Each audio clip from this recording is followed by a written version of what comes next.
almost makes me want to get the shield. I don't know. Short term, it's gonna be so good for that first Karazhan clear, that first Gruul's first mags. Like, this thing is definitely gonna be more valuable than the helmet, I think, for that first raid. But I'm gonna replace it.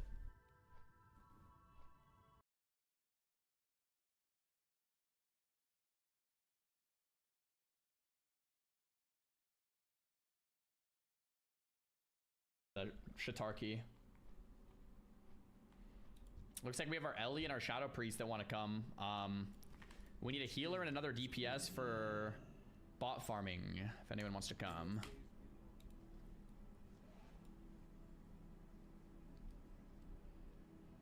So people are saying some lists have the Justicar face guard as best in slot. It just depends on the list you're using.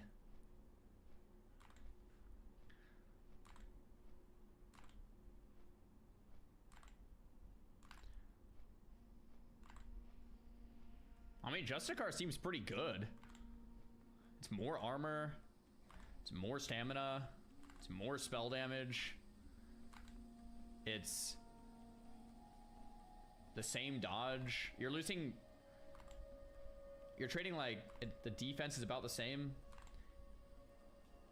You're trading like block for spell damage. I don't know. The Justicar seems really good. Seems really good. I don't know. I don't know. I guess I don't know if that's like, yeah. Seems pretty insane.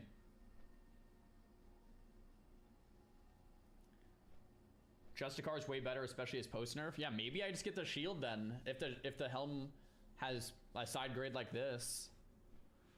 Plus, who knows what drops? Maybe the Justicar face guard drops and I want to use it ASAP for the 2 set. I would replace the helm sooner.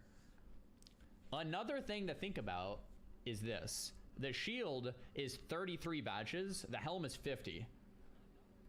So, I mean, the shield is like way cheaper in the sense that I could get the shield and then I could start saving up for Icon of the Silver Crescent, which is really good, or other items, right? I could start saving up for other stuff.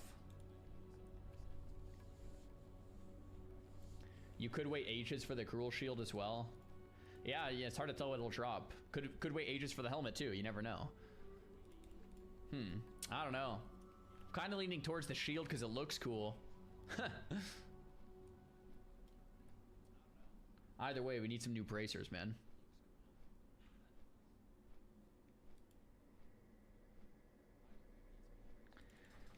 Martini has a good point, and this is kind of what I was just trying to say.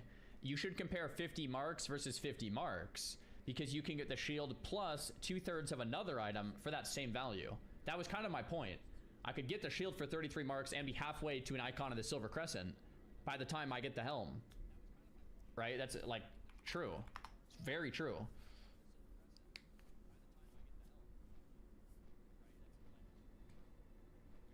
I'd go with whatever will help you clear the raid content. I kind of agree. I think the shield is objectively better for that first Karazhan. Just more stats. I think the shield is objectively better for the first Kara.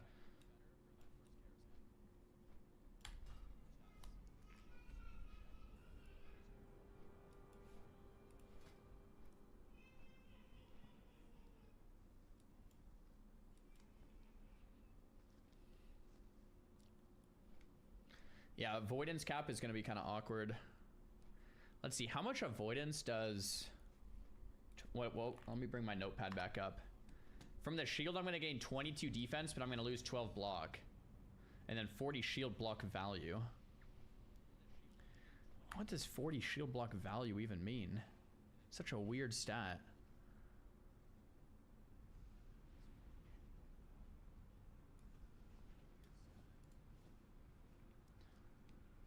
.23 defense gives me like 1.5% avoidance.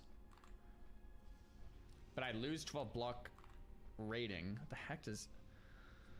What's block rating?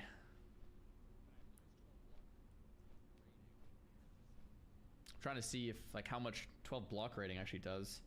Okay, how loud is my microphone? Kind of loud, sort of loud. Okay, I guess that's better. Okay, yeah. Does rating give me any avoidance is the question. All right. I don't think it does. I don't think I lose avoidance with block rating. Oh, it does? Oh, value doesn't give you any. Rating does. Yo, we got some people. Rating is the important part.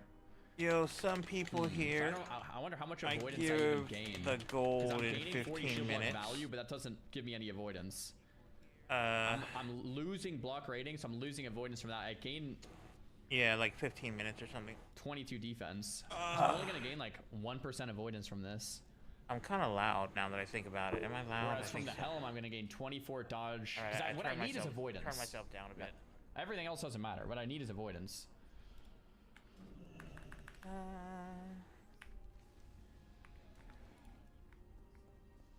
let's get over here. Oh yeah, guys, we need a.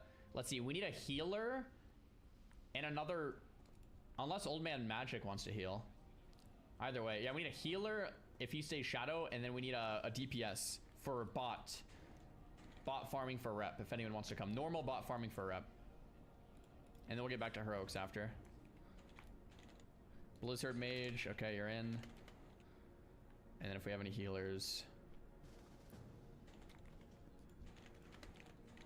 Pre-Bisar Sham, cool. Alright, let's do it. Alrighty.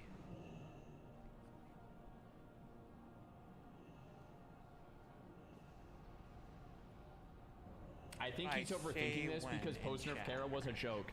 So, I feel like I'm explaining this point a lot. But I'm not trying to min-max my character because Kara is hard. I'm trying to min-max my character because min-maxing a character is fun. Feel like I can say that over and over, but people still get confused on this. Once again, let me say it again. I'm not min-maxing because Kara's hard. I'm min-maxing because getting the most strength out of my character is fun. The process of building a strong character is what makes the game fun. I'll probably say that again in like 30 minutes or an hour, but yeah, guys, I know it's not gonna, like, we could probably go in there in like half greens and maybe be okay, but that's not the point. It's a fun setup. LOL. If you got a bed and it's like building a D2 character. I never played D2, but sounds about right. All right. Let me just get You're making too much sense. Here. Stop it. Oh, sorry, guys. Yeah. I'm doing the giveaway in 15 minutes. You know, trying to build a couple more flying. viewers, I can't. Help, guys. Chat is bullying me. And then you guys will leave after, but it's okay. Yeah, I just do this for fun. Alrighty. Oh, crap. Didn't I promise Lodge I wouldn't kill him again? Guys, is bot definitely better rep than Mech or Arcatraz? Because I promised Lodge I wouldn't kill him again. For the shoulders, remember?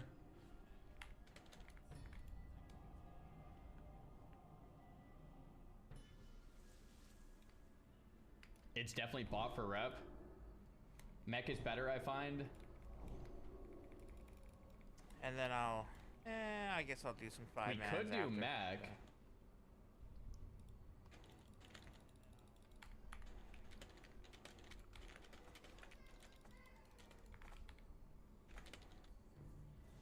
Mech is better. Mech for rep. Mech is quicker. Guys, I promised Lodge that I wouldn't kill him again.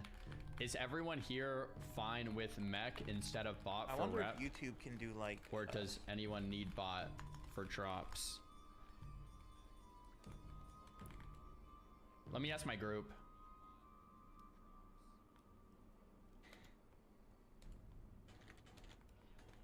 Here for the vibes. Couple drops here, but rep is most important. I'm good with it. Let's stay here. I mean, if our shaman needs drops here, let's stay here. If you need drops here, let's stay here. That's fine by me. Let's go. I promised Lodge I wouldn't kill him again, so maybe my group can kill Lodge without me somehow. Or maybe we're gonna have to have someone else get the killing blow on Lodge. I don't know. I promised Lodge, I said I wouldn't kill you again. Maybe I'll only taunt Lodge, but not attack Lodge. Yeah, I don't know, something. Yeah, the shaman does need loot, so that's a silly promise.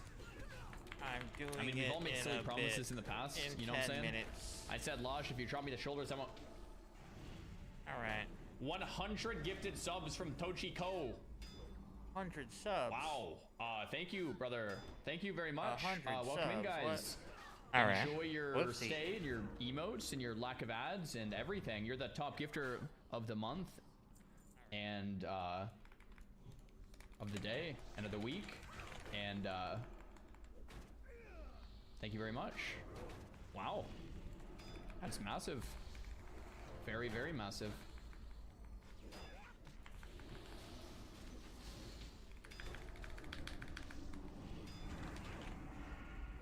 What's going on with my phone? Okay, there we go. Hey. Since we're gonna be in here for a little bit, I'll show my rep bar for Shatar. This is what we're going for, guys, right there. Let's have it. No problem, smiley face. First time chatter. Gifted 100 subs before your first time chatting. Okay, that's different. Thank you. Wow. 0 messages in chat. Like, I'll just gift 100 subs first. Nice.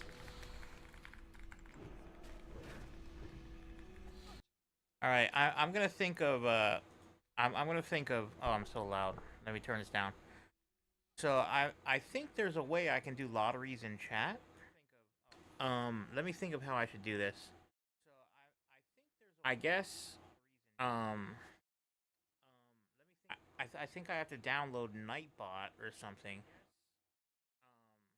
How can I do this? Or maybe I'll just give like a few gold to everyone. I could just do that. Okay, I'll just give a few gold to everyone. There's not many people in here. I'll just give a few gold to everyone. It's a bit, sure, but a real bit. I give away some gold for fun, hee. It's a bit, but it's a real bit. Yeah, I'll probably just give like 3 gold to everyone because there's only a couple people here. So that's all good. So that way everyone gets some. Yeah. But I'll do it in like 10 minutes. Alrighty. Hey. And also mostly like my room doesn't have like room really for a chair. It's kind of like this is my setup. And moving a chair in here is kind of like a hassle. Like I'd rather just do the bed. It's the bed just feels more fun anyway. All right. Let me see. All right. I'll do it in like 5 minutes. I'll just give it to everyone. All right. Hey, like 10 people. Nice. All right. And then I have like grand plans, but I'm still working on those grand plans. It's gonna be funny stuff. All right. Let me see here. Let me see here.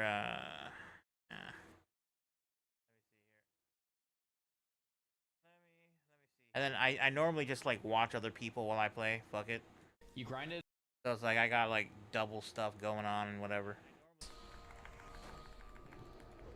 Hey. Wait, there's a healing mace from Exalted Shatar? Gavel of Pure Light, I guess there is.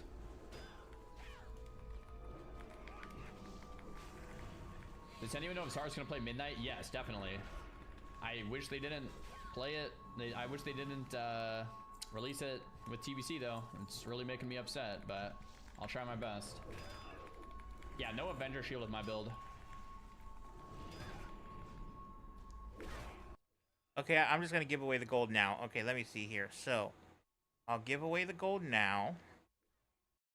Okay, I'm just gonna give away the gold now. Giving gold now. So, I guess just whisper me in game, and I will send 3 gold. I guess just do that, and that's the giveaway. So I will mail gold, and it comes in an hour. I guess that way everyone gets some gold. Okay. So just whisper me in game, and then I'll send it to you. All right.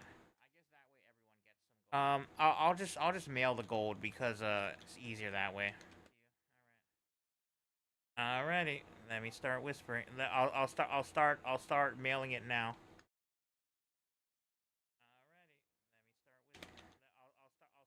All right. Okay, nice people. All right, I'm mailing the gold now. I'm mailing it to all of you.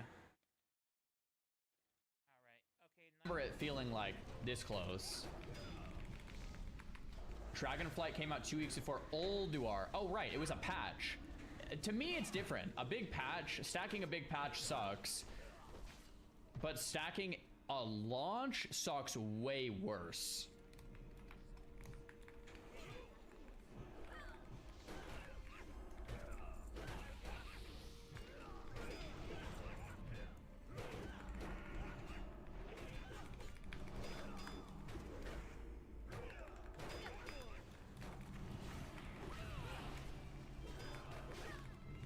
Alright, I think I got everyone. Alright, cool.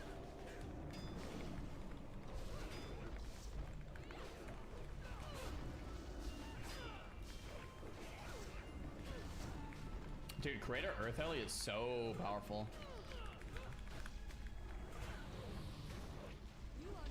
Do you have most of the gear you need? Most of it, not all of it. We're definitely getting close. Thanks, baby.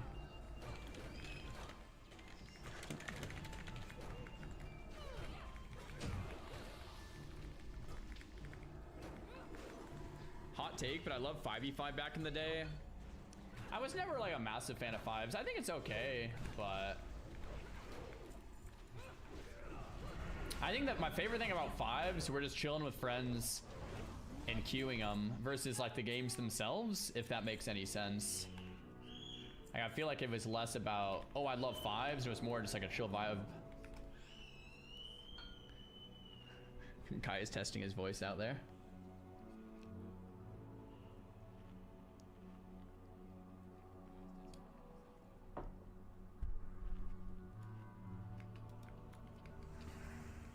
San Coco, thanks for the prime, mem. Just testing out the vocals. Might as well.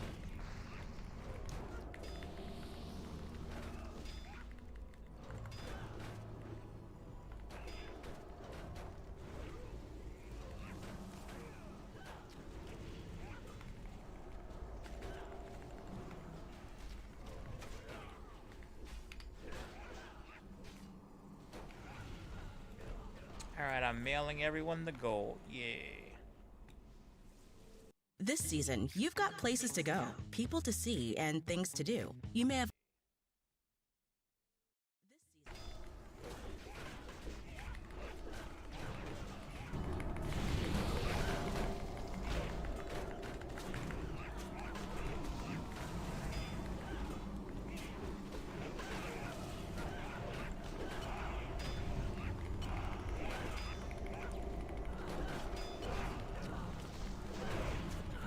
Nice.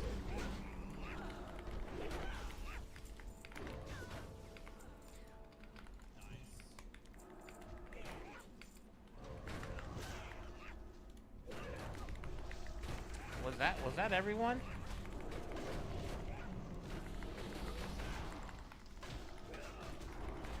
Very, very nice. And Man, tanking normals is so different than heroics, man. You just kind of sit there. And Heroics is like, you're active, man, constantly. I think I got everyone. Constantly, Okay. extremely active. Look at that mana too. Lost my 16 hardcore yesterday. I'm sorry to hear it, man. I know how that goes. That is brutal. Are you going to Ken or playing TBC or what's happening? How's the gearing? It's great, man. We are almost there.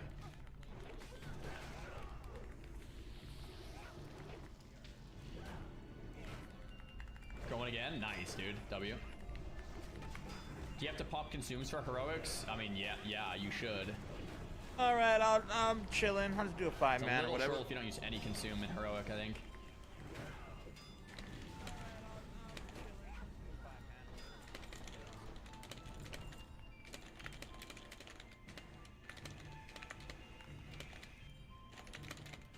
Why do you have the aura? It's just 10% more damage on holy spells, which is like 10% more threat, which is like really sick, you know?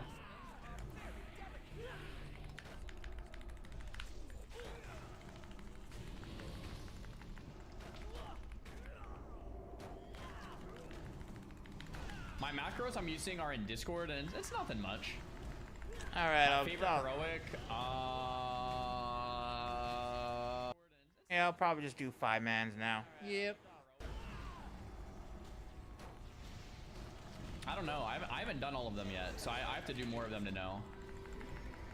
I haven't attuned to like the Shadow Labs one yet. I think Shadow Labs heroic would be really fun.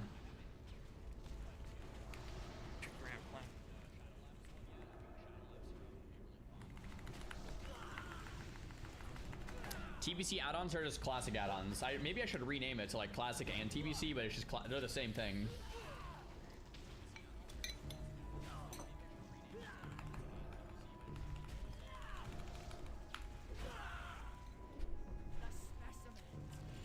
Yeah, I think Shadow Labs is my favorite dungeon overall. I love that place. So fun. All right, I'm doing a five-man. Yeah.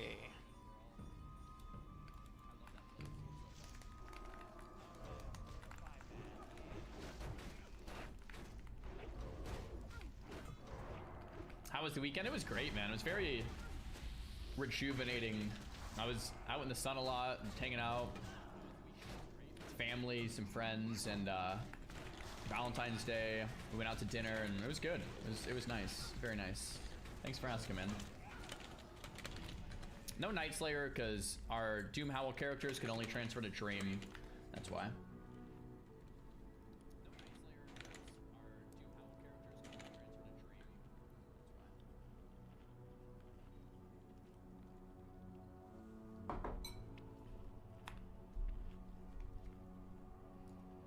Maybe I'll put on Destiny. Maybe. Is Destiny online?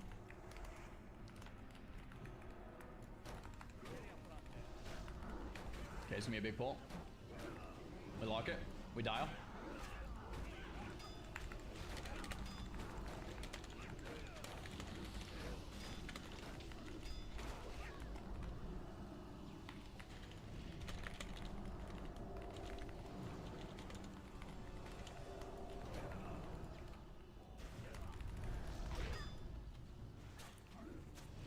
My favorite healer to run with is a shaman.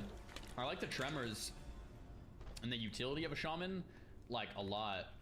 It's very nice. I don't mind the healing of like druid and priest, but pallies seem to be pretty weak. You have to like cast your spells and stuff.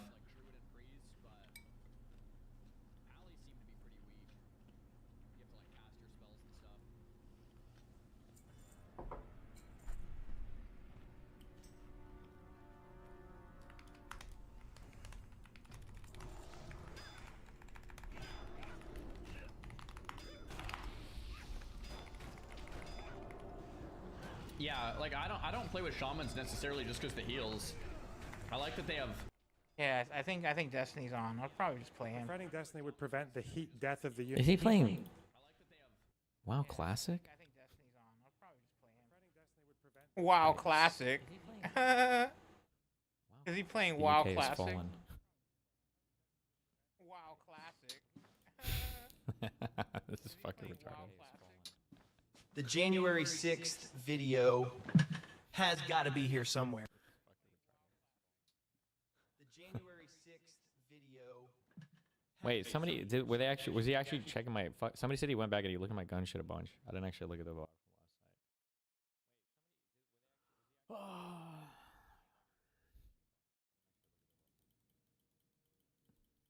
Yeah, he was like, he should have been like, damn, I'm lucky to be alive right now. This operator.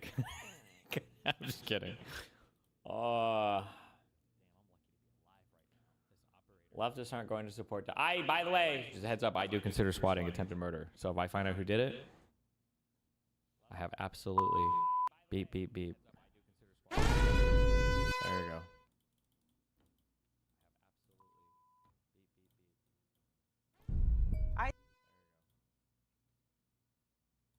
Is this the double kill or double hum? No, what is this? Hold on. I expect you ladies to understand this. You can change your life. And you can get out of the gutter. Industry. Are you crying? I am. What's going on? Why are you crying? And it hit home for me. So Come step up. Come step up. Let me hear you. What happened? I was saying the gutter is a rough place, you know, Okay. and you got to do everything, any and everything to make it, you know, every situation, including aborting twins, you feel me, to better yourself because I do want to leave you. But You just had an abortion? Twins? twins. Yeah. Double homicide. Abortion. Oh no. Bitch. I'm sorry. What the fuck? Wait, what did they say? Abortion twins? Oh no.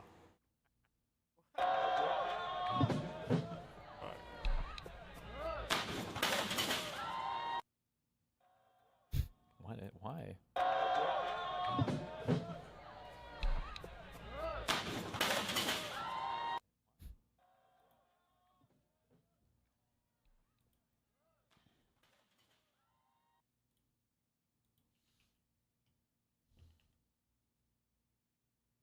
Oh, the weapons thing. Gotcha. Jumps over judge. This is still one of my favorite things of all time. This is just a crazy. We've got some crazy video to show you tonight from a Las Vegas courtroom. It shows the moments a judge was attacked right here during a sentence. See the defendant. Dog shit fuck video. Back here in the Dog shit fuck video. I just want to see the full original.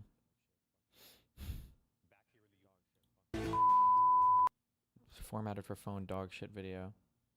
back here in the U.S. and the heroin against him.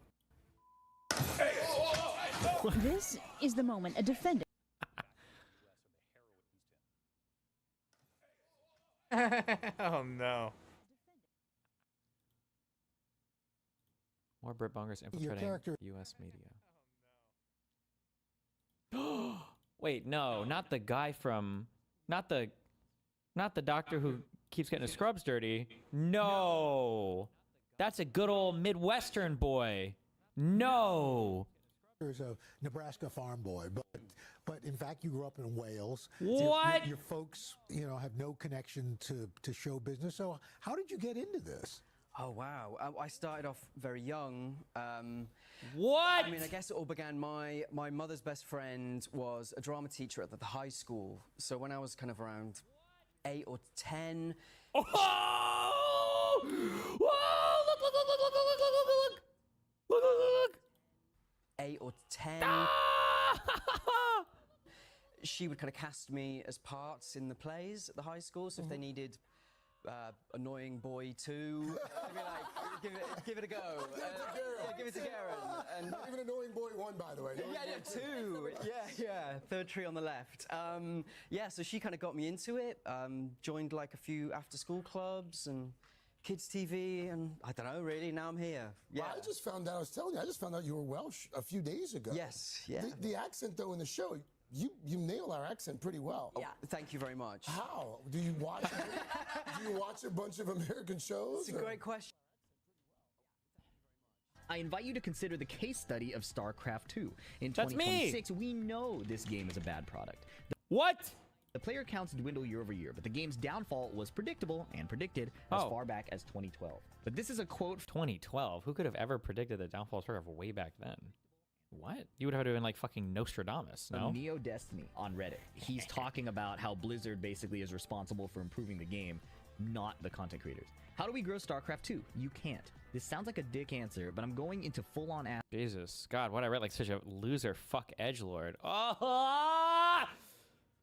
Full-on asshole mode for this one. The people telling you that emailing sponsors to thank them for supporting teams, etc., and that it's really helping the scene are lying to you or are delusional. There is only one person right now who can grow StarCraft 2 in the way it needs to grow. One entity, rather. Blizzard. StarCraft 2 is suffering from a lot of problems. It has been from the very beginning, but Blizzard has failed to address them time and time and time again. They are continually proving themselves utterly incompetent when it comes to managing a game as a competitive sport backed by a casual community. Damn. Look at that. The article linked is StarCraft 2 will be dead before Legacy of the Void if Blizzard doesn't change its course. These criticisms were not invented by Destiny. They were product issues many customers had voiced already, but Destiny was the only loud voice willing to champion them. Some of his suggestions are now dated. For example, custom maps in 2026 could never compete with Roblox. Finally, the credit I fucking deserve. Thank you. We saw the cancel culture. We saw the woke revolution. I don't agree with the gender revolution, the climate alarmism. Which gender? Women having their rights? No, let Peter go on. I think. Why would she interrupt him? That was a fucking dick move, to be fair. This is what? Is this in Munich or whatever? He's trying to talk about some really important shit right now, like cancel culture and woke stuff. And I'm hopefully get to trans stuff, and Hillary just cuts him off. So rude. Wow. Let Peter go on. I think there are two genders. So, but some of us think that there is more than one or more than two. Sorry, more than two gender. I think. Who? Push for answers. You need to. Every single one of these conversations needs to be a knowledge check. Who the fuck is saying there? I don't even know. I'm an ultra wokey. Who's saying there are more than two genders? Who? There is male and female, and the rest probably is a social construct. So this is something that went too far. But does that justify selling out the people of Ukraine who are on the front lines dying to save their freedom and their two genders, if that's what you're worried about? Can I please finish my points? I'm sorry that it makes you nervous. I'm really sorry for that. Makes you nervous? Motherfucker, you are stumbling up here off of...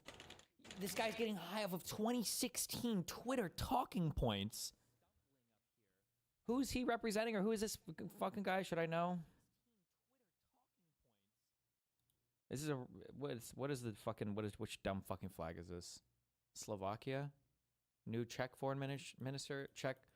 What is it? What is the name of this fucking country now? I feel like I've changed it. Is it Czechia? Sorry for that. It makes me nervous. It makes me... No, but seriously.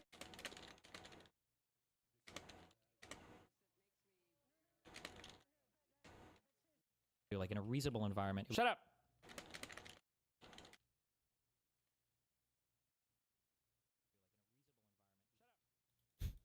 Somebody said, I thought this was like 10 years ago.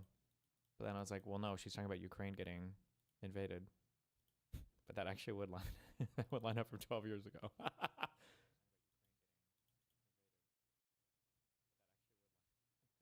Watch the video and look at the cop miring your guns. It would be pretty easy to step back. Else, but the winners will be good. All fact Alan get to extract levers stock market. That's very By his administration, so it's a big part of the data or in health. And it is all healthy who had towards that prop can suck for get protected, predict good seeking. It's all about how much. At the end, a bunch of people do the work, then that costs money, and as people's salaries go up, the people. So during current data center, it's a big safe and epic troll.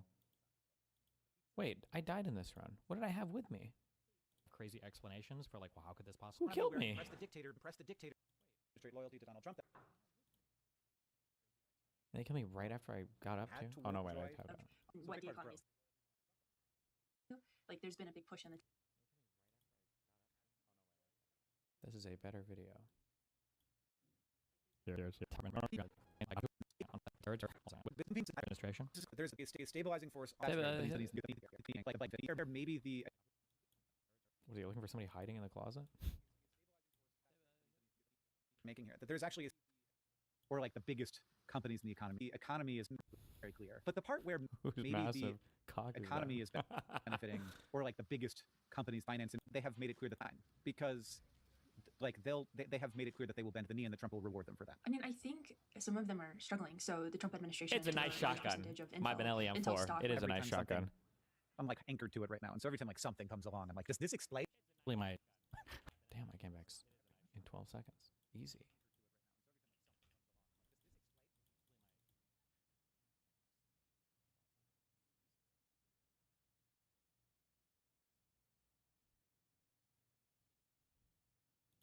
God damn it.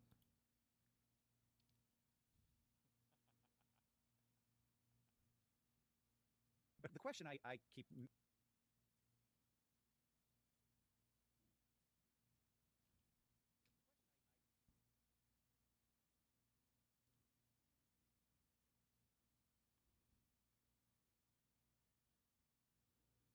Spam start your own party every time leftists respond the way Hassan did. Be a bot. True. Blah, blah, blah, blah, blah, blah.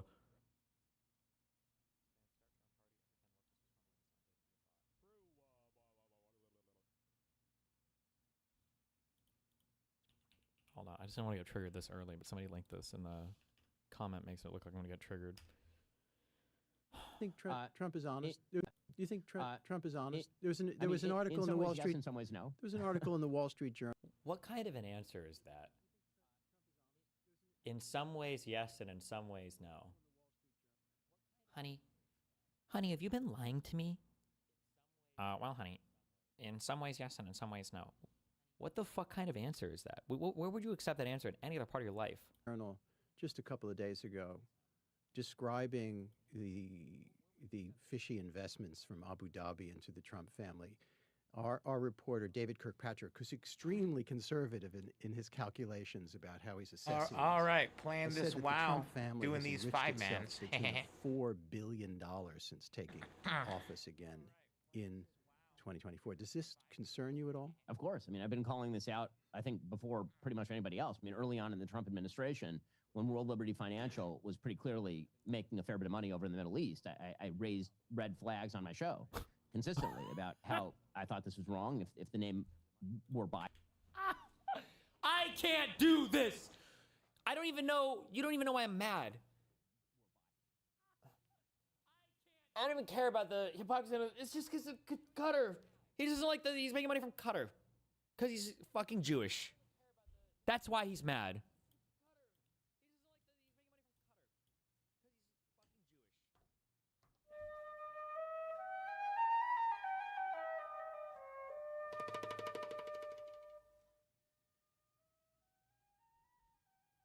I raised red flags on my show consistently about how I thought this was wrong if the name were Biden and instead of Trump, people would be screaming bloody murder, and how this was not beneficial to President Trump's agenda either. So sure, that Well, not concerns me. When you beneficial to ask- his agenda or corrupt?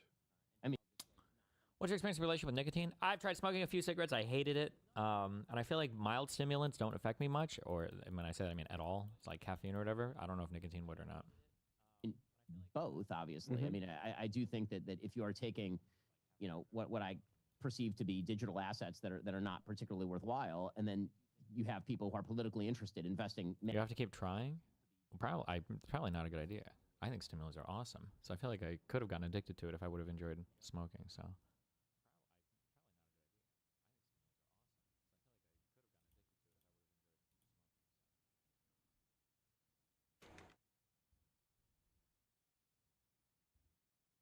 Can you check my dono chat? You know what, bro? Let me. Can we watch this? Why does every leftist lose on where do morals come from question? Papa guy did kind of bad here. Oh. $5 donation for a 1 hour and 46-minute video. You know what, bro? I accept your trade deal. All right. I'll go ahead and throw it up in the background, you know?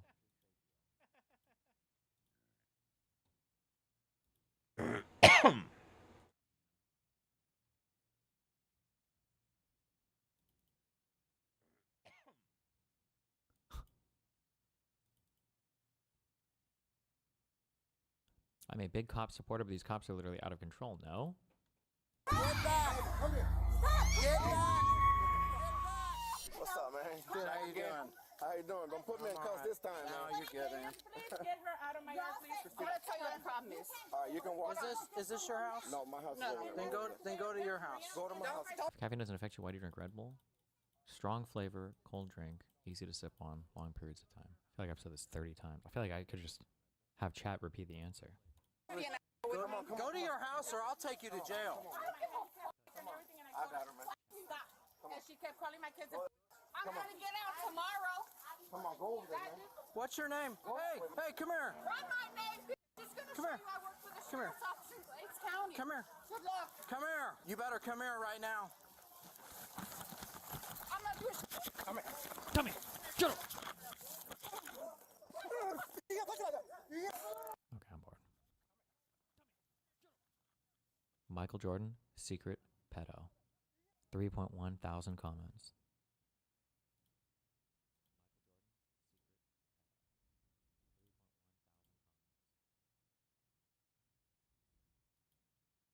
Wow.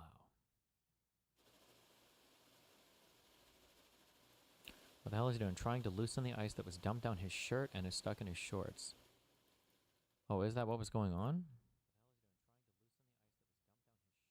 Do we not see... Shouldn't we see somebody have dumped it? Or what is this video even fucking taken from? Like, is there not... There should be like a before for this, right? I don't think that's it at all. I think he was molesting that kid in public. Because I think that he's part of the... he's part of the cabal. Comment above kind of explains it. The kid got super wet and was really cold, and Michael was dabbing his wet clothes, not grabbing his ass. Like trying to shake some water out. They said this, the context I've seen is the kid is the son of the driver who is friends with Jordan. Oop, trafficking. And won the race for his team. This is Pizzagate code. Won the race means was selected for abuse, and team refers to the pedophile team. Apparently Jordan knows the kid. I bet he does. And right before this clip, the kid was dumped on by a celebratory water bottle. Dumped on means cum shot. Water bottle means throbbing cock. And Jordan's tugging on his shirt dumped and on his leg. Dumped on means cum shot. Oh no. I'm off. Kid was shivering and shaking. Dumped on means cum shot. Oh Moments before the clip started. Feels like if he was actually pinching / groping the kid's butt, the kid would react. He doesn't even notice Michael Jordan because he's already been normalized to the abuse until he gets tapped on the leg. It looks weird as fuck, but I like to believe Michael Jordan didn't just randomly feel like molesting a random kid in front of thousands of people. So much disgusting. So much disgusting pedophile apologia in here.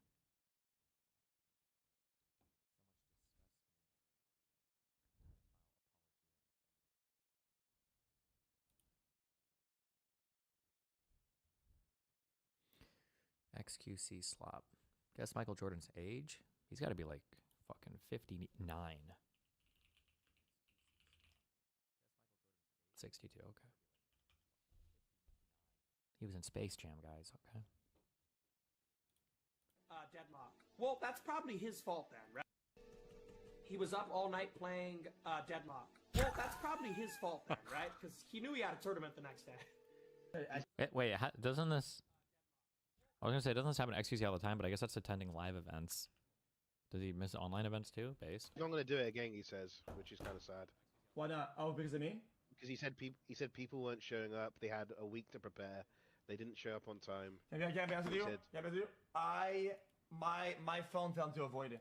Like, I put my phone next to me, and it generally fell into a fucking void, like, on God. Like, like, I have a crack next to my bed, and it went down there, all the way down. Like, it is what it is. I mean, what can you do? Did you know there was a tournament today, or did you just... Of course I knew. Of course I knew. I mean, you can ask Aiko. I had an alarm for it. She was ready for it. Like, I just fucking... I got fucked.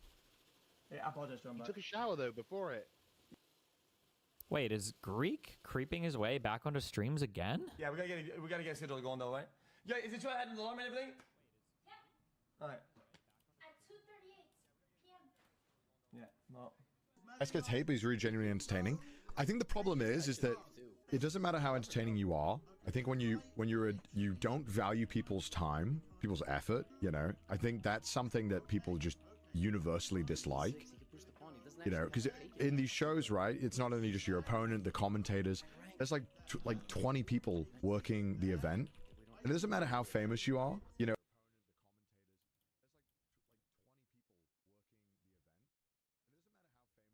Running this, we have a guy running this country who has unearthed a lot of bigotry and a lot of racism, and it seems to be more virulent than ever So,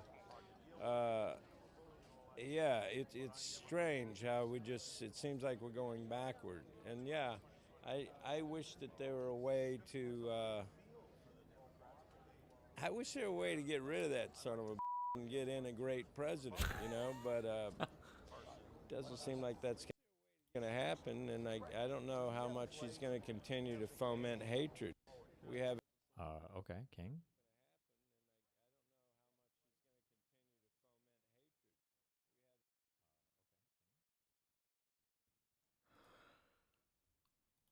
I saw that. Yep.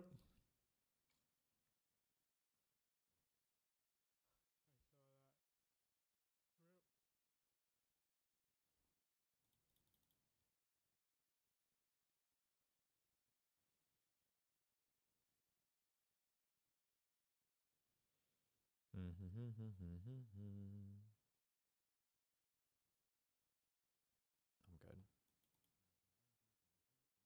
Rape review on this call out poster getting call out posted. Google Doc on butthole folk for being a gooner and a pedophile. Another one.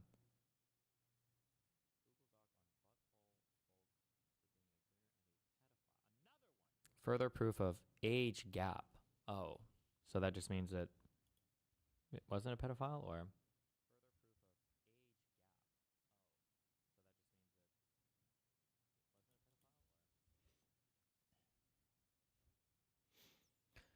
The following is not meant to defend chumblings, but rather to prevent a groomer from gaining respect. A groomer from gaining respect from this platform for her call out on chumbling. Oh, a woman groomer. Uh-oh.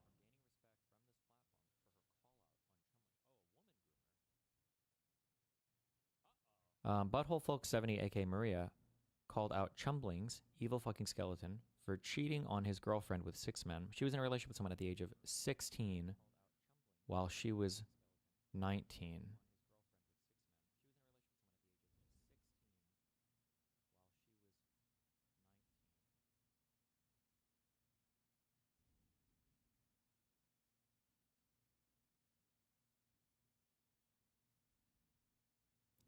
That relationship ended with the anonymous person being 17 and Maria being 20. The following document contains evidence of her being a creep. This first step proves that the Discord account shown in the following image is in fact Butthole Folk 70. Please refer to other tabs for evidence of grooming.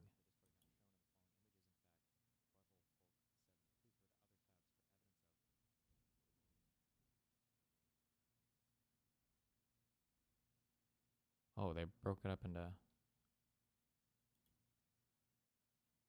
me to your come.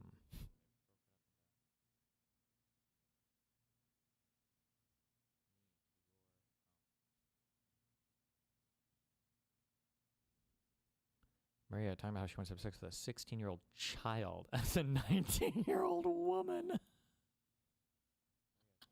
I'm sorry. I'm so sorry.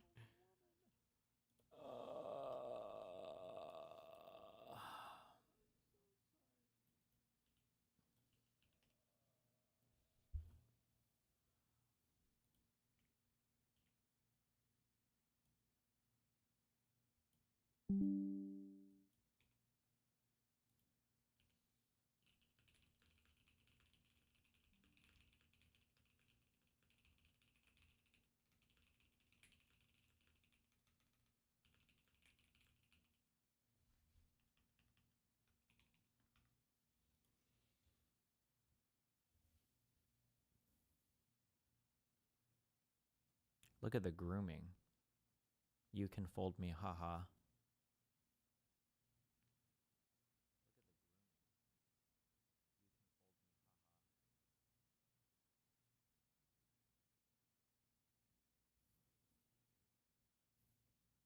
If you wanted to get spicy, when this person said I'm gooning, nah, wait, proof. Technically, you could say that's a request for the production of child porn.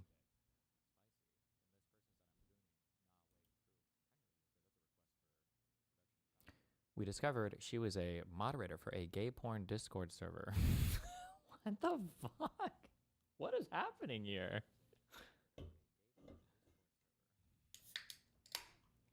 Second year college in 11th grade isn't weird to you? Okay. This is a losing battle, and I don't give a fuck. But whatever the fuck. I've said this before. I'm gonna say this one more time. The reason why small age gaps, or the reason why age gaps at all in young people used to be very, very fucking weird, is because there's not any world where you guys should ever really be interacting, right? So if you take like a 30-year-old and a 15-year-old, all right, in order for that 30-year-old to befriend the 15-year-old and fuck them, there has to be like a lot of weird shit going on for this to happen. You just shouldn't really be sharing the same spaces. Nowadays, when everybody gets thrown into Discord servers and everybody gets thrown into team chats and group chats and communities and guilds and whatever the fuck else, when you have like all of these girls and boys, men and women, men and girls, or women and boys interacting, it's not good, but you're going to get shit like this will start to pop up. When you say an 11th grade person and a college person interacting, that is weird, because typically speaking, anytime you had college guys that were going to hit on high school girls, it's like, what the fuck are you guys doing? Go hit on your own girls, okay? We can't compete with you. You guys have cars. Get the fuck out of here. It's some bullshit.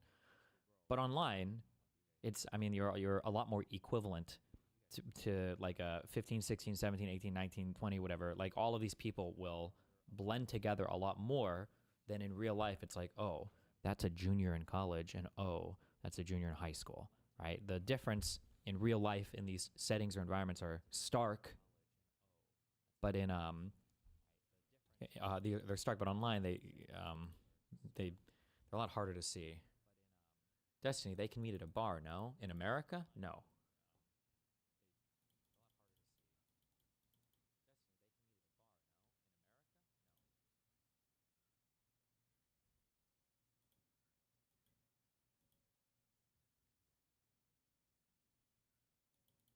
Yeah, typically I didn't bring this up because I don't want to over-index for my own experience. But for me personally, usually when you're hearing about older people fucking younger people, it's usually coworkers. So if you get an early job at like a McDonald's or some bullshit, and like a supervisor is older, like this will be where it happens. Or creepy college guys who are hunting college girls or high school girls, if they would try to sneak into parties or some shit even though they weren't 21.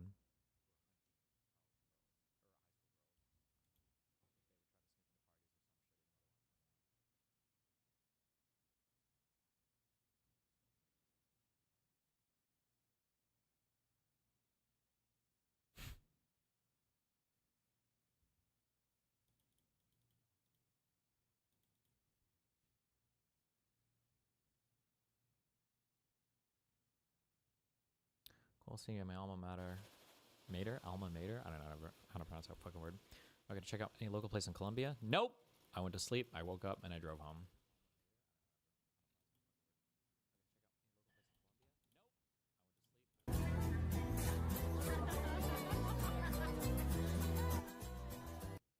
Jesus.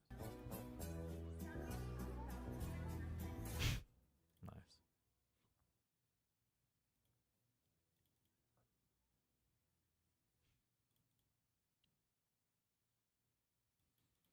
Any news on court stuff?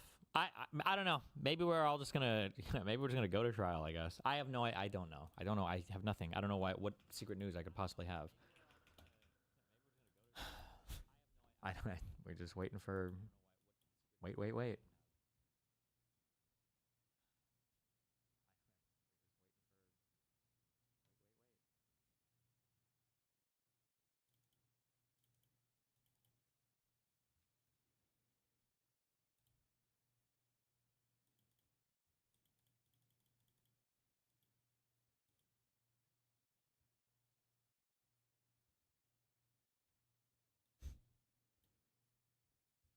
Hey, so Valentine's Day is coming up in a few days. You trying to be my Valentine?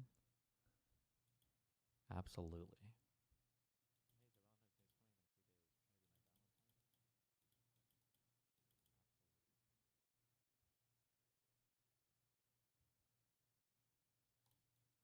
Can you read us the latest court filing? What, the response to our MSJ?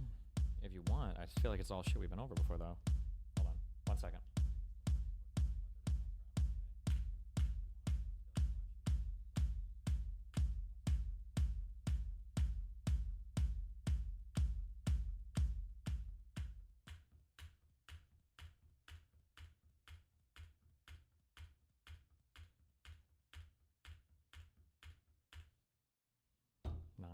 17. We take that.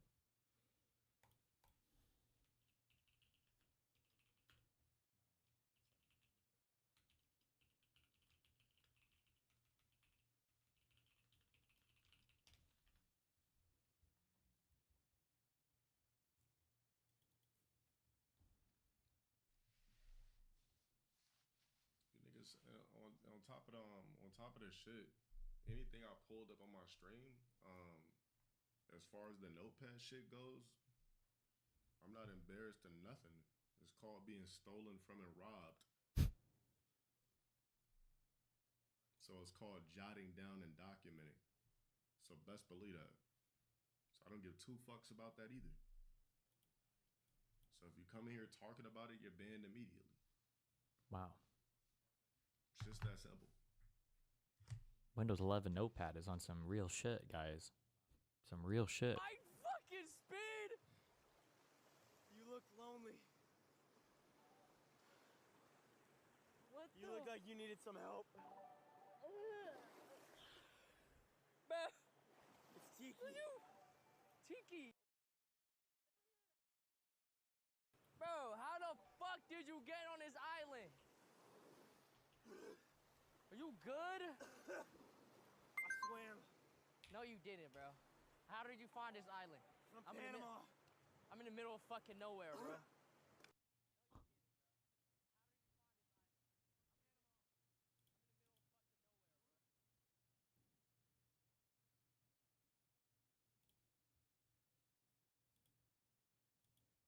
Oh shit. Peru.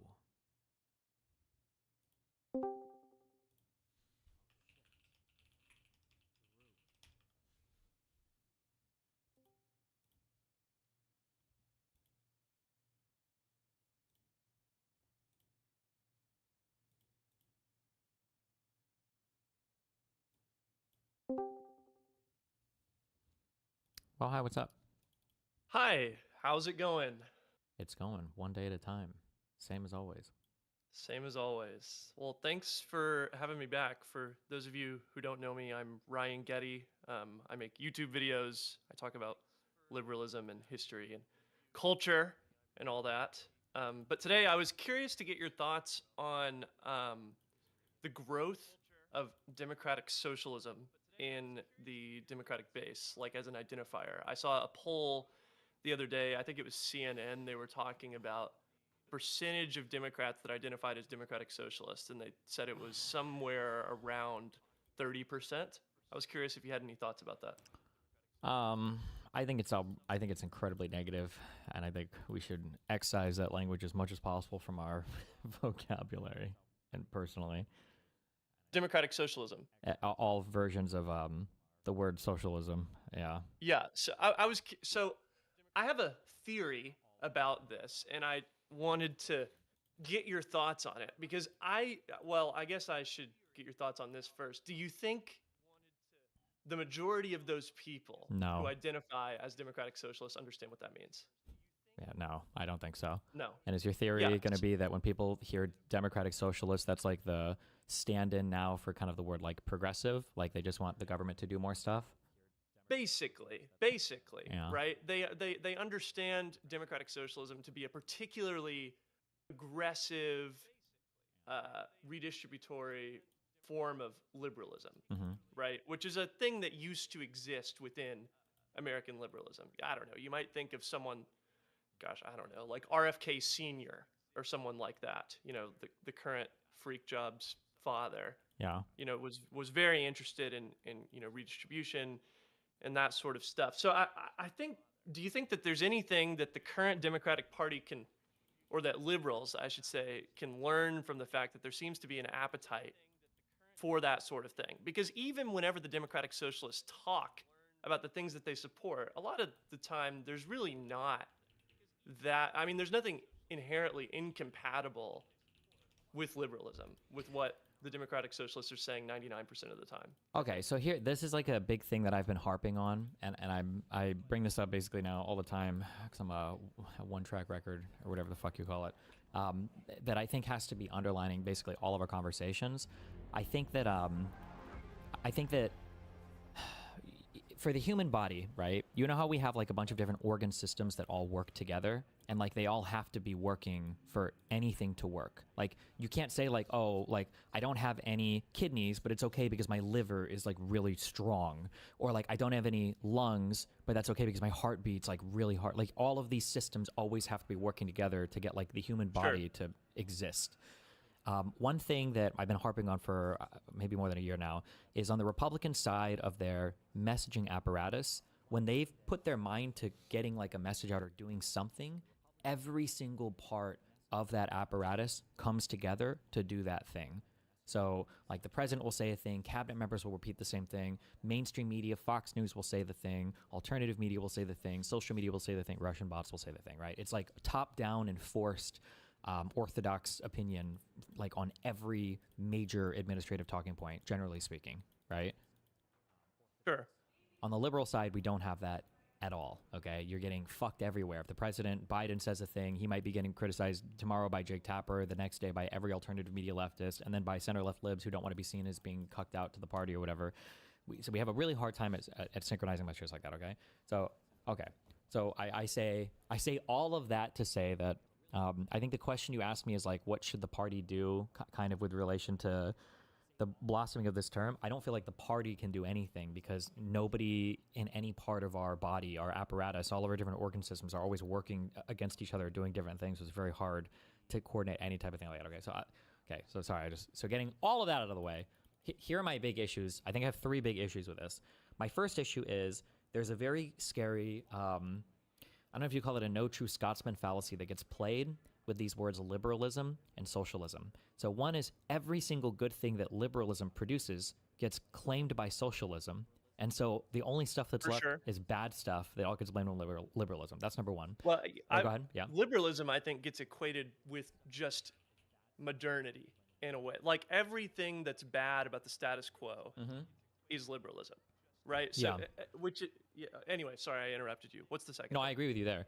The second thing is that I do think that there is a highly subversive group of people, especially online, who are actively trying to invade and then, I'll use a nice word, radically change the Democratic Party to be an actual socialist party. So an anti-liberal, anti-capitalist, like in the most extreme sense of the word, your Hassan Pikers, your tankies, basically, your ML people. I think that those people are really enjoying the resurgence of that term because it lets them pivot between masks easier. One, For certain. 2, 3. And that's one of the go ahead. reasons why that's why I'm so interested in having this conversation, because I think that there's a lot that we can learn from their success, while at the same time, recognizing that, we're not trying to have some sort of revolution or something like that. Sure. But if we understand democratic socialism to be basically just the latest manifestation of the desire in the Democratic Party base for a more aggressive form of liberalism, or a liberalism that supports more redistribution, or a liberalism that's more forthrightly anti-corporate, I think that that's a niche that can be filled by liberals. It can be, yeah. Like there's nothing. So, I take it for granted that, politicians and serious people who call themselves democratic socialists, they are socialists. I take it for granted. I feel like if you're going to take the hit of calling yourself a socialist in the American political environment, you have at least some commitment to that term. But your average person, and I think you can look at it with the language that's most persuasive from the Democratic Socialists. It's all like rights-based language. Like people have a right to healthcare. People have a right to this or that. People have a right to, X, Y, Z. And that's fundamentally liberal language, I think. They're not talking like we need to mobilize the proletariat, against the bourgeoisie most of the time anyway. I mean, you never hear successful democratic socialist politicians talking like that. You hear them talk in rights-based language, in very like piecemeal, welfarist, reformist language. And that's a lane that liberals could absolutely thrive in. And it's not a territory that we should cede to people who, like you are saying, are people who want to transform the Democratic Party into a kind of different thing. Yeah, so I don't necessarily disagree with you. So the third issue that I have relating to a lot of the socialist stuff, and then we can harp on any of these three, is that I really don't think that the way that people complain about issues sometimes, this has been one of my biggest pushes against like things like misinformation and stuff, is that one thing I say a lot is there are good conversations we could be having, but the discourse is held hostage by so many stupid myths that it's impossible to actually make progress on any of these issues. So when you talk about like rights-based conversations related to like healthcare or housing, these are incredibly complicated topics that I think there is like room for improvement in how we do healthcare and housing in the United States, but there are like a lot of uncomfortable topics or truths or aspects of these things that make it very hard to have like true conversations about them. So like, for instance, when it comes to healthcare, right? Like for all the polling that I've seen shows that for better or for worse, most Americans are happy with their healthcare, probably because they get it through their job, they're not sick all the time, and they tend to be okay with it. And that to make big changes to our healthcare system means that you're going to have to be willing to rock the boat on that. Now, I don't think that's a blocker for doing healthcare reform. Like, oh no, like most Americans are happy with it, leave it alone. But like, if we pretend that that's not the reality and we just approach the situation like people do online where they say, oh no, like everybody hates it, so it should be easy to change, which is kind of like the ultra progressive or kind of like this new socialist MO, where they basically operate under this assumption that everybody would agree with us if they just knew exactly what we were saying, so we just would say it louder, which is why they never changed their strategy despite not having any electoral success, really. I think that kind of populist talk hurts a lot of the conversation. Same thing with like housing is another big example of that, where most Americans, I think it's 70% is less number I saw, live in a home that is owned by somebody. And when you talk about bringing down the price of rent or the cost of rent, or you talk about bringing down like the cost of housing, you're talking about hurting really every single person that's own a home, because you're talking about hurting the price of their house. Now, that doesn't mean that we shouldn't help that problem, that we shouldn't find a way to bring down the cost of rents or whatever, but there's always like countervailing forces, and people simplify the conversation so much that you wind up in the same trap that like the Trump admin is right now, where they played into a lot of the populist rhetoric, they got into office, and then, I guess none of those problems were as simple as they thought, and now nothing actually gets solved, and then people just are back at, square one. We're like, what's going on? Like, it must be the elites or somebody that's blocking everything, For sure. And absolutely, it's important to talk about the how of these things, because you don't want to promise things that are impossible to achieve. Mm-hmm. But I also think it's important to recognize that, I don't know how you feel about this, but, as someone that's a liberal, I'm generally committed to freedom and equality equality between people, and I'm committed to some sort of social cohesion. You can call that fraternity, you can call that whatever you want. Mm-hmm. And I think that people should have the ability to pursue happiness how they want to pursue happiness. And I think as an end, people having healthcare is a good thing. For sure. People having housing is a good thing. And so, I think the fact that the Democratic Socialists so often fall back on this rights-based language really shows that there's a commitment to a fundamentally liberal idea here that can be capitalized on. Wait, and so we just pushing you on that a little bit. I understand kind of what you're saying, in that like fundamentally the ability to have equal access to these things exists in a liberal paradigm. But I mean that in an ideal world, right? That exists in a fascist paradigm, that exists in a socialist paradigm as well, right? Yeah, but it depends on why we want to have them. If you're saying like X is a human right, human rights, there's critiques of the very idea of human rights that aren't as things that don't literally exist. That they emerge from like the material, relations between people. And gosh, it's been so long since I've read Marx, but I'm pretty sure Marx calls human rights, the manifestation of like the bourgeois value system, imposed upon people. And that doesn't mean he doesn't like, the human rights, the liberal human rights better than, what came before, but he doesn't think that they are important in the same way that like a liberal would. And, a more classical socialist would emphasize the material, I think, much more than these kind of rights-based justifications for things. Is my understanding. Sure.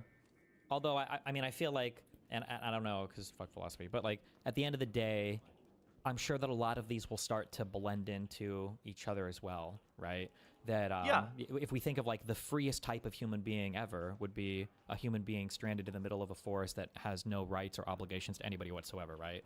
But then obviously, right, well, okay, hold on. Maybe if he has to give up a little bit of freedom in order to have like a roof, some clothes, and some food, maybe that's, you know, better for him. And then on the other end of things, like a person with the maximal material wealth or availability to him, but doesn't have the freedom or luxury to choose between anything, and his whole life is dictated to him, probably wouldn't get. So like, I'm sure these things blend in or bleed into each other a little bit, but Absolutely. speaking, yeah. But that's sort of what I'm saying, Mhm. right? Is that what the democratic socialists are promising people is not necessarily, you know, at this stage anyway, is not all that different from what liberals could be promising people.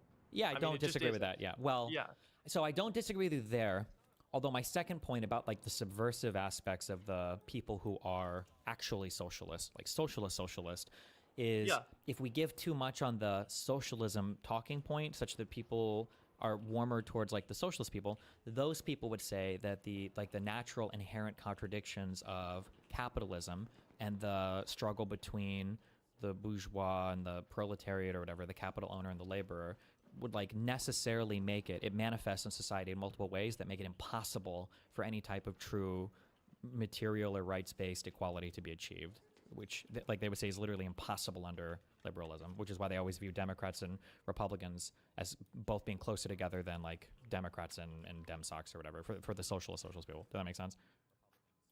Yeah, I Okay. mean, I just disagree with that kind of, I don't know what, is that, you know, historical materialism? You know, I just Mhm. disagree with that interpretation of reality. Sure. You know, I don't think that you know, the inevitable contradictions in capitalism are going to bring the system coming crashing down. You know, I think there's a reason why we saw the socialist revolutions in, you know, relatively underdeveloped societies rather than the most advanced societies, as you know, would have been predicted by like classical Marxism. Mhm. And of course, you know, there's been, you know, tons of additional scholarship on applying, you know, Marxism to, you know, this and that case. But to be it's to be sort clear, of- I wouldn't disagree with you there, but that is the Yeah. argument that the other side feels very strongly for. Well, And I think, that's fine. Yeah, I think it's It's important to just recognize wrong, that just though. because when we look at like the recent drama that's broken out around this, you know, would you rather vote for J.D. Vance or Gavin Newsom? That conversation is heavily informed by the socialist types who view Democrats and Republicans as both upholding the same type of capitalist liberal bourgeois oppressing proletariat system, which is why they're so easy to lump in like J.D. Vance and Newsom together, which again I agree with you is stupid, but yeah, I think it heavily Yeah, influences yeah, that concept. I find that ridiculous, but I find it a serious problem For that sure. a lot of people are attracted to at least a label that is somewhat captured by those types of people. Yeah. You know what I mean? Whenever the things that are attracting, at least in my view, the things that are attracting people to the Democratic Socialist label in the first place, you know, like a right to healthcare, a right to housing, a right to, you know, basically, you know, real freedom. You Mhm. know, that's the pitch. It's real freedom for all people, not just the rich. You know, Yeah. that's the basic Democratic Socialist pitch that's being sold to people. Mhm. But then, you know, you again, like you've been saying, there's some people in that space that are happy to say utterly ridiculous things like J.D. Vance and Gavin Newsom. You know, there's no meaningful difference between them. Mhm. You know, and I think that's bad. And so if we accept that there's a certain pitch that's being made to, and that is attractive to like 30% of the Democratic base, but there's nothing really there that's incompatible with liberalism. I just think that there's some things we could learn from that. Sure. You know, being more aggressive, talking about, you know, right to healthcare, right to housing, talking about being, you know, anti-corporate whenever the corporations are being materially harmful to freedom and equality. I mean, I think a good example would be all the integration that's been happening in the second Trump term between these businesses owned by people who are forthrightly anti-liberalism, anti-democracy. Mhm. You know, Elon Musk is a good example. How many times a day does he tweet about his like white nationalist lunatic ravings? I mean, he Yeah. does this like all the time. Mhm. Peter Thiel, like a decade ago, was writing about how freedom and democracy are no longer compatible. And, you know, Palantir, you know, not to get too conspiracy brained about Palantir, but it's an incredibly important company. You know, it's used all over, you know, Fortune 500 companies. It's used all over the U.S. government. And it's owned by a guy who thinks fundamentally that the U.S. government should be privatized. Yeah. And turned into like these weird techno-feudal states. I mean, corporations like that, I don't think that there's anything illiberal about saying that they need to be purged with fire. And if they can't be removed, then they need to just be taken under the control of the government or something, because it's an insider risk at that point. Yeah. I definitely don't disagree with you there. I do think when I look at a lot of the socialist talking points, I look at a lot of like the MAGA talking points, I do see this kind of this similarity. I call it populism, I guess. When I think of populism, I'm just kind of thinking in my head of there is some vague kind of elite thing. That might be politicians, it might be businesses, it might be globalists or whatever. And then there's going to be some like kind of outsider who's leading the charge against this they, them, not in the trans, well, sometimes in the trans sense, but like the whatever, yeah. It could be the Jews or whatever, right? And they're trying to deliver you into a better world. And one thing I think that it's really important to learn from MAGA, and I think it probably applies to the socialist group as well, is these people don't really care about necessarily the things that they're talking about, but they're all proxies for other issues. So like when conservatives say things like, I don't like regulations, and then they champion for like the biggest expansion of ICE. Dude, I went back and I looked at One Big Beautiful Bill after all this ICE shit. I didn't realize how huge the funding increase was. I don't know why. I just never really factored in my brain. Oh my fucking God. It's like more than the Marines now. Even right? just $100 billion is an insane amount of for ICE, okay? Not for all of DHS, all of immigration stuff, not for the entire feds, just for ICE. For ICE. Which to turn it into the president's private police force. I mean, that's what it is. Yeah. So like when conservatives say things like, I don't want more regulations, that's not true. They love certain types of regulations, right? Or when liberals say things like, oh, I don't like, I don't like corporatism or corporations or big business, that's not true either. If you have corporations that are in charge of like environmental stuff, or like you can find things that people will support that fall outside of the binary, like I don't like this thing, or versus I do like this thing. I think it's important to figure out what those proxy values are and not to get too hung up on the words that people are saying. Sure. Yeah. It's like if you have a kid who's saying that like I hate you, and it's like, well, actually you're 4 years old and it's 3 p.m. and you haven't had a nap yet. I think you just need to take a nap, right? That's why you're saying that, in that kind of way. Not to be as condescending, but yeah, I think it's important to figure out where these complaints are coming from too. Oh, you can also see this as well in the YouGov polls. It happens with Democrats. It really happens with Republicans. But when you ask people what their outlook is like on the economy or like how are you doing, it'll be like when it's the second the new president comes in, the Republican side changes like 70 points from like I'm in dire financial straits, my life is over, everything is terrible, to everything is looking up, it's great, it's amazing. And it's like, okay, well, did your life really change that much, or just kind of your perspective on the same set of facts, Yeah, that is an argument that I often point to for people who think that this is a strain that you sometimes see in kind of the election Twitter type discourse, where there's people who talk about, the best strategy for Democrats is just to like maximize the polls, to pick things that are popular in the polls, and to take those positions instead. Mm-hmm. But then, you look at that flip, like on the economy. You look at maybe even more substantive, like how Republicans flipped on tariffs as a policy, for example. And I think what you see isn't a public who's super interested necessarily in like economics. They're using economics as like a proxy for all these other things. Yeah. Or even more specifically, narrative. Imagine we're so close right now. Not really. Like, in fact, we are, but like in reality, we're not. We're so close to having a VAT, right? You got Americans somehow, the conservatives, to accept a universal tariff on every single product that we import, And like, who could have imagined that would have been something thrust upon the Republican Party and that they would accept it gleefully, right? That's crazy. So something is happening there that's not tracking, the words that they're saying, Yeah, well, I think what happened in that case was that Donald Trump made a successful pitch to the Republican Party that tariffs, or I should say that trade, was part of foreign exploitation.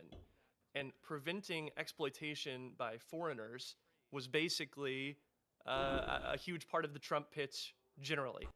Preventing exploitation by foreigners in the form of immigration, preventing exploitation by foreigners in the form of, China undermining us or Europe taking advantage of us, or, he had other things too. But that was a huge part of his pitch, and he managed to integrate trade into that narrative that he built about us being exploited by foreigners. And through that narrative, he was able to flip the Republican Party's position on trade, on tariffs. Yeah. I guess bringing it back to what you said about what the foundational values are. I mean, I think about this a lot because sometimes people ask me, what is liberalism, or why do I support it, or what am I trying to do here? So I think about the foundational values sometimes, and I think, well, I guess maybe I should ask you, like, what do you think your foundational values are? Why do you find yourself committed to this kind of philosophy? For me, I think it would be I like maximal freedom and choice and opportunity to choose or do whatever. I don't think necessarily everybody feels the same way about that, though. But I guess my personal drive towards life, which is also going to coincidentally line up a lot with where I was born and everything else, of course, obviously, right? Because that influences us. But I feel like liberalism at its best is there needs to be some loose framework that we all kind of agree to. It used to be kind of like Christian Judeo values or Christianity or whatever. I don't know. There has to be like some kind of loose framework that we're all kind of committed to. And then liberalism has to give you the means and tools within that framework to pursue whatever you feel like is is like the greatest good or the best version of yourself or the best version of what you can have for you and your family. Yeah. I think sometimes it's like an unsatisfactorily broad statement. And I think that's kind of a weakness in liberalism, but I think it's also, in a kind of ironic way, it's kind of a strength of liberalism as well.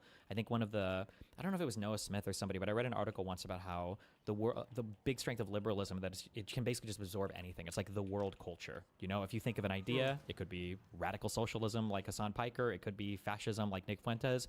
Like a liberal framework can literally absorb all of these different ideas into itself and even like commoditize them and make them work to some extent, which is again a strength of liberalism and a weakness of liberalism. So yeah, basically just like go ahead.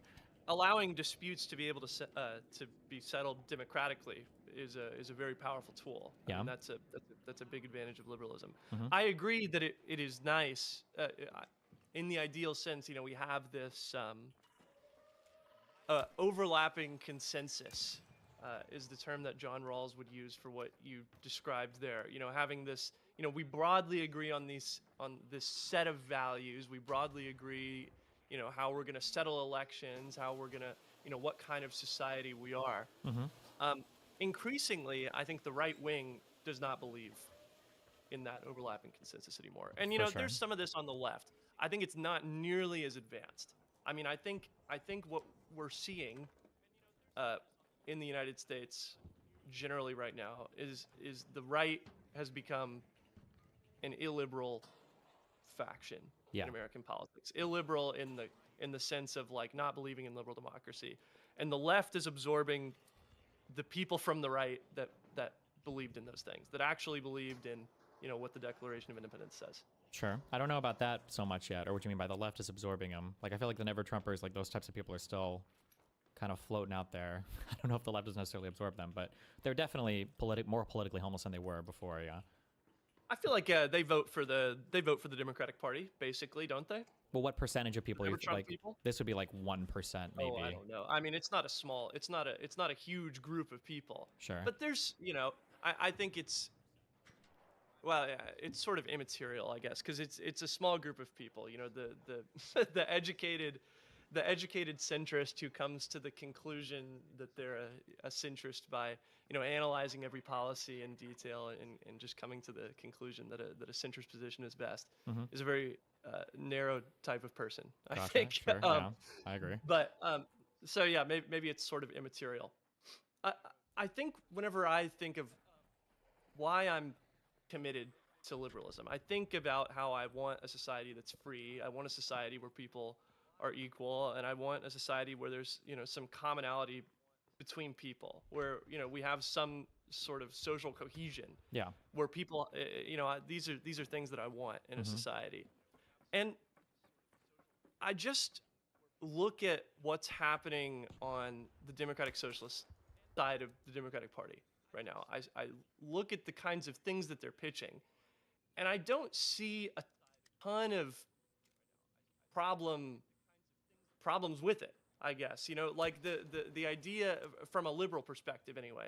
You know, I might have disagreements with them on policy implementation, but from a perspective on whether or not it's compatible with the Democratic program, I don't think there's a problem. Do you think that there's an inevitable collision course between the Democratic Socialist electeds and I guess maybe you would call the Democratic Socialist activists, the more like extreme people? So here's another kind of annoying divide right now that exists, and I think it's been incredibly damaging to our party, is that I don't remember if we talked about this last time. If you're as a YouTuber, if you talk to people and you go on stream, so I'm sure you talk about a lot of the same subjects. So if I repeat something, tell me we've already covered this. Okay. Okay. Yeah. But like one of the annoying issues is that on the right, I feel like everybody is playing the game of politics. So they're trying to exercise political power over another person. They're trying to get their people elected so that they can have power in our democratic system. And then online, I feel like a lot of the far left people, the socialist types, anybody that would call themselves a socialist, those people are not playing the game of politics. They're playing a social media game that's kind of masquerading as politics. And so I think that when a lot of people are trying to look at like, oh, you know, so there's a saying that a lot that the left purity tests and the right never does this. That's not true. The right does purity test harder than the left does, but they do it around voting for Trump. If you say you're not going to vote for Trump, it's over for you, right? That's the most important thing to them. Any other idea they don't care about, but you have to be willing to support Donald Trump. You have to support the Republican candidate. On the left, online, there's a lot of purity testing related to like Israel-Palestine or universal health care or whatever, UBI maybe, I don't know, stuff like this, but it's never over electoral things. If anything, they kind of eschew like the electoral stuff, you know, where they're like, oh, you know, both sides are the same, who cares, it's whatever. You know, we don't vote for anybody. It's all going to be the same corporate overlords at the end of the day anyway. And I think that's a big problem because it leads to this world where the right is able to build, now this is coming to bite them in the ass right now, a huge coalition of different types of voters who only care about getting the Republican elected. And then on the left, all the people online that are kind of holding a lot of our online conversations hostage on the left don't care about winning elections at all. So when you ask me that question of like, do you think there's going to be we're going to come to a head between democratic socialists and, you know, normal Democrats? For the elected ones, no, but there are very, very few elected ones. There's like one or two maybe, Mamdani maybe, and not many. What? Not many. Yeah. Oh yeah, no. And maybe Ilhan Omar. I don't even know if AOC is included in that group anymore, depending on who you talk to. So the elected people are different though than the online people who do not care about winning elections ever. And I think that's a frustrating aspect of our political conversations right now, is that so many people who don't care about winning elections are holding our conversations hostage online.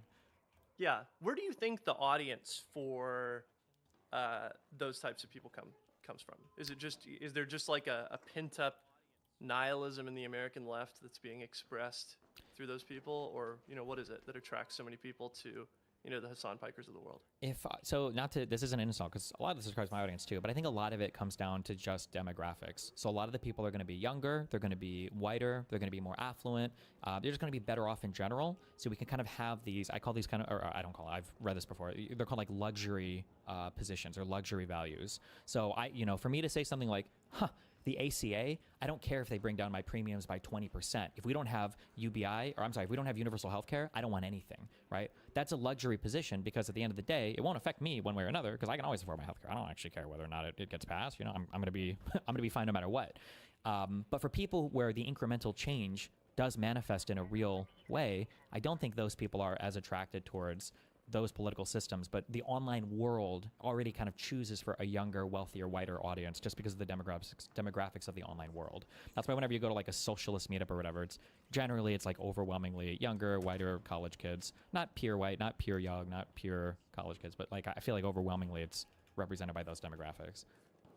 The young part is interesting. I feel like I read an interesting article one time about how the DSA used to feel like an old folks home before like Sanders in 2016, and then like they got an infusion of all these like young people who were, you know, becoming affiliated with DSA, and then there was, you know, I don't know, I there's like a history of the DSA article that I think I read. It was by someone who left like a few years ago, I think, over something to do with Israel Palestine. Sure, but that wouldn't surprise me if before Bernie, because socialist was kind of a bad for whatever reason, wait, how old are you again? I know I asked you this last time. I just turned 25. Okay. Just turned 25. Okay, so back in the days of Obama, if you listen to right-wing media, socialist was a huge slur. Nobody wanted to be a socialist. Nobody on the left. That was it's the equivalent to fascist today. They'll never admit that, but it really was. Calling somebody a communist is the equivalent to calling somebody like a fascist or racist or whatever today. So I feel like Bernie Sanders brought a lot of energy into that term, into that movement, and then that got a ton of young people kind of more interested in ascribing that label to themselves. So it wouldn't surprise me if the DSA was a bunch of older folk who believed in, like actual socialist values or concepts or whatever from, a bygone era, and now there's kind of a lot of younger people flowing into that movement now. Yeah. What would you say are the feelings or words most associated with liberalism today? Oof. If you would say that before socialism, it just sort of reminds me because maybe before 2016, socialism was associated in a lot of people's heads with like a tired kind of old ideology that sort of radical, but in a not very interesting way, if that makes sense. Mm-hmm. And then maybe after 2016, it got some more like youthful energy. It got some more, I guess, credibility. So it got new associations. I guess what words would you associate with liberalism today? I think this would very much depend on who you're asking. Can you give me like what crowd would you pose this question to? Well, I guess just you, Steven, first. Well, for me, I associate liberalism with, I think a lot of our Bill of Rights is kind of like like liberalism. So your First Amendment rights, your right to, like stuff related to criminal procedure, right? Like you have to read me charges, and I get a lawyer. There's a lot of liberty protections. For me, a lot of negative rights are ascribed to me, like in a broad sense, and then. Capitalism, I loosely associate capitalism with liberalism just because the right of like free enterprise and free association is kind of like loosely entangled there. Although there are theoretically other economic frameworks that could incorporate like liberal values or liberalism inside of them, but loosely speaking, sure. Yeah. Yeah. So I guess then what do you think the average relatively politically engaged person would associate with liberalism? The politically engaged, I would say broadly speaking, someone who votes. Someone who votes. Oh, those are two very different things. If you're decently politically engaged, I would say broadly you're probably aligned with me. Maybe you give or take a little bit in some areas, but I'd say broadly you're kind of going to give the answer that I gave. Yeah. Go ahead. Okay. Now I just think a lot about. I think a lot about this type of question because I think liberalism, right now, one of its big problems is that it seems like directionless. Yeah. It seems like it doesn't really know where it's going. It doesn't really seem like it has much of a vision. It doesn't seem like it has too much of a forward-looking perspective in a lot of cases, and I think this is a problem. Sure. I think. Wait, real quick. Do you think that that's the impression that liberalism gives, or do you think that's factually true about liberalism? I think it depends on who you're talking to. I think it's sort of complicated because I think it's a position that we've been forced into in the Trump administration where we've become the default defenders of the institutions. Yes. Right. Yeah. And so, it's a position that we've sort of been forced into where we spend a lot of time defending institutions. We spend a lot of time talking about, conserving things. This is an inherently uncomfortable position to be in for a liberal because it's a conservative position. It's not a liberal position. It's not a forward-looking position. It's to not some a extent, forward-looking. Yeah, and so it's an inherently uncomfortable position to be in. Just as a real quick thing for your opinion on what you're kind of talking about is I feel like one of the big issues is as we've ran out of like enemies in the world to fight or things to struggle against, and liberalism has become kind of the default. It makes it easy to kind of look around and be like, okay, well, if I have a problem, it must be with this thing, and then that's like just the assumption that everybody runs with.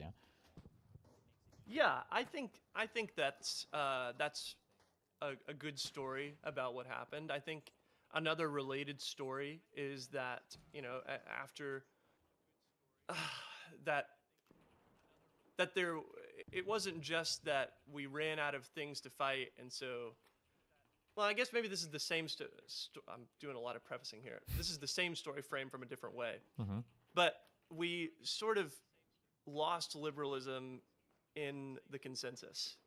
if that makes sense. Nope. You know, in the Explain it post-Cold to me. War system. In the post-Cold War consensus, there was basically an agreement on the principles of liberal democracy. Okay. You know, we would have a system where people had rights, where we had free and fair elections, where we had, you know, some sort of market system.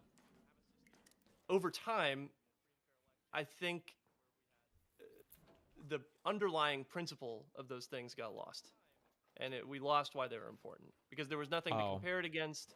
You know, there was no external enemy, there was no Cold War. I do agree with that 100%. Yeah, that when you lose an enemy and then you kind of lose the opposition, you no longer, you start to take for granted a lot of your core things. This is actually when I made my insertion into politics in like that 2016 Gamergate era. One of my biggest frustrations when I watched the Ben Shapiros and all these losers steamroll all these kids on the left is I realized, like, oh, there's a lot of things that we kind of argue about, like what should affirmative action look like. But we not only can we not have the argument of like, you know, should we even have things like affirmative action? We actually can't even have the argument of, do black people and white people, should they be treated the same at all? Like, it felt like the intellectual defense for all of that completely wasn't there. Like, it fell out from the bottom because nobody had to defend those ideas anymore. And then when you got people who were showing up in society to push against those, have you seen the movie Demolition Man? Oh, it's been so long. Yes, but it's been so long. Yeah, it was like one of those guys was brought back from their cryogenic sleep. Yeah. And was here to, like, you know, and the cops were like, get down. And he's like, no. And he's like, oh shit, the guy's not listening to us. We actually have no idea what to do at this point. Like, it feels like that is kind of like what's happened. Yeah. Yeah, it's like that Onion skit where Congress, you know, forgets how to pass a bill. Yeah. Yeah. That's By Onion skit, you mean our current like Congress or whatever, but yeah. I know what you're talking about. Yeah. There was a funny thing the other day where JD Vance looked like he was forgetting like how he was supposed to vote on something. Did you see that? Yeah, I did. Funny. So I guess maybe the thesis of what I'm trying to say here is that right now there is an enemy to liberalism, and it's the illiberal right, right? It's the illiberal right. I think they not only have leadership that's, you know, closer to the top. I think JD Vance is the closest thing we have had to an actual fascist that close to the presidency in American history. I mean, I really do think that about him. Sure. Donald Trump, I'm not sure has much of an ideology. I mean, he's obviously a right-wing authoritarian, but in terms of he's a right-wing authoritarian by personality, by psychology, not even by political ideology. But Stephen Miller and JD Vance are incredibly scary people to me. Yes, I call them fascists all the time, and I don't feel even a little bit bad about it. Yeah. And I think they crucially have, you know, some 30% base that basically agrees with them about stuff. You know, maybe it's not that high, maybe it's like 25, 20, but there's some base there that basically agrees with them. And I see on the left, you know, 30% of people, they call themselves democratic socialists. And I don't feel as, you know, I'm not a socialist, but I'm also not super concerned with the democratic socialists, because it seems like what's attracting them to that term is stuff that in any other era would have just been called like progressive liberalism. And so I wonder if we can win people back to liberalism by just adopting some of the stuff without all the baggage and the incorrect way of going about things that socialists have. I mean, we could. But then that goes back to the first or second thing I said in that prefacing that we don't have any kind of messaging apparatus. So it makes it really scary to play that game. Oh, sure. I mean, you know, it's... I don't disagree with you. Like when I hear the average person call themselves, like if the average person is like MAGA versus if I've got a guy in one room who's MAGA and a guy in another room who calls himself like a Demstock, like my guess is going to be that I can pull the Demstock, or we're going to have alignment in a lot of issues with a little bit of talking. And then the disagreements we have are probably just going to be, they're probably going to be factual disagreements. So like he might think that rent control is a really good idea and I might dislike rent control, but it's not going to be because we have different ideas about should there be homeless people or not. It's just going to be because we disagree on the facts of whether or not it's an effective policy. Whereas with the MAGA person, we're going to have some more fundamental conversation topics that if I argue illegal immigration even, or immigration or H-1Bs are positive for the economy, that's not enough of an argument because they're going to say, I don't care. It's okay if the economy suffers a little bit. We don't need these people in it, right? I'm going to have a more fundamental conversation. So I feel what you're saying there. I think I agree with you there. Yeah, for sure. Yeah, so whenever you talk about the messaging apparatus, what do you think the biggest challenges are to that sort of thing existing? What are the biggest or challenges? What do you think stands in the way right now? Well, so I think one of the issues is that, like, this has been a thing in the making for a long time. Like, Republicans have been so good at controlling the media. So the answer is not going to be, like, a quick and easy fix.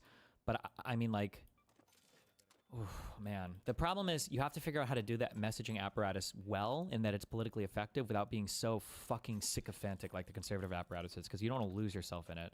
So, like, I'm sympathetic to that. I'm trying to think. I'm sorry. I'm trying to think of the things that just piss me off the most. Like, if you're going to have these people on your shows, I think we can't be ashamed of the things that we've done, and we have to stop hedging so much on the past. Biden was a phenomenal president in almost every conceivable way. Biden did more than, and I don't know if they would admit it anymore, but even like your tanky types or your socialist types, like Majority Report people and everything else, I think even Hassan might have even said Biden did more than anybody thought he would do legislatively. There's no need to hedge so much on everything. Like, yeah, I know that Biden was horrible on immigration, and maybe he did have an open borders policy, and yeah, he was definitely senile, and yeah, I know. Like, don't bother. There's no need to hedge that much. When you're defending the things that you've done on your side, I think it's good to have a strong, be a stalwart defender of those things. Not that you should ignore all problems, but there are different conversations that you have in front of different people. This is a weird thing from our perspective, okay? So come with me for a second, okay? But, like, pretend you're, like, a black person. Pretend you're a black person or pretend you're a woman, okay? If you're a black person and you're around other black people and you have complaints about black people, then you can say those and you can talk in your group of friends and it's whatever. It's, who cares? You're just, you're ranting about whatever. But if you're a black person and you're in front of a crowd of white people, even if they're all friends, when you start throwing your own, like, race or gender or whatever under the bus and none of those other types of people around, the character of that conversation changes so much. Do you understand kind of what I'm saying? Yeah. It's such a bad, horrible feeling. And when you realize you're participating in it, if you care, it's a horrible feeling. And then people from the outside looking in will look at you differently, both on the black side and the white side, or the man side and the woman side. It's a very, very, very scary, bad thing to be participating in. So, like I think I did this, unfortunately, and I hate myself for it. Maybe, I don't know if I could represent it. But, like, when I would play, like, the good liberal talking to conservatives, right? Because in your mind, what you're trying to do, and I think it's similar from, like, a black person, from a woman, from a minority perspective. He's like, okay, well, I can show these people that we're not all like this, or I can show these people we can joke about this. That's fine. Maybe a current political example would be like what the Chink Uyghur like arc that he's on right now. No, I would eject. He's a crazy guy. I wouldn't even want to draw a parallel to that. We can talk about him if you want, though. But it's like what you think you're doing in your mind. What I thought I was doing is I'm going to another show and I'm showing you, hey, not all liberals are like this, guys. But what I'm actually doing is they're going, oh, Destiny's not like all liberals. And realizing that there are appropriate conversations to have in front of your own people, and there are different conversations you have when the enemy politically is present. I think that's an important distinction for liberals to make. Conservatives, show me anything in the media where conservatives are making concessions in front of liberals about fucking anything. Motherfuckers won't even concede the 2020 election, okay? Like, these guys are, yeah. And we don't have to be that sycophantic, but, like, this is, like, one of, like, 20 things we could do, but, like, there are so many things. Yeah, go ahead.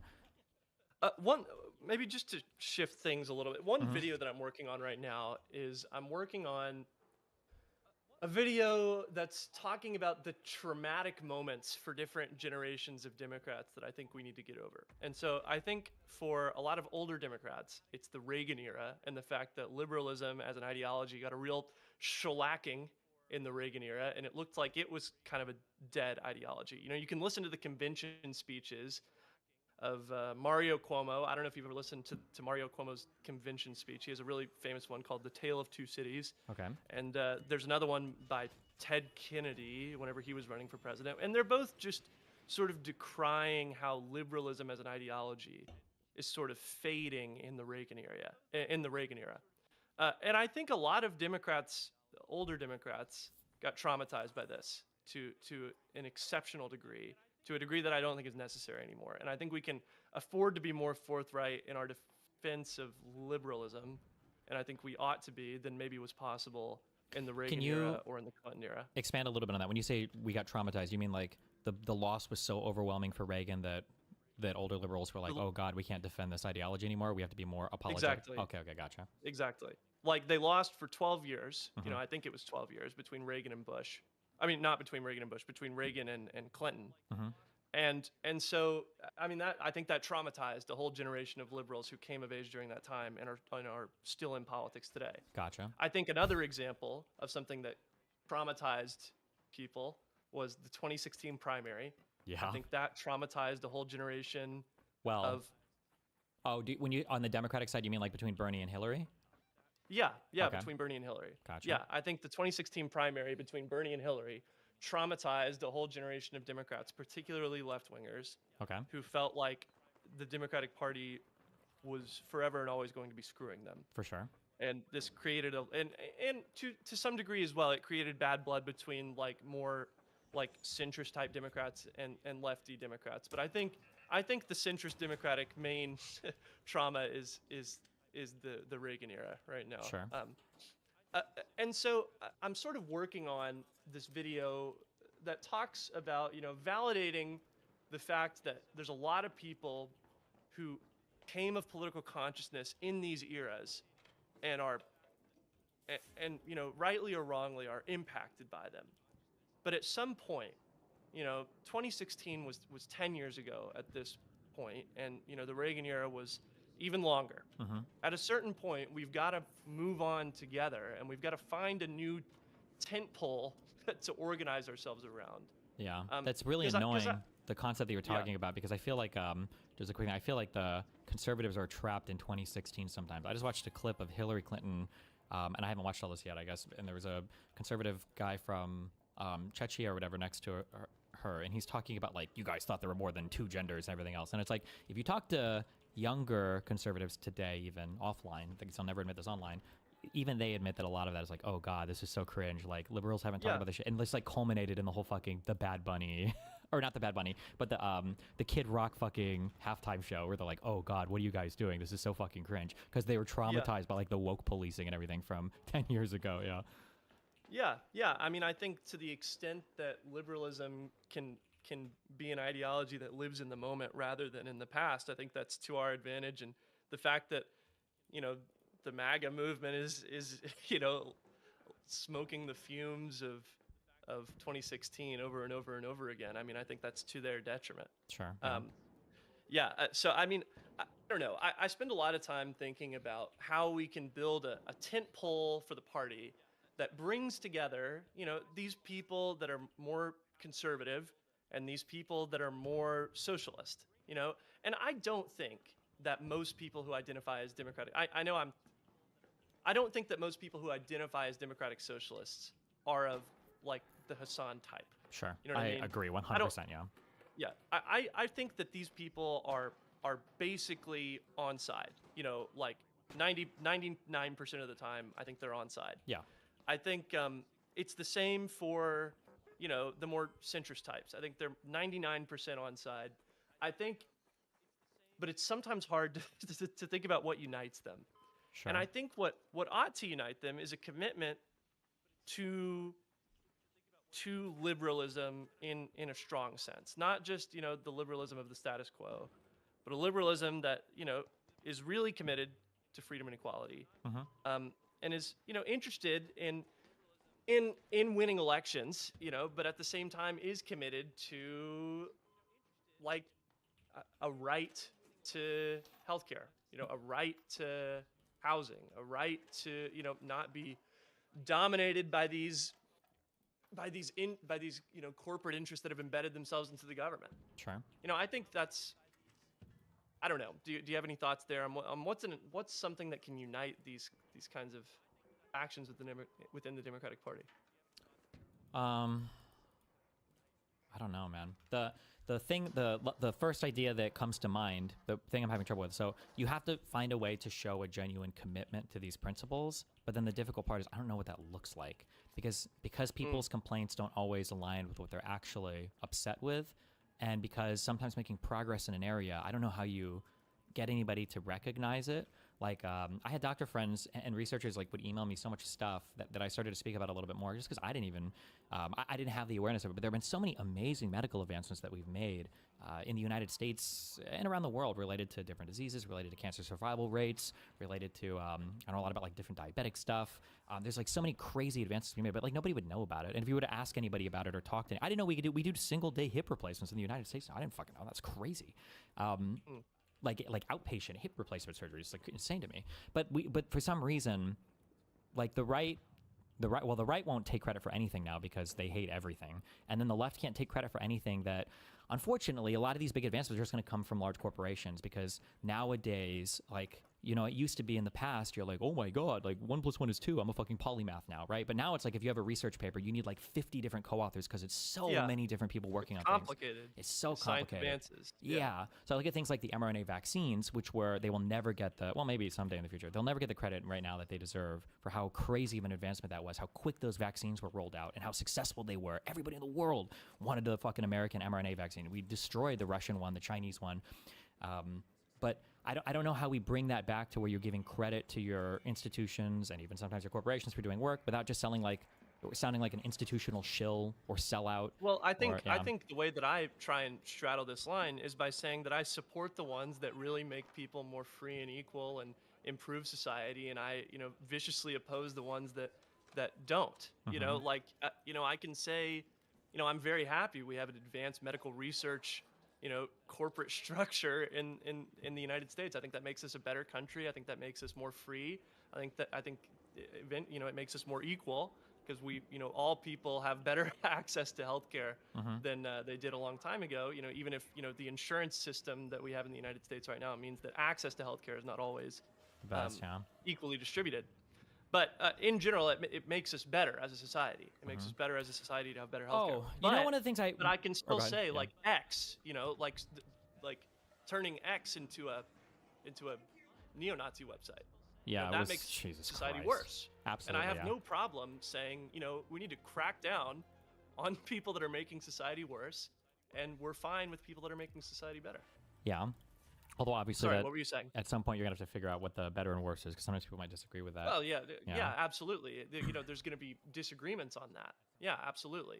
But those are disagreements that can be worked out, you know, internally, I guess. But the fact of the matter is that there's no contradiction, I don't think, between discriminating, you know, on, you know, these are companies, these are corporations that make society worse, and these are ones that make society better. Yeah. And we're fine with the ones that make society better, and we hate the ones that make it worse. Yeah, as long as we can accurately identify it, yeah.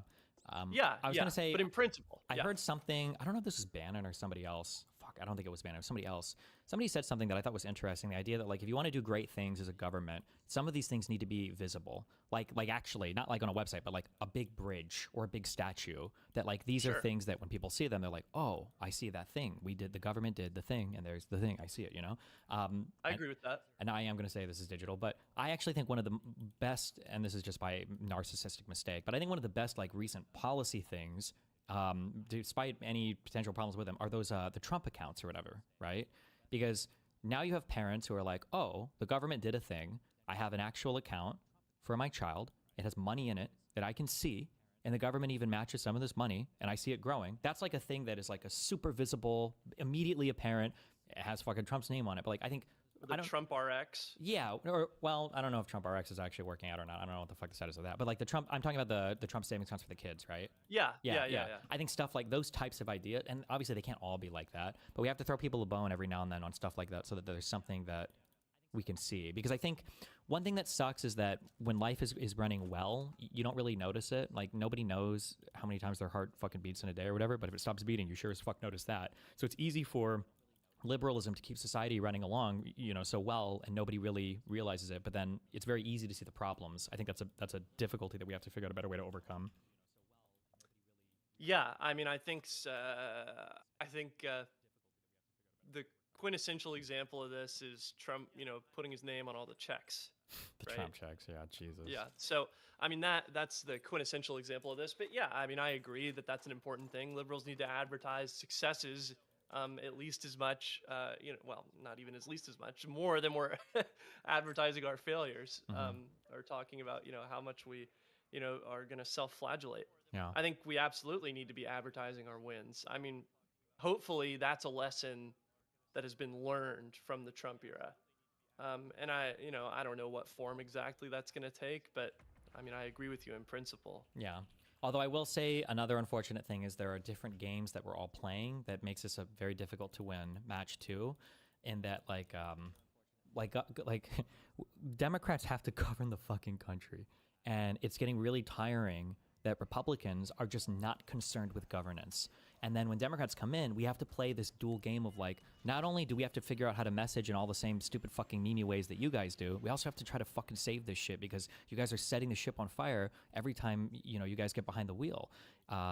You know, I bring up, and I'm sure everybody brings this up now, right? Like the Obama coming into office after the global financial crisis, or Biden coming into office off of COVID. And, you know, these Democrats having to come into office at the end of these insane global era, once in a lifetime, quote unquote, disasters, and then trying to pick up the pieces. And then a Republican is given the reins immediately, like 4 or 8 years after. It's like, Jesus fucking Christ, guys. Like, what the fuck? Yeah. No, yeah, I mean, absolutely. I think this is one of the reasons why eliminating the filibuster is so important, because the next Democratic administration that gets in there with the ability to do things needs to actually do them, to actually do them. You need to invoke, you know, these icons of liberalism, you know, FDR, LBJ. You need to just say, we're going to do big things and we're going to do them now. Yeah. And eliminate the filibuster. And don't even talk about, you know, eliminating the filibuster so much. Just talk about the things that you want to do and then eliminate the filibuster to do them. You know, I make agree with government that, actually because it shouldn't be about eliminating the filibuster. It should be about passing should be single about payer or delivering passing healthcare, public. Yeah, exactly. Like, we want to do housing. the public option. Republicans don't want you to do it. Let the Republicans. One thing that Republicans have figured out so well, I believe this. I think this is by. I don't know if this is by design. In real life, when people are like manipulative, abusive people, I think that most of this is just by you just practice a thing and it works, and they're not like thinking about it. And I think a lot of our media landscape has gotten to this point to where Republicans have taken this abuser thing and they don't even think about it. It just comes natural to them. When they're attacking all the time and you're defending all the time, I always say this: when you defend, the best thing that you can ever hope to do is keep the same ground that you're on. At best, that's your best version of a defense. But you're never attacking. And Republicans are so good at having us on the attack constantly that we don't even think about attacking. We just think about how to have like perfect defenses.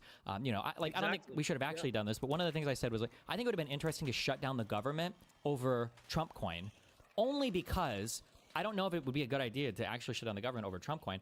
I want to hear Republicans defend Trump coin. They never have to, and they'll never have to because they're never on the defense over it ever. But I think it would be really interesting to say, we're going to shut down the government until Donald Trump explains what exactly is happening with that $400 million Qatari jet, just because he hasn't ever had to. And Republicans never have to fucking defend any of the shit they do. And I would be interested to hear that at some point. Maybe not over government shutdowns, but some kind of aggressive media presence would be fucking nice on this. I like it. Let's do it. Yeah, shut down the government over that until we get Trump on. Until we get Trump on TV to answer some questions. Yeah. Why not? And then clone. We need to do however much funding to Pfizer or Moderna or whatever to clone Caitlin Collins. I always call her Katie Collins. I think her name is Caitlin Collins. She's like she's my favorite journalist. She's like the only one who asks questions and actually demands answers. And then when they don't answer, she restates the fact before moving on to the next one. The softball interviews for all these people in the administration, it drives me crazy. It can't be. I'm sorry, but if you want to be like a real country and you want to talk about freedom of the press and journalism and all this, it can't be that the government officials are allowed to come up to you and lie to you so blatantly and then walk away from that interview feeling like they did a good job. Like even authoritarian dictatorships do a better job at lying to their people than this Trump cabinet does. It's just, that's insane to me. I'm sure you saw the Bondi meltdown with her fucking burn book, right? Oh yeah, that was crazy. With like the pre-written insults and stuff. Absolutely absurd. Yeah, I got an illegal immigrant in every state for every senator that's asking me questions. The Dow is at 50,000. Yeah. The Oh Dow. my God. The Dow. That was crazy. Unbelievable. She's an embarrassment to the country. I can't believe she's in charge of anything. I can't believe so many of these people are in charge. I was gonna say she's not even the worst one. That's the unbelievable thing. Yeah. I know. She actually knows what she's doing. Which is even sadder. Yeah, because she was the attorney general in Florida. She's not an idiot. Not as stupid as she's acting. She's not an idiot. A lot of these guys aren't idiots. Like a lot of the senators and stuff, they're not idiots. Ted Cruz, I'm in Texas. The lawmakers absolutely know better. Yes, Ted Cruz. Ted Cruz is like, he went to Yale Law School or something. And, they all put on this like good old boy affectation. There's a really funny video of Ted Cruz where he he's like, I don't know. There was some sort of dust up over beer or so. Oh, maybe it was whenever Bud Light sponsored that trans influencer. I can't remember Nikki who that was. Mulvaney or I don't know the fucking I'm names not of these sure. people, but Yeah, it's, but you know, all the conservatives got mad about that, and then I think this is what it was. Maybe it was some other beer-related dust-up. But Ted Cruz got him and a bunch of lackeys together, and they all were like, "I'm here drinking my non-woke beer," and then they all took turns like taking a sip of the beer. It was so performative, but it was so performative. Yeah, it was like when Trump was at his fucking Super Bowl party and they were watching Bad Bunny instead of the fucking Kid Rock concert. Yeah. That's one of the things that I hate the most when I go on social media. I almost made a big post about this and I deleted it before I got 2 sentences in. It's like, fuck me. Is it like everything is so fake? And you know, I expect random people to be stupid, and I expect maybe alternative media people to be fake. But like when even the lawmakers and everything, all of it is just so fake. Like it's so fake, and that like they know that everything they post is just such bullshit, and it drives me fucking crazy. It drives me so insane. Yeah, no, I mean it's kayfabe. That's the word that everyone's using these days, right? That's stolen from like professional wrestling. Oh. Kayfabe. Yeah. Where you know they're putting on the act, and you know, but I don't know. I don't actually know anything about professional wrestling, but I hear people talk about that term now, where you know all the politicians are sort of doing the show, but now the show is just the real thing. Yep. Yeah. Well, I mean, careful. The right, not the left. Okay, the right plays this game. Yeah. It's it's gotten. Yeah, I don't know. How do you feel generally about the state of things? What do you think? About the state of the country? Do you think we're headed in a good direction? What do you think? Did we talk about the? No, I don't think we did because it was too far away. I feel like the scariest story right now in this country is related to that seizure of shit in Fulton County. Yeah, no, it is really scary. I mean, I think we should expect that the Trump administration's gonna do some crazy stuff related to the midterms. I think we should just expect that that's gonna happen at this point. I mean, whether or not that, you know, whether that's you know, sending ICE people to sit outside polling locations. I think that, you know, is a potential possibility as a form of voter intimidation. You know, I think we should just expect that some crazy stuff is going to happen. I also don't like that states are more, it feels like the Republican states are more on board with the bullshit too, which I think is really scary. Like, in what way? So I don't know if you remember this, but so first of all, Donald Trump's been claiming that like every fucking election since 2008, I think, has been rigged. He's made these claims always. When he won the election in 2016, he put together a voter fraud commission to try to prove that I think he was saying there were 3 million illegal votes, because he wants to say that he beat Hillary Clinton in the popular vote, but the illegal votes are the ones that made it so, you know, it didn't. So he was going to try to find 3 million illegal votes. When he put together that commission, the commission disbanded, I think, in a few months because they, quote unquote, couldn't find anything. The reason why they couldn't find anything is because the only thing the commission did is once they were put together, the commission reached out to all 50 states, and then the commission said, we want all of your voter registration data. And every single state, blue and red, said, fuck off. We're never doing this. This is never happening. And then I think they threatened to sue, they did something, and nothing happened, because they're like, no, this is our voter data. We don't owe you this as the federal government. Never. But I think that I've seen, I don't know if I read an article on this or if I saw a tweet or something, I think some states are being more cooperative now with that. I would need to Google that to check, but they're not, like, some of the red states are not as protective of this stuff now, and they seem more willing to cooperate with kind of the crazy Trump stuff. And the only limiting factor on whether or not Trump impedes in the midterms, honestly, they're only held back by their own incompetence. If the administration was more competent, I would be willing to wager a big polymarket bet that they will try to meaningfully intervene in the midterms, but they're so incompetent that they might not figure out how to. But if the states start cooperating with them, then who knows? Yeah. That's scary to me. I think who knows? You know, I think it's a situation where people ask me about this and tell me, you know, they ask whenever I'm on stream, I've had questions like, you know, what should we be doing about like the Trump administration trying to meddle with the elections? And I'm hesitant to say anything other than just like, go vote. You know, go vote. Ensure that you vote, ensure that you're registered to vote, ensure that you're getting other people to go vote. Because really, if we're in a situation where the Trump administration is just going to outright like cancel elections or do any of this type of blatant, you know, stuff, we're in a whole different world at that point. And I'm not willing to to go there until we're in a point where the Trump administration is like actively canceling elections. I mean, so whenever I get questions like this, I just say, you know, we're not there yet. You know, I think we should be worried about it. But at the same time, it shouldn't change what you're going to do as an average person, which is go vote. Yeah. You should go vote. You should go vote for every Democrat available. And that's it. And if we're in a world after the midterms where the Trump administration has canceled the elections or something, you know, we will, you know, cross that Rubicon whenever we get there. Yeah. I guess. I do think, I don't know how we change this talking point because it requires a lot of finesse. But one thing I keep trying to stress to people when they talk about, do you know who Asmongold is? I'm familiar. Okay, he's like the largest streamer on Twitch, I think, by viewer hours. Gamer, yeah. Yeah, and he does a lot of MAGA. He's basically a 100% like MAGA aligned political talking head. And you know, one of the things that he says, you know, he'll tweet out things where he says commonly, like, I think these people should be tried for treason and executed, or he'll support Trump when Trump says things like this. And one common talking point that I get from people on the right, and then sometimes I even hear people on the left say things like this, like, well, you know, he's saying they have to try them. You know, he's not saying they just like execute them summarily or whatever. They're talking about trials and stuff. And one thing I wish more people understood is that like no political leader just executes political opponents. Like there are always charges, you know, even in a dictatorship, like there are always charges. It's not like Saddam Hussein was like, I'm killing these people because I'm fucking evil, you know. It's because these people committed treason to the party and they were collaborators and they were assisting the enemies of the state. Like there are always reasons. And I think people need to be a little bit more cognizant of that. So like elections won't be canceled and ICE won't stop people from voting, but there might be enhanced security protocols at-risk voting places due to a large number of potential illegal immigrants voting, right? That would be how that manifests. That would be the furthest it goes. They're not going to say, we're sending ICE to fuck over the polling stations, right? It's going to be what I just said. And I feel like people aren't cognizant of that sometimes, or how to argue against it on the left, or rather they're talking about it as like they're going to try to cancel elections. And I don't even disagree. I say that, right? Like that is what they're going to try to do. But it is frustrating, I guess. Maybe I'm just venting, that sometimes people will say things like, oh, well, it's okay because there was a trial, or like, well, they indicted Letitia James. It's like on mortgage fraud, really, you know?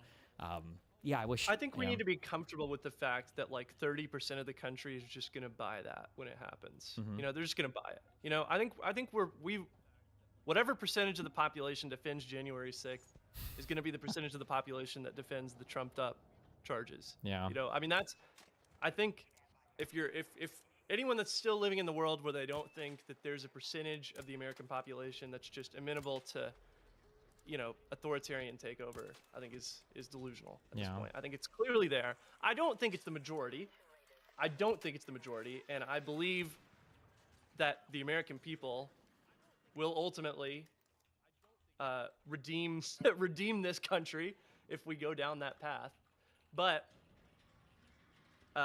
yeah, I mean, I worry a lot about states like mine, like Texas, that are sort of it's not exactly a battleground state, but you know, especially depending on who wins the Republican and Democratic Senate primaries, there's going to be a lot of money flowing into the state.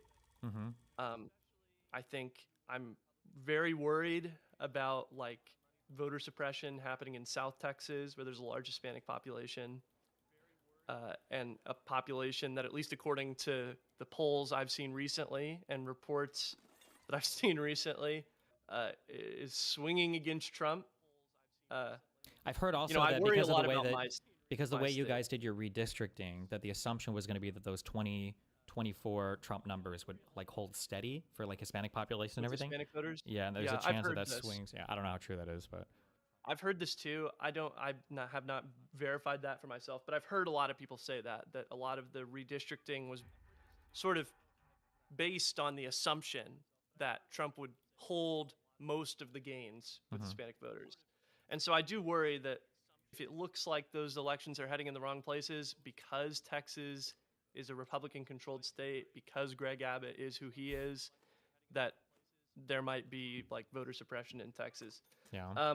Also, look at the difference real quick in your guys's. You had, you needed I think you needed a quorum to vote on your redistricting maps or whatever. And I think a couple Democrats figured that like if they fled the state, that quorum wouldn't be reached. And then they were able to delay the vote on that. I worked in the state legislature whenever that happened one time. Oh. I worked for Yeah. Well, very nice. And I thought that was I thought that was a cute idea. Their response to that was, I don't remember if the president said he was going to start extraditing people from one state to the next. And then I think they started locking the lawmakers into the hall once they got back to the state so that they had to be there for the quorum. Yep. Notice the difference between that. This was state elected people for a state representation, you know, trying to find a cute loophole on that vote.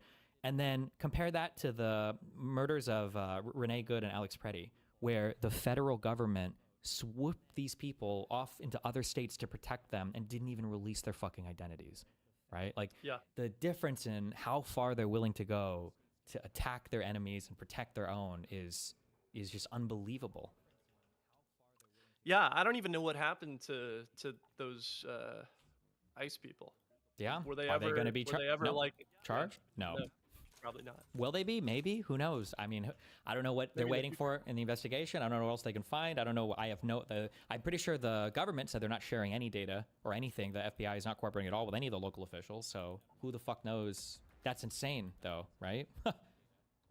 I am really happy that the Trump administration was basically defeated in Minneapolis, though. I'm very proud of the people in Minneapolis who got out there day You after day. say that, and in a way, I agree with you. But man, does that play into what I said earlier about how when you're on the defensive, all you can ever do is hold your ground. So like, we're happy, that's cool, but like, we're happy that an ICE deployment that was done to Minnesota off the backs of a fraud video, like the video was fraudulent, that Nick Shirley, the cognitively impaired kid, right? That ICE deployment happened. However many people were captured. However many citizens were harassed. 2 citizens were killed by ICE. And then like the celebration is, okay, well, we got ICE to largely withdraw from the state at least. And it's like, damn, that was like the starting position, you know? not to say that we shouldn't be happy with the Minnesota like people that were able to get them finally kicked out. That's amazing. But like, god damn, that's so brutal, you know? I mean, I think it's basically the optimal thing that could have happened from that situation. Yeah. I mean, you know, I struggle to think of what would have been a better outcome. The problem is that when you have an opponent who is, I'm trying to defend post right now, but like when you have an opponent who's willing to go to the mat and you're not, and they always know that, you're always kind of in a losing position. Like, and I think one of the big issues is that if Republicans know that Democrats are going to waver every time push comes to shove, they can always play into that. And sometimes I wonder if, and I'm not saying we should have a civil war, but if they knew Democrats were as willing to push it that far, like imagine that ICE shooting happens and imagine immediately after those agents are arrested by like Minnesota State Police or Minneapolis local police. Like that situation would probably look a whole lot different. I think a lot of ICE officers would be reconsidering a lot of stuff. And I think the federal government would be reconsidering a lot of stuff. I think that they would be in a much more uncertain position. Whereas right now, like I think they feel pretty good about things. Like, yeah, they withdrew from Minnesota, but you know, how much of their agenda did they get done there? How much were they allowed to do it at all? That clearly they don't give a fuck about winning other elections. So I think at a certain point though, you gotta maximize the narrative value of the wins that you can take. For sure. And I think in Minnesota, I'm happy calling that a win. But what was his name? The guy that dressed up like the Nazi, and you know he got like demoted. Bovino, that guy, he got demoted. So we lost they had to reshuffle people. They had to bring in Homan or whatever, and then they basically withdrew. Yeah. I mean, I'm happy calling that a Trump administration failure, Democratic victory for the protesters in Minneapolis. I'm happy calling that a win. Yeah, and I think it's an inspiring story to tell about the power that people have whenever the Trump administration comes to your city to occupy it, and they can be effectively resisted. By concerted effort, they can be effectively resisted. And I loosely agree with you, just because I definitely want to stand with people in Minnesota, and in a loose sense I agree with you. But man, I hope it doesn't take the murder of American citizens to get the feds, and not even like the real feds, okay, but fucking ICE to leave your state, because that's for the United States too, that's a very sad state of affairs. And then also what we were talking about before in terms of like what people actually care about or what people are willing to stand on, right? Like this is like your classic big bad federal government versus state governments, and to see all the Republicans, all the "Don't Tread on Me" guys cheering it on is just like Jesus. Yeah, well, no, I mean I totally agree. It's a very sad state of affairs. That's all I have to say about it. I guess. I mean, it is sad. It sucks. It really sucks. But at the same time, that's the situation we find ourselves in, and we can't really do anything but go forward. Yeah, I agree. And I think it's a great point to say that. Well, I think I've probably said all I need to say about that. Let me ask you one more question. In terms of our congressional leadership, I'm sure you've talked about this some. Do you have any thoughts on the continuation of the Schumer-Jeffries duo? I just don't like the way Jeffries talks. I know that's very... I feel like an asshole, but sometimes I wonder how much candor and shit matters now, since apparently that's all Americans fucking care about. I did appreciate... Yeah. I don't remember when. This was months ago, but I remember seeing Jeffries. Some guy was chatting at another lawmaker, and Jeffries was, like, shouting him down. And for the first time, I was like, oh, that was actually pretty base. He was, like, holding him to task on things. I don't know enough about the inner workings of the Senate and how much... Like, is Schumer actually, like outplaying the Republicans at times with the shutdown? The last time there were some people who said he was, other people said he wasn't. Like the leadership in Congress requires strategic moves that don't always necessarily look good, especially to the Twitter fan bases. So like I'm sympathetic to that, but I'm just not sure sometimes. Like, I know Pelosi was hated by everybody, but Pelosi was a fucking demon in Congress. Like, that lady could raise money. That lady could whip votes. That lady could get anything done. If it was doable, like, Pelosi was the person who could do it. I don't know if Schumer is necessarily the same in the Senate. I just don't know. Not like I don't know. Like, I have doubts about him. I'm not well-read enough into it. How do you feel, I guess, for House and Senate leadership? What do you think that should look like? I think part of being an effective leader right now is being an effective communicator. And I don't think that Chuck Schumer and Jeffries are that, unfortunately. Whatever else. I think that they've lost the confidence of people, and right now what the Democratic leadership needs a lot of is leadership. Yeah. And I don't think they're doing a good job providing it. There was a funny headline that I saw about Schumer the other day that I really think encapsulates my problems with him and his sort of communication strategy. So the headline is, DHS to shut down with no end in sight amid standoff over ICE. So great job, Democrats. Subtitle, quote, I have looked at the polling data. The public is crying out for change, Chuck Schumer said. And it's like, okay, why would you say that? I appreciate the value of the polls, but like, it's every time with this guy. It's like the polls say this, the polls say that, the polls do this, the polls do that, I do this, and it's just, it can never be with Chuck Schumer a principled stand about anything. Or even it doesn't have to be a principled stand, but at least present it that way, Like present it that way. Yeah. That's what I'm saying. If somebody were to ask an Olympic athlete, like, how were you able to do it, right? The answer people want to hear is like, I've got a lot of perseverance. My mom, like, they don't want your training routine, well, I was born with a 20% larger natural lung capacity. Exactly. And my torso actually is quite adept in terms of swimming and blah, blah, blah. Yeah, no, I agree. Schumer, the communication or whatever is just it doesn't feel. It's not good. Who I miss, and it sucks because I think all these people are quite to the left of me when I think of good communicators. Where is AOC at? What's she been up to? Because I feel like I don't hear her as much. AOC. Yeah. I feel AOC was in Munich recently. Okay. Did you see that? I haven't. At the Munich Security Conference. Probably gonna watch a lot of this after our talk because I haven't seen any of that yet. But like, I feel like I haven't seen her as much on the domestic stage, like just like talking about things or messaging at all. Is there a reason why, or what do you think? Like over the past 2 months, I feel like I haven't. When Congress is in session, it's harder. Well, it's not like they're doing anything.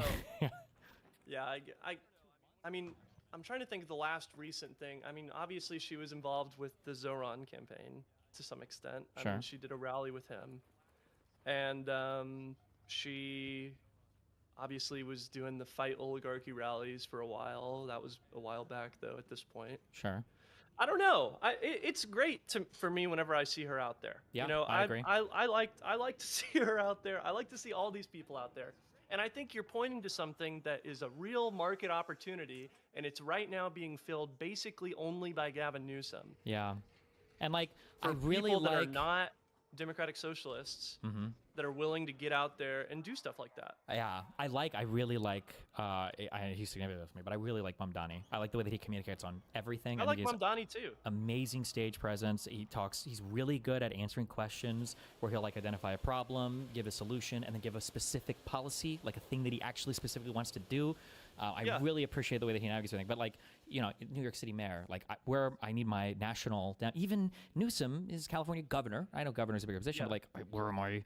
You know who I really like, but I think she's too much in my ballpark. I think, I don't know if like the messaging is popular nationally. I really like Jasmine Crockett, but I think she's a little bit too much for most people maybe. But where are the I rest like of Jasmine Crockett. She's funny. I like her takedowns of people. Yes. But we need more. We need more. I don't know. We need more of them. Yeah. Oh, there's another guy who's also really funny, and I always forget his fucking name. When he was questioning Bondi, he had the sign up that was blank, and he was like, "I'll write down my rating for what you have him in your burn book." Which congressman am I thinking of, guys? I always forget his name. And I love this. Jared Moskowitz. I don't know how to pronounce his last name. Oh, and I like Raskin too. These guys need to get on TV more. I don't know how. Every time I see them in hearings or whatever, I love listening to them, to both of those guys speak. They need to get on CNN, Fox News, whatever the fuck they need to do. They can come on your show. Well, yeah, obviously they want to, yeah, for sure. But they need to be in front of the more Democrats and like mainstream audiences. I want to see these guys like making the rounds more. I wish I saw them more instead of, oh, here's the 57th stupid fucking interview with Besant, you know, where I get to hear probably the dumbest take on economics I've ever heard in my entire life again, you know, rivaled only by the last take this guy gave on the state of the economy, you know? Yeah, no, I definitely want to see more Democratic voices getting out there, being vocal, being aggressive. I think that's a real market. Not to make I don't know. Not to make not to it sound too like market sound. Schumer. Yeah, I don't know. Yeah, but that's there's a real market opportunity. There is. There's a market opportunity there for someone that's willing to be out there. You know, this is why Newsom's so popular. I think this is why AOC is so popular among the base. You know, people who aren't necessarily ideological. Yeah. But again, sort of to bring it back, you know, you see someone like AOC, Bernie, these people get out there and they're hammering the administration. And what do those people call themselves? They call themselves Democratic Socialists. Well, that sounds like me then. You know? And, you know, to the extent that I'm not a socialist, I'd like to see liberals do better at that. Yeah. Yeah. So, yeah, I don't know. I don't have anything else. Do you have anything else? I guess not that I can think of right now. You think that you think the midterms, do you think they'll generally go off well, or what do you? I guess we kind of talked about this earlier, but we didn't really. I think it's going to be exceptional. I think it's going to be go off well in terms of like interference from the administration. If we vote, if everybody gets to vote, I think I hope, and I think it's going to be a bloodbath. Yeah. Yeah. Bloodbath in a political way, option, not in a. Sorry, just to clarify. The only option that we have is to right now is to just believe that it's gonna work, that it's gonna work out, that the institutions will basically function.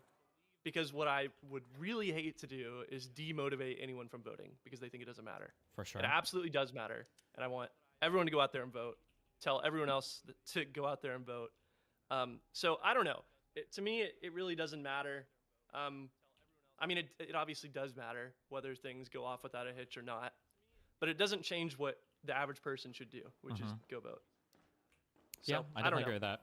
I wish you could focus on, or not you, the general you. I wish people would focus more on, like when you think about like what's important or what matters. You know, you'll hear a lot of people on the far left will say things like, you know, voting doesn't matter, you can't do anything to change it or whatever. But then when you look at the fights that the right is taking on, so much of it is over trying to disenfranchise voters, and I feel like that communicates something. You know, I think that so many people on the left who think that doesn't, maybe not, you know, the internet poison ideological people, but so many of the regular rank and file people on the left who consider themselves to be on the left of the Democratic Party and think that there's just not much there for them could be dissuaded from that position if the Democratic Party won power and actually did some stuff. If we were willing to eliminate the filibuster and do some stuff, I think that a lot of those people could be won over. I kind of agree with you. I think that would be a way to do it, but somehow the Republican Party is so good at this. I'm sure I made the same complaint last time. Like this idea that they genuinely believe, 70+% of Republicans genuinely believe that 2020 was a rigged election. Like, they don't think that the outcome of that election was legitimate. But that that doesn't discourage any of them from voting somehow. I don't know. Like, they really, not like, oh, two parties. They really do truly believe the Democrats are rigging elections, and they still go out and vote. Something is happening there that we need to capitalize on, because, my God, when it comes to voting, those people do not fuck around. They take it very There's fucking nothing else seriously. to do when you're 65, Steven. True, actually. I guess. That and watch Fox There's News, nothing I else guess. to do.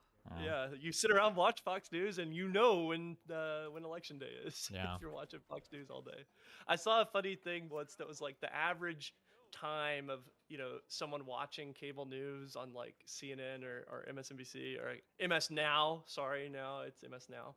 But, you know, it's like, I don't know, a couple hours. And the average time that Fox News is on is like 8 hours or something. It's like some ridiculous amount of time because people will just keep it on all day and they won't change the channel. And so you're just mainlighting this stuff like over and over again, day after day. And yeah, you I bet a definitely know lot when of that. election day is. Well, no, I guess the average age of all those run pretty high. But I'm just curious. I wonder if if the average age is higher, like a retired person is much more likely to have the news on for 8 hours a day. Yeah. I also think, though, that the average person who is a conservative, that conservatism, I feel like, takes over all the areas of their life so much more than like a liberal. Like, I feel like if you're a liberal, and I don't mean like a hardcore progressive wokey type or whatever, just like a normal like Democrat voter, I feel like that's that's usually not your entire fucking identity. But god damn, I feel like for the MAGA shit, like when you got to the point to where there's fucking measles outbreaks in the United States again, I feel like for some reason that MAGA stuff encroaches like so many different aspects of your identity, from your position on foods and drinking raw fucking milk and not getting your children vaccinated and not believing in schools and thinking that coal is good. It bleeds over to so much of your life and personality. I don't know why. Yeah. Yeah, I have no idea either. I wonder sometimes about that. I really don't know. I wish I could tell you why that is. Maybe, I mean, some of that has to be literally because of Fox News too. Sure. I think like they're all like, so many of these people are watching the same stuff, so they've all got similar stuff to talk about. Yeah, I don't know. I wonder about that. What causes that? One ancillary point that I'd really like to make is I'd really love for liberals to start embracing, you know, there was a trend, I don't know if it started in your community or if it started in somewhere else, but it spread to your community, of people making these like it was like memes of liberal stuff. Have you seen these? It was like libwave. Oh, they probably came from I've seen it before. I feel like this probably came from the neoliberal subreddit, which is like the I don't know where it came from. Yeah. But like, you know, the memes themselves, you know, maybe so-so, but I really liked the idea of embracing the longer historical liberal tradition. Yeah. You know, people like FDR, people like LBJ, Abraham Lincoln, you know. Yeah. I really liked the idea of embracing that historical tradition. You know, one of the reasons I call myself a liberal is because I feel like I come from that tradition. You know, I don't really know anything about Eugene Debs. You know, I don't know anything about, you know, beyond what you have to read in college. You know, I don't know much about, you know, Marx or any of these people. You know, it would be inaccurate for me to call myself a socialist. I don't come from the socialist tradition at all. I come from a American liberal tradition. And it disappoints me sometimes when I see, you know, liberals afraid to claim those people in a forthright way, because they're popular. You know, those people are popular. They're popular instantiations of a liberal ideology, I think. You know, FDR talked about, you know, the 4 freedoms. Freedoms, you know, that's liberal stuff. So anyway, that's just sort of an ancillary point that I wanted to make. Yeah, I agree. There's a weird thing where it's like everything on your side has to be cringy. I think some of this goes into what I spoke about, and I might have brought this up in our first conversation, is that we need to talk about things as more kind of like opportunities rather than like finger waving on everything.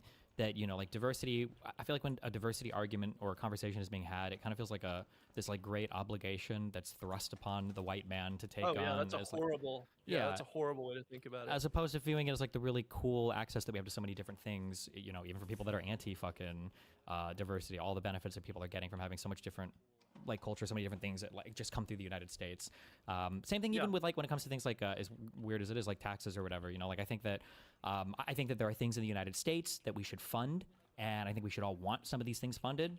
Like, we should agree that some of these things need to be funded, and then we should tax appropriately there, rather than kind of like framing it as this weird like retributive tool to use against billionaires, or like ways to punish wealthy people who we say don't carry their fair share. Like, you know, like there's obviously good conversations to be had about effective taxation, but we get so hung up on these like weird like retribution tax, like wealth taxes that like in effect would raise like on the scale of like 10 to 20 billion dollars if implemented perfectly and enforced, as opposed to like we should just like bump all the like the top 4 tax brackets, just bump them up by like 2 or 3 points, and you've got like that's an extra like 300 billion a year. Like, it's so much more money. It's such an easy implementation, such an easy. Just repeal the Trump Tax Cuts and Jobs Act, like boom, and maybe you can make permanent if you want some of the lower ones, but like, oh god.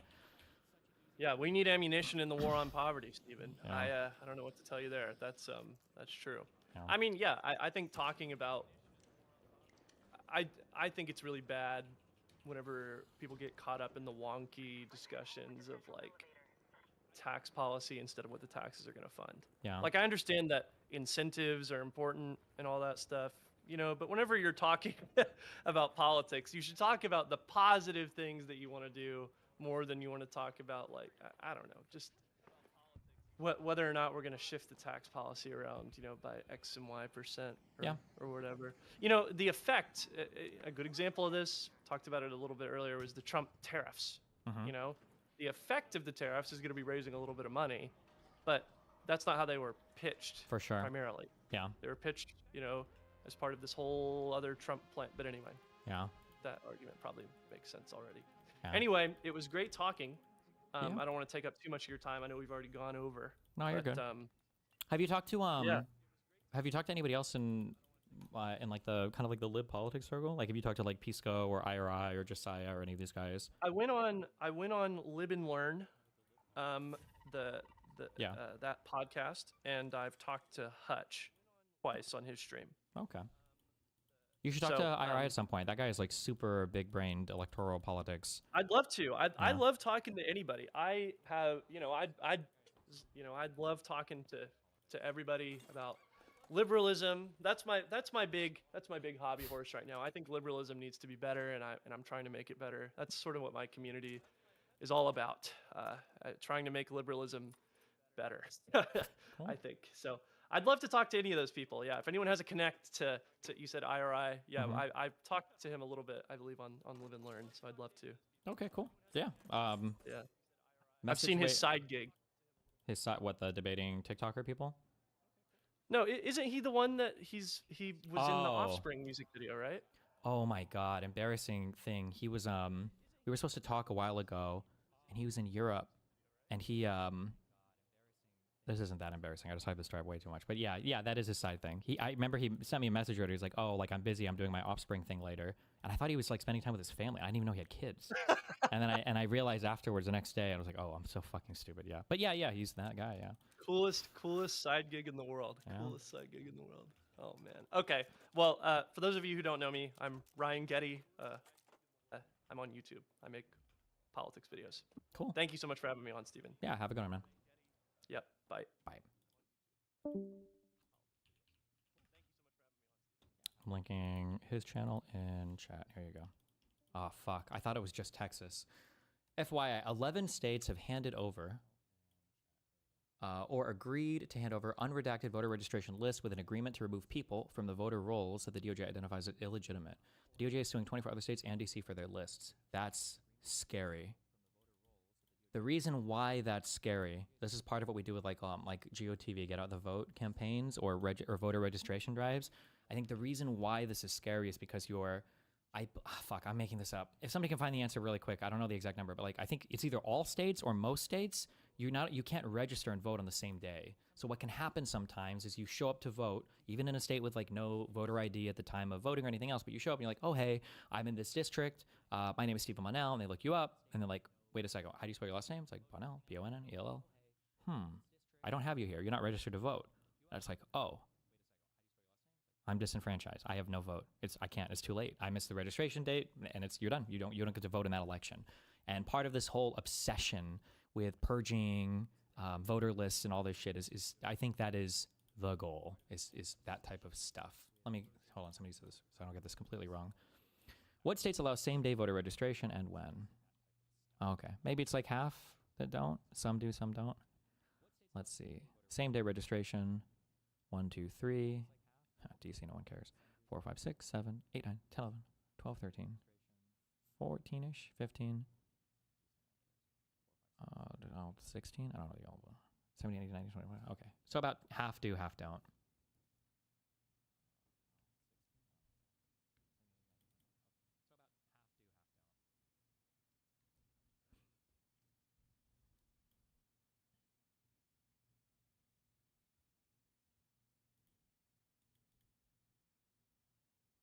You can also cook where MAGA people are registered to create MAGA leads in areas where they literally don't live.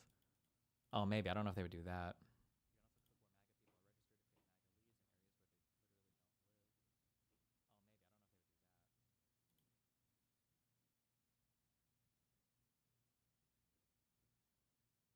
So there's a game plan for us and the rest of the Dems to spread awareness about all of this ahead of time and make sure people check if they've been removed. Yeah, this is part of like the get out the vote thing, is making sure people are aware that they're registered and everything else, yeah.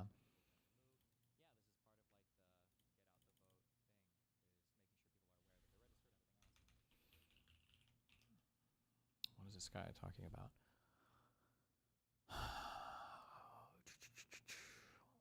Destiny made the point that lowering prices is bad for people who own houses. Yeah, sure, this is true, but from the point of view of the government, you're not necessarily aiming to protect the rich. It's not just rich people who own homes. Although this is the case with the U.S., but to protect the interest of the majority. Well, that's the point that I'm bringing up, is the majority of people live in owned homes. That's the issue that you have to contend with. It's a challenge. Can you explain to an EU tard how voting without ID even works? Yeah, it's kind of bullshit. It's not really voting without ID. Like I'm pretty sure in every single state you need an ID to register to vote. You can't just show up and I think what'll happen is I think you register to vote. I don't know if they need like a piece of mail or whatever the fuck. I don't remember how you do this. You go to, maybe it's with your, you might register to vote sometimes automatically when you apply for a driver's license. But basically what happens is they mail you, this is where you go to vote. I have my voter card somewhere, but it's like, this is the voting place that you go to. This is the, I don't know if they have the date of the election on there, whatever. What'll happen is when you show up to places, some places will require photo ID. Other places will just say like, hey, what's your name? And then what's your address? You give your full name, you give your address, and then they look you up on the thing. And then if they see you there, and then you go and vote, and they cross you off the list. And that's how you vote. Some Republicans want to make it so you should have to show a photo ID when you do that process. Other places, other states, it's just not required. Personally, I don't think there's a huge issue with that.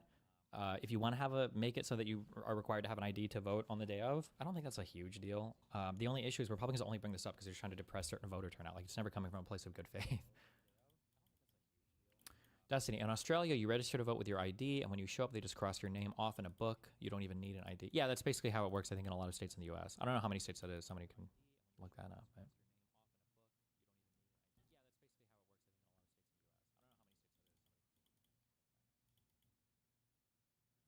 Maybe I shouldn't have said rich, but focus on those who are lower class. Politicians won't necessarily focus on those who are lower class. Politicians focus on those that vote. The older you are, the more likely you are to vote. The more whiter male you, well, I don't know if men are more likely to vote than women, but I know that like affluent people, I think, are more likely to vote. Older people are more likely to vote. Non-minority, I think, is more likely to vote. So those are generally what politicians in any given area are going to appeal to, generally speaking.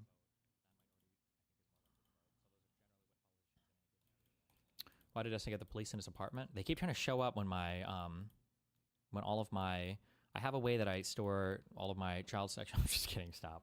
I was gonna make a bad joke. Some guy called and said I was killing my mom. Little do they know, I killed my mom weeks ago. Important Christy Gnome clip.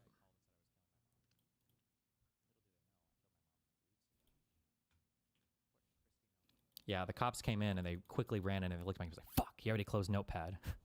He got away with it again. Preposterously disingenuous nonsense by Obama. The woke left has been the single meanest, angriest, exclusive, us-them divisive movement in the history. Oh my God.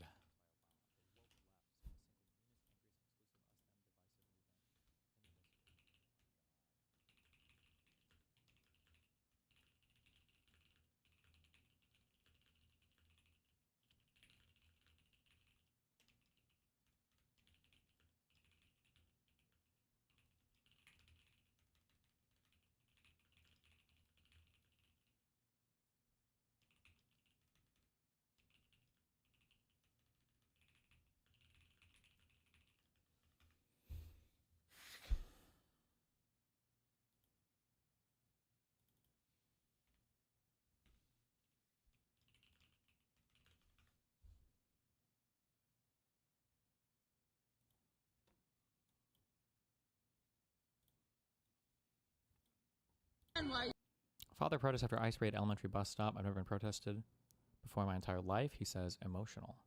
I've never protested before. But then I watched the 4th and 5th grade kids run away from their own government. You said that you can tell me again why you said that you came out tonight. So I've never protested before in my entire life, but sorry. It's all right. I watched 4th and 5th grade kids run away from our own government. I never want to see that again. And I'm not going to stand by and watch my neighbors run away scared. It's not Camden County. It's not New Jersey. It's not the United States. I love the United States. I love New Jersey. And I love Camden County. I love Lindenwold too. But that's not what we are. It's not who we are. And I decided I was going to come out here and stand with you guys and be part of this, because I never want to see a child ever run away from our own government ever again. Sorry about getting emotional. That's okay. Thank you. One of the most frustrating things about this video, this is something I've dealt with a lot in life, and I'm sure a lot of you guys are too, is this guy's wife is probably going to leave him, and he'll never be able to find a girl again. When you show tears like this, women immediately leave you, and they go and find Chad Thundercock to get dicked down by that BBC or BWC. Poor guy. Rip. ICE raid elementary bus stop at morning pickup sends 4th and 5th graders running in panic. Students were waiting normally. Suddenly, agents stormed in. Have you thought about making an instant black screen button for when something unexpected like swatting happens? I'd imagine swatters enjoy seeing the results and may help prevent it, or at least not give them that satisfaction. Well, I mean, if they know they've done it, I don't think then it's whatever. What I should do is I should have a big crying stream after, because if I monetize on it, then technically they're just helping me, I guess. So. What I should have is a ring cam. I would say I want to leave it also on, so if I get like fucking murdered by the cops, I've got video footage of it, but I guess if it happens over there, it doesn't really help anything, huh? 4th and 5th grade students running from the presence of ICE agents. That's what the Lindenwold School District says happened this morning as children waited for their school bus. According to the district, the presence of ICE agents at the Woodland Village apartment complex in South Jersey sparked fear and confusion among the kids. This time I was so in panic because it was my first time seeing them in person. In another video, children scattered in different directions, one child yelling in Spanish, ICE is there. The kids are still wearing their backpacks because it's 8 a.m. Thursday morning and they were waiting for the yellow school bus to take them to school. The third video shows what appears to be federal agents standing outside a unit waiting for someone to open the door. Mi papá se bajó y ya cuando todos iban bajando, mi papá corrió. 10-year-old Hugo Cuello, Speaking Spanish and running from ICE? I don't know. speaking with his mom's permission, told NBC 10 that his dad was the person ICE was looking for. He says he was standing with his mother when he saw several cars pull up, and that's when he warned the other kids. The ICE officers were present. Valerie was one of those students. We all ran all the way over there, and some ICE people were chasing us. She says she ran to a neighbor's house looking for refuge from an adult because her mother was at work. It makes me feel like sad because like some people are leaving this country without their parents. In a social media post, the Lindenwood School District says the bus driver acted quickly, circling back through the parking lot multiple times to make sure the students were safely picked up. The district says the students arrived at school visibly upset and emotional. They were really scared because they were scared that they took their parents or something happened to them. The district went on to say, our students deserve to feel safe while waiting for their school bus and while attending school each day. Please know we are here to support your children and your family. Shaira Arias, NBC 10 News. Did you ever run from the police in a situation in which you were actually definitely in the wrong? Maybe one time as a kid when we used to do that stupid, a bunch of us used to run up to this payphone behind my grandma's place and call 911 and then run away. It was retarded. That's probably the only time we've done anything like that. Otherwise, fuck no. I'm not going to turn because if I'm getting pulled over, it's going to be for something retarded. So why would I turn that into a felony stop or some bullshit? Imagine you're a kid and imagine you have to run away from ICE and it's the middle of the twilight hours of the morning and nobody can see you and then nobody can find you. Well, have I got the solution for you we have glow in the dark, morally lucky t-shirts. Oh my god, yes, they glow. Not this one. We got the bomber jackets too, but if your kid is lost in the woods because he's running from ice, get him the glow in the dark, morally lucky, white or black tee. My god.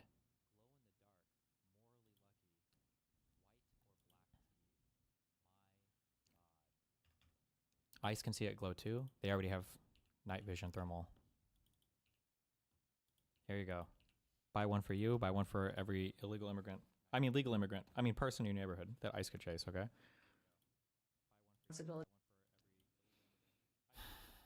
Oh god. And elections is another one of those critical infrastructure responsibilities that I have as well. And I would say that many people believe that it may be one of the most important things that we need to make sure we trust is reliable, and that when it gets to election. If someone saw you wearing that and asked what morally lucky means, what would you say? I would say that I had a stepsister who was really ugly. Day that we believe that it may be one of the most important things that we need to make sure we trust is reliable, and that when it gets to election day that we've been proactive to make sure that we have the right people voting, electing the right leaders to lead this country through the white people voting? Or the right people voting? The days that we have, knowing that people can trust it. And elections is another one of those critical infrastructure responsibilities. Wait, were there more pictures I didn't show? Hold on. Oh, I showed them. There you go.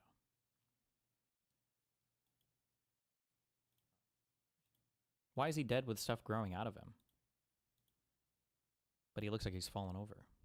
If he's dead, how are his legs up like that? Because I'm banging your mom. Just kidding.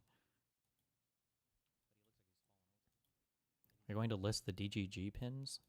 I think we gave these away at some of the events.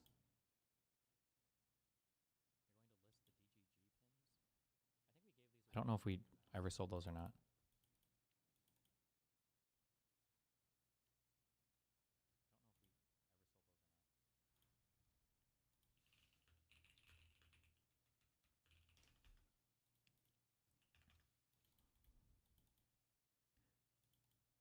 They came with purchases? Oh, well, there you go. Can you take some merch pics with you wearing the shirts? And listen, we'll do a photo shoot with the next drop. That's going to happen, okay? I need to go to every sexy e-girl and ripped chat I know and get them to pose with him. Mr. Trump, what an honor. Just huge. The future is bright. So, Donald Trump say, is ass levermation. Mr. Trump say, Donald Trump say, is ass levermation. Mr. Am I having a stroke? Hello? What are the stroke things again? Kiss? Wait, what is he saying? Hello? Oh, Donald Trump say, is ass levermation. AI, good one.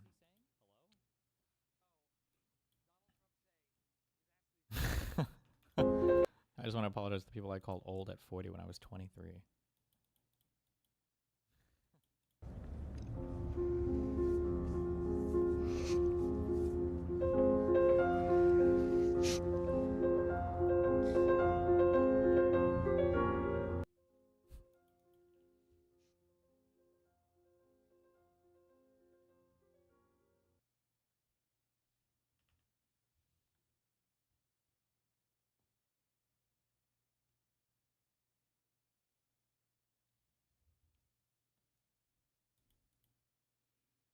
Any chance on Vanguard versus Pisco coverage? Maybe. I didn't get into the fucking cantina. So now we're going to be playing it blind this last week. This is the last week for it. And then the season resets. Those guys are brutal.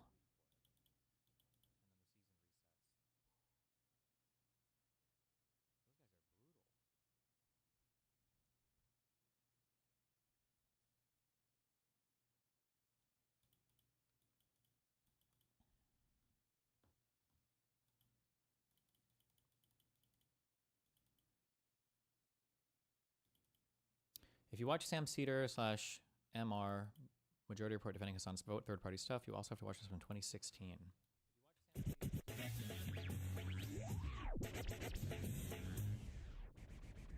Jimmy, you there? Oh, this is where he gave his pragmatic voting take.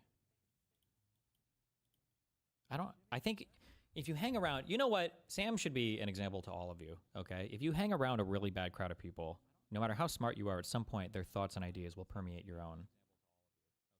Be careful.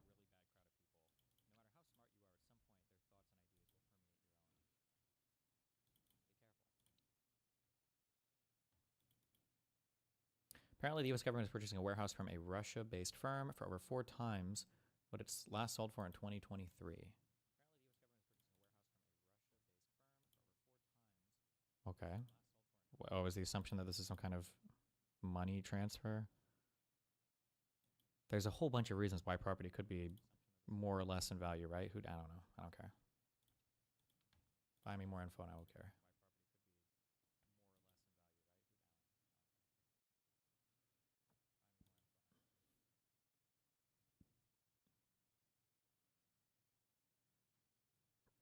I don't know what this Bovino account is that's flirting with people on Twitter. People are saying it's really him. I don't know if that's true or not, or if anybody else has verified this, or what the... If so, it's pretty cringe, but...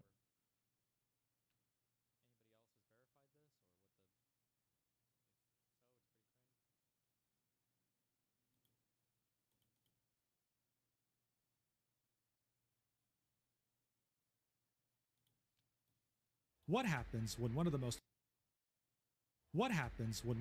well-known and iconic couples in content creation and esports history decides to abruptly break off their relationship after 6 years of being together? How an iconic relationship turned into a dumpster fire overnight. Did it really? Does he know this? Oh, God.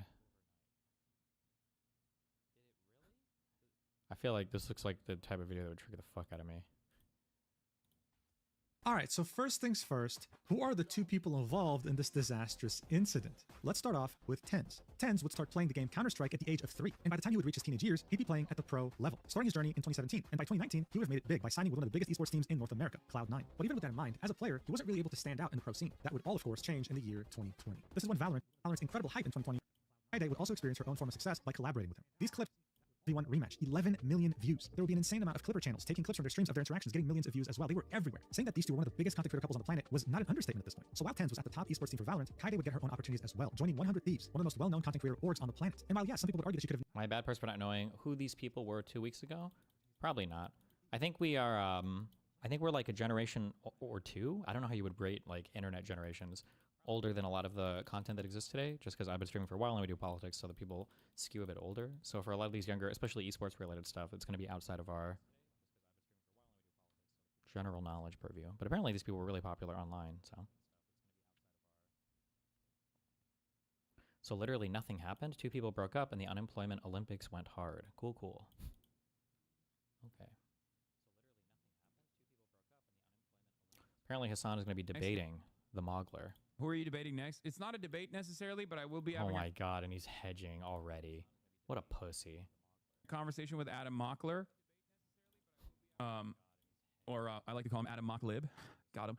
About the what is to be done, the best pathway forward, all that good stuff. Especially with this like Gavin Newsom conversation that's been exploding in liberal circles. He is a very good debater. And I think we're going to have a lot of agreements at the end of the day, but it's a conversation. It's a necessary conversation to have. Who are you debating next? Ugh.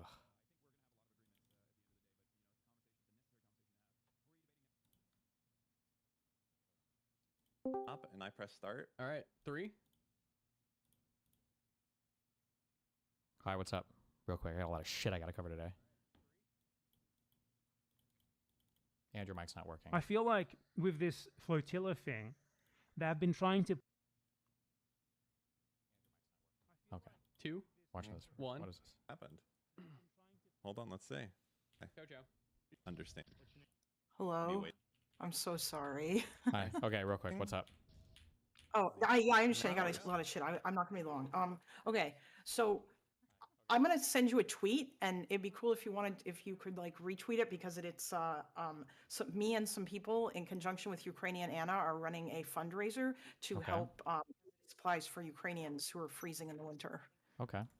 Yeah, and if DGG wanted to donate and stuff, that'd be cool. I can post it in chat if someone wants to pin it or what have you. Yeah, I Okay. know it's an ad, guys, but it's for a good cause. Okay. Okay. Feel like this could have been a DM, but okay, gotcha. Go for it. Well, yeah, but I wanted to shout it out on stream. I don't know if Oh, you would have. there you go. Yeah. Okay. Yeah, because I don't know if you were gonna, but you know. Anyway, yeah, I'm sorry. If because you're busy. If there's anything else, I'll come back later. It's fine. Anyway, have a good one, buddy. Be careful. Bye, chat. Ye wins. 2. Solid. 1. What the fuck is this? I think. What Is this a DGG emote list? Bro, I don't even know fucking 90% of the emotes in my chat, okay? The most frustrated I get is when I wake up in the morning, or if I'm out and I want to like comment on something going on in chat, and I want to put like an emote, but I don't know the emote, and I don't know how to look up the emotes on my chat, so then I just don't say anything. has to happen?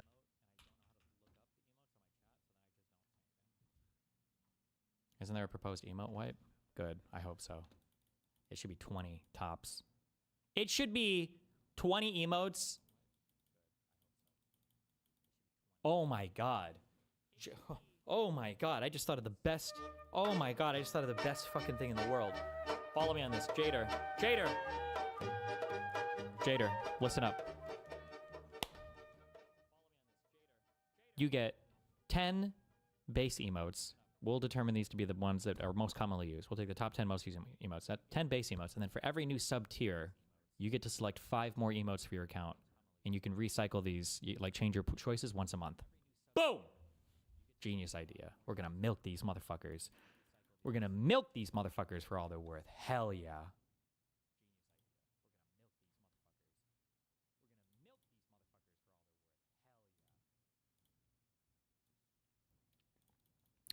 Watch as footage captures the moment when fake ICE agent grabs McDonald's worker by the neck and threatens to deport him. What is a fake ICE agent? It's a guy dressed up as... first of all, why are you back here in the kitchen? Hello? Shit's already fucked at this point. Video shows the moment an interaction between a man and the staff at a La Jolla McDonald's turned violent. Oh no, wait, no, this isn't the kitchen, is it? Never mind. I thought it looked like it. Never mind. He grabbed me from the back, got my neck like really hard. So when that happened, all my coworkers jumped in him and he let go. No! But after that, he just oh no, wait, is it? punched me on the side. I don't The know. San Diego Police Department said around noon on Thursday, a man asked for the restaurant's manager Damn. and wrapped his arm around his neck, all under the claim that he was an ICE agent. Damn. Why do you think your 911 phone calls aren't working? Uh-oh. Ya no me contestes. This is the most McDonald's. God, I hated working here. God, I hate people. I had a dream once. When I first year I made $100,000 streaming, I had a dream that I would quit my job in 10 years, and I would just travel across the United States and just apply for and get rehired at McDonald's over and over again until I could just work and find that one fucking customer and then just unload on them when I came across them because I didn't need the job, and then I'd get fired and I'd go somewhere else. God, I fucking hate the people that fucking come to this fucking place. God damn. Why do you think I'm willing to take 2 punches in the face with some illegal immigrant while I make an arrest for Immigration and Customs Enforcement? Police arrested 40-year-old Joshua Cobb for impersonating a police officer and battery. Do you still hear that one machine beep in your head? There's one traumatizing beep at McDonald's. Well, I don't know if it's true for all fast food or for all McDonald's. There's only one beep that's truly traumatizing. There's the beep of all like the where you're holding food, because when you put like burgers or whatever into the trays, you're supposed to push a timer that tells you how long they're fresh for. Depending on how shitty the employees are, they might reset it over and over again. But it's the goddamn headset. When you, every single time, customers like have this fucking spy system where they can see into the restaurant and they'll be like hidden outside and they're just waiting for you to start some shit where you're like, your hands are dirty, you're doing something in the back, and then as soon as they fucking see that, they gas it and then they come through the drive-thru and then you hear that fucking beep, beep, because you have to push to answer the, oh god, it's so fucking annoying.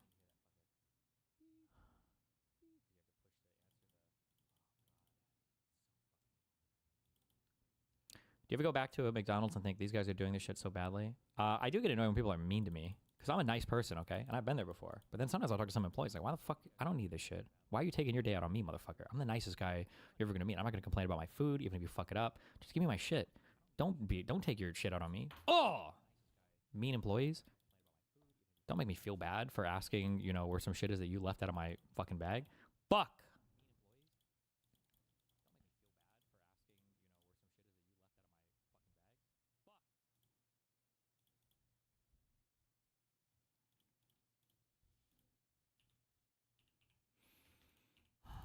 Here's that tweet for the fundraising stuff.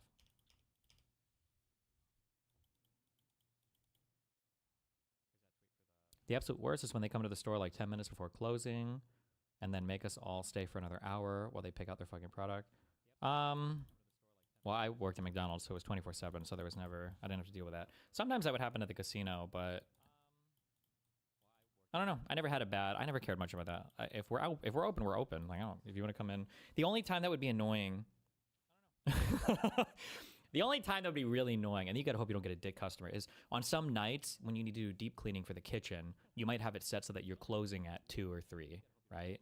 And you're waiting, you have to wait until 2 or 3, and then you're closing the restaurant, and then you start to tear down stuff. You have to take the hoods off over the grills and all this deep cleaning bullshit.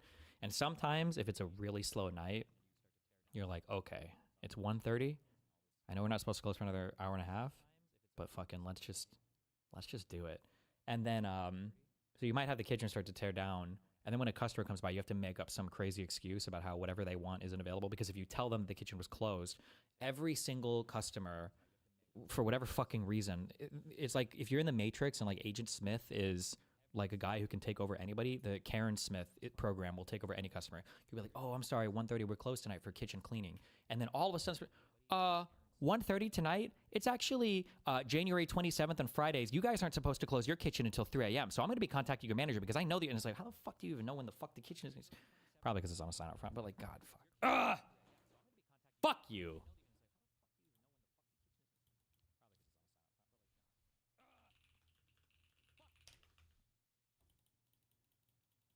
How long did you work at McDonald's? I think less than a year.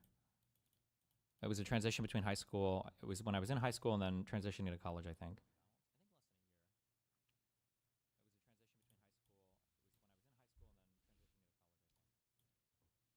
Any war stories with the ice cream machine? Not really, other than it was fucking broken half the fucking time, which was annoying because the, what do we call it? I think shake mix? You could sell so much product out of one bag of shake mix. These are like insane profit items at the store, but I feel like that machine broke so often. Jesus Christ. But when it worked, whew, it was a moneymaker.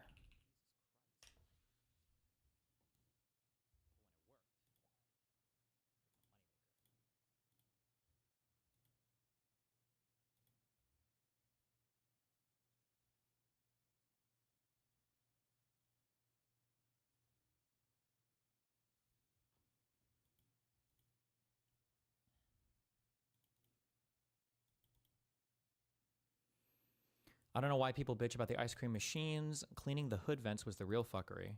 Oh, well, I don't even know. We never cleaned the ice cream machines. We always had to pay. I remember he's like, because he was always like a weird guy. There was probably nothing wrong with him. I think when you're young, I think every older guy just seems weird, or every older person seems weird.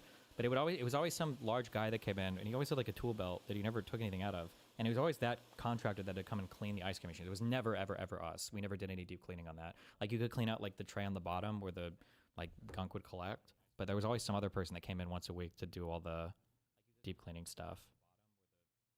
People are saying Taylor was the company. Yeah, I feel like we watched a YouTube video about this once, but... Do you have the answers as to why they were always broken? I don't fucking know. Apparently, I feel like we watched a YouTube video on this a long time ago, and they said that the machines are just very sensitive, such that if there's any problem, they'll just shut off, or they'll say you can't do anything.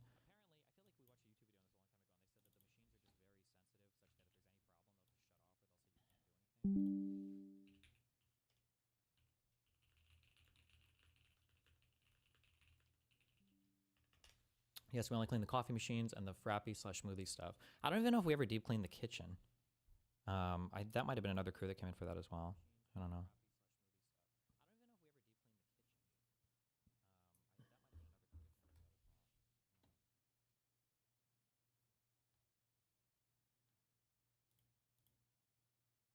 Not safe for life video of the ice rink shooting. Is that a thing? Is there like a ice rink shooting that I should know about? I like how I've lost the ability to manually adjust the volume again on Twitter. I feel like I haven't had this problem in months, and now I'm going to start getting it again. I heard you should never get the sweet tea because there was always dead flies in there. Is that true? There shouldn't be. Oh, we made the tea, I think, right? You got like a bag and then you put water in or you mix or something and then it just sat in a big thing, but there should be no way for a fly to get in because you put the top on, no? How do you pronounce melee? Some people say melee or melee.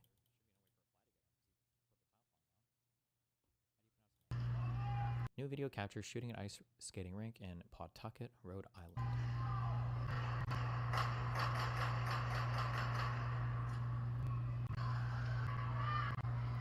Wow.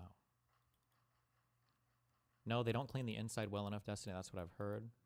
I mean, how hard is it to even clean? What are you even doing? It's just, you just fill it with tea and water and then you dump it out.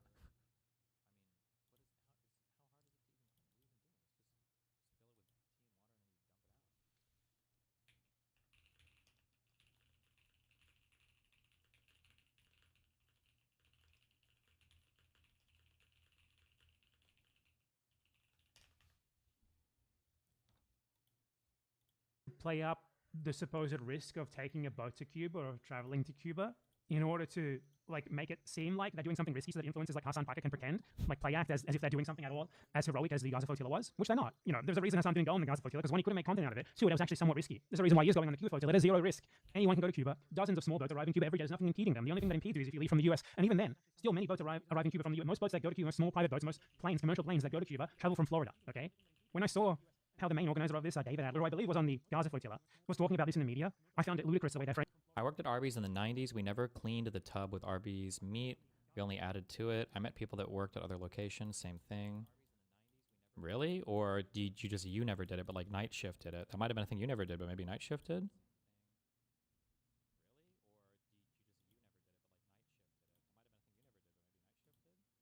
Framing it. It's just not the same. Like Adler said, we hope this will be a mechanism of popular pressure on the world's governments, which have the responsibility under international law to protect the fundamental rights of the Cuban people and export the energy the island requires. How will a bunch of private ships going to Cuba with presumably... Are you a little queasy if you order from a place with an open kitchen and you see the people are prepping your food without gloves? Not really, because I don't know how to explain this without triggering chat. I don't know how retarded chat is on this. Whether you wear gloves or not is basically the same. It's gonna, like, if your hands are dealing with stuff all the time, like, you should be washing your hands or you should be changing your gloves. But at the end of the day, it's basically the same shit. Like, nobody's changing their gloves after every single individual item that they're touching. And so if you're wearing the same gloves for 4 hours, you might look at that person and think their hands are cleaner. But I mean, it's more or less the same thing as, I don't know, I don't.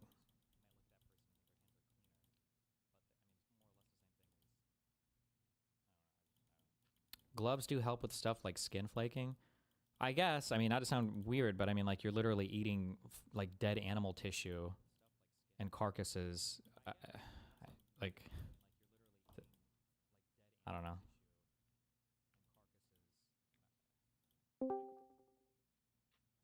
Well, hi, what's up? Hey, hey. Hold on. You gonna go to the bathroom? Yeah, you give me want 1 me to sec. take over? I'll be right back 1 sec. Okay. What's up, guys? I feel like it's been a long time. Wait, how do I read the comments at the same time? Or are they turned off? Fuck, I think they're turned off. Hold on. I want to be able to read the comments, so if anybody's got questions. Oh, here they are. Hey, guys. All right, I wanted to give everybody some updates on what's been going on. So, yeah, everything. Thank you guys so much for the donations you guys gave for the South Carolina stop. That was really awesome. Like, we hit our fundraising goal plus some, and if we get to 20,000 by the time we hit Friday, we're gonna add 2 more stops. So if you guys want to see that, that would be cool. And oh, hey, I'm seeing all the comments now. What's up? Does anybody have any questions about like the tour or anything? I've been saying I was going to jump on stream forever. So if you guys have questions, definitely ask them. But yeah, some of the stuff that we're doing, so we're trying to organize a stop for UCLA coming up. So if you guys are in California, Somebody said the Slayer of Dean. I'm so dead. Yeah, I'm the microaggression queen. I still hold that title, okay? You guys better not take that from me. But yeah, we're gonna be going to UCLA, we think, pretty soon here. So we're still organizing the permit. But if you're in California and you want to come to that, please do. That would be really, really cool. We think we're gonna get a really big crowd there. Also, we are really getting deep on our college chapter stuff right now, and we need more people to apply to start college chapters. So if you are a student and you want to start a college chapter, please, please, please email us at info@National Ground Game. Okay. That is super, super important. We need more people to start a chapter. We are also hiring right now for a social media person. And so if you know how to like clip content and you know how to do shit like that, please, please apply on the website. If you go to nationalgroundgame.com/jobs, you can apply from the portal. And then you can also email me personally and say, hey, I applied and I'm from the DGG community and I want you to put my application like send it to the hiring manager and I'll do that. So email me at z@nationalgroundgame.com. Somebody said, can you start doing indoor events? I'm worried. Okay, let me tell you something about the security. So the security on these campuses are fucking insane, guys. Like they're insane. Like we have to do like actual meetings with the colleges like before we even like step foot on campus. And it's actually crazy because they have so many like different people in place for stuff like this. So we have like the campus security, we have to get outside security firms, like we have all of that. So whether we're inside or outside, your boy is safe. I promise you. Why are you challenging people like this to prove you wrong? I don't know. Unless you start doing some weird tweets again, like right before an event. I have nothing to do with those. So, but I think it's pretty safe. Somebody. What's up? Wait, did you say? Have you announced the name of your kid yet? Wait, you said you were pregnant. You had a kid, right? That's public. I had a kid, yeah. What? That's all. Okay, yeah. Just some people are really private about that. Wait, yeah. Have you said the name of your baby? Her name's Emmy. She's so cute. She's so much better than my toddler. Yeah, she's great. She's gonna be an easy baby. How many days have you had this baby? She was born 2 weeks ago today. Damn. Why do you think she's gonna be easy already? Did she sleep through the night completely and stuff, or? Yeah, she just like sleeps. She's so chill. Like my first one was not chill. Was your kid chill like when he was born or? It was so chill and so regular. I feel bad for people that had issues. Like it was annoying waking up at night. I don't know if it was like 50-50. It was probably mainly Rachel that did, but I did sometimes. But it was like every 4 hours, basically, he would wake up crying a little bit. You would have to feed him, burp him, change him, and then put him back down. And it was very regular. No crazy crying or anything like that. Yeah. Yeah, it's so easy, I feel like, in the beginning. And then they get to be toddlers, and you're like, fuck, why did I do this? This is crazy. Hayden, okay. We're in the potty training phase right now, so I'm like, I'm Jesus Christ, this is so hard. Yeah. But everybody's asking about IRI too. IRI is invited. IRI and I are friends. We're buddies. Siblings almost. We have the same last name. He can definitely come. Wait, is that true? Yeah, we actually have the same last name. Yeah, it's true. Like the same hyphenated last name? No, not the same hyphenated last name, but he's also a Cohen, like I am. So, gotcha. And he's from LA. I was also born in LA, so I feel like we might actually be related at some point, which would be super cool. That would track with what Hassan says, I think. So yeah. Right. Well, all the Jews are all connected. Exactly. You should know that. By incest, not just by conspiracy, but yeah. Have you announced the next school yet that we want to go to? Yeah, I was just telling them we want to do UCLA, and if they're in LA, to definitely come. We're trying to get the date sorted out. We think we're going to do March 23rd, but we're waiting on the permit. Mm-hmm. I was telling them that definitely sign up to start a college chapter, and make sure that you donate. Today's my birthday, so if you guys want to donate to the PAC for my birthday, that'd be cool. Wow, happy birthday. Thanks. I'm getting so old, dude. I'm like, fuck. It's every time I'm like, shit, another year is going by. That's usually how they work. Yeah, one at a time. Yep. I still feel like I'm 22. I'm definitely not. Somebody said, "Are you planning to come to Oregon?" Oregon is very blue, but we do have somebody that wants to start a chapter out there. So if you're a student at University of Oregon, let us know because they need more students out there. Mhm. Yeah. Are there any states that you guys want us to go to? People are just going to say the state they're in, so not there's anything wrong with Yeah. that. Where do you want? Are there any schools you want us to go to? But, did I don't know. I don't really care. I don't like debating college kids. I don't give a fuck. So wherever is the most conservatives or whatever the largest school is, I guess. Yeah. Yeah. You don't Prefer- like debating college? Who would you rather debate? Or I mean, like it's okay as a thing, but I prefer more challenging venues. Obviously, sometimes I feel bad just steamrolling college kids. It's a fun activity. So the Constantine debate should be interesting in a couple of weeks. But yeah. Dude, there's like no conservatives left that I feel like are like actually good debaters that you haven't already debated and destroyed. Well, you have to wait for the Trump admin to finish because most of these people, like if you look at like I'm pretty sure Myron will never even defend Trump. I don't think Andrew Wilson will defend Trump. Like none of them will even defend Trump at all. So. Dude, that's how the whole drama started because they wouldn't debate about Trump. that was the whole. Yeah. And Myron still won't do it. He still won't debate. I'm trying to get one of my friends who's a conservative to get him to debate me, but he will not debate about Trump. Yeah. Yeah.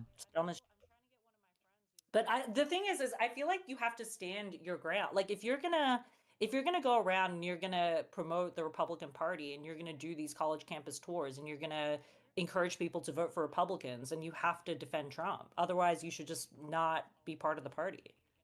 Yeah, they play this weird game. I mean, you know this. I've talked about this, right? Where it's like the people who I think somebody even tweeted at. Who did I just see this tweeted earlier today? Was it Dave Smith? Like, would you have voted for Kamala? And he's still like, no. So they do this thing where they're like, well, I'm super critical of Trump, and I don't defend all the Trump admin, blah blah blah blah. And they'll say this, but you have to cut through the bullshit and just ask like, do you regret your vote? Should you have voted for Kamala? Would Kamala have been better? You have to make it a comparison because whenever you just talk about Trump, they've always got a way to infinitely fucking hedge it, and it's so pathetic.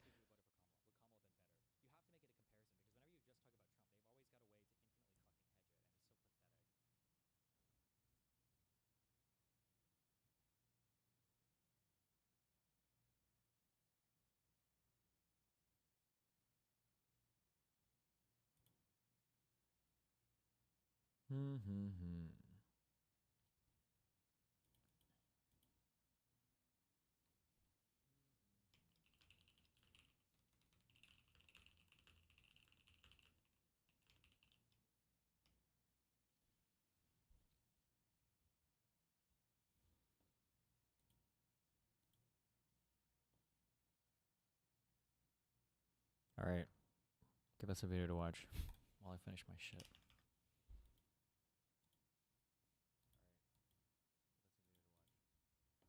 The truth is, anime is trash. And fuck you.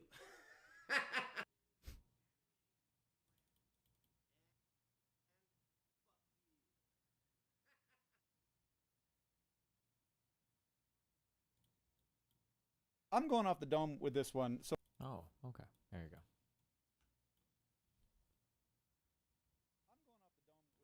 So I apologize. But this might feel like something that doesn't need to be explained. But trust me, it actually does. And that's for two reasons, actually. Number one, you actually don't understand why coal is so bad. Like, you've got pieces of it, but I promise you, unless you're like in the biz, you do not understand why coal is such a terrible way to electrify a country. Now, it was great when it was the only option, but it isn't anymore, and we've got amazing technologies now, even in the fossil fuel space, that far outpace coal's effectiveness for a bunch of different reasons. But the second reason this needs to be said is because the discoursocracy that now runs my entire country, it's very dumb, but no one talks about why it's very dumb, because the people who think that coal is dumb don't need to be convinced beyond, like, it's bad for the climate and the air. But the people who think that coal isn't dumb, the ones who think that it might be an important part of the future electricity mix of our nation, those people aren't being hit with the arguments that would actually convince them, because the people who talk to them have no interest in telling them how dumb coal is. So in this video, you're going to notice a pretty surprising lack of conversation about the climate, because everybody knows that coal is bad when it comes to putting a lot of carbon dioxide in the atmosphere that will be there for a very long time, and there's basically no way to get it out. Now, is there a way to get it out? I hope so. I hope someday that we'll figure out a cost-effective way to remove carbon dioxide from the air. Right now, we do not have that. I've been working for over a year on a video script that's about all of the different ways that we could remove carbon from the atmosphere that is already there, but much easier is keeping it from getting into the atmosphere in the first place, and not burning coal is an amazing and extremely cost-effective way to do that. So to everybody, including myself, who's sort of focused on, like, fossil fuels should not be used at all, we should be moving past them almost entirely, this video is kind of not for you. Will it reach anyone else? I don't know. But let's talk real quick about why coal is a bad way to create electricity, and we're going to start with the biggest reason, which is the combined cycle gas turbine, which you can't use with coal. So probably the picture you have of a power plant in your head is the way that a coal-fired power plant works. So there's a fire under a boiler, and that boiler then boils water, and then that water goes through a turbine, that steam. It takes up way more space than the water does before it boiled. So there's all this pressure, and then that pressure passes over this basically extraordinarily complex fan that then spins. And then on the other side, you recondense the steam, and that further sucks all that pressure down through the spinning fan, and that's what generates electricity. The spinning fan then spins a generator. That's how it works. And that's how, like, pretty much every power plant worked for a really long time. But now, most fossil fuel power plants built in the US are combined cycle gas turbines. And they have, get this, a combined cycle. What is the combined cycle? They have two different generators in them. So one thing that happens when you burn something is you get heat. Another thing that happens is you get pressure. So when you burn coal, the carbon dioxide and water and other gases that come off of that take up a lot more space than the coal does. And that actually creates pressure. And for a coal-fired power plant, that's just vented. That's what comes out of the smokestack. You do not capture the energy of the expansion of volume of the coal to a gas. You cannot do that because coal is a terrible fuel. It's got a bunch of other stuff in it, and if you tried to do it, it would totally corrode the giant, expensive, fancy fan that you would be using to capture that energy. There's all these particles, there's all this acid. It would just completely destroy it in a matter of months. But what if you could burn a fossil fuel that's ultra pure? In that case, the only thing that you get when you burn that ultra pure fuel is water vapor and carbon dioxide. And those are actually two fairly stable molecules, even at high temperatures. So what you can do when you burn a very pure fuel, like, for example, methane, this is what methane looks like. It is the simplest organic compound. And when I say organic, I mean carbon-based, not created by life, though in this case it was at one point created by life, which was bacteria breaking down organic matter, and then it was captured under rocks in the earth, and then we got it out, and then we burned it. So we burned this methane, which we also call natural gas. That's sort of like the pretty term for it. It's just natural gas, but it's methane. You burn this methane, and all you get is water vapor and carbon dioxide, and so you can capture the expansion of volume that goes from the methane, which takes up less space, to these new gases that take up way more space, and they're gonna blast over this fan, and that's gonna create electricity. But then also you get the heat. You still get the heat. So that exhaust is super hot. And then they run that exhaust basically through a boiler, and that again boils some water. Then that steam passes over a second fan. And actually these two fans are connected together. And because you capture energy twice, you capture both the heat and the expansion of the combustion. You capture way more of the energy of the fossil fuel. So you get more energy per unit of fuel you use. Now, there is a world where economically it would still be better to burn coal if coal were way cheaper than natural gas. But coal isn't way cheaper than natural gas, especially in America, because we are like the world's leader in the technology for how to get natural gas out of the ground. So the combined cycle gas turbine, the fact that you can just get way more energy per unit of fuel, is the #1 reason why natural gas is far superior to coal as a fuel. Now also you get less carbon dioxide per unit of energy. That's important to me. You don't get no carbon dioxide though. And also very importantly, methane is a very potent greenhouse gas. Along the entire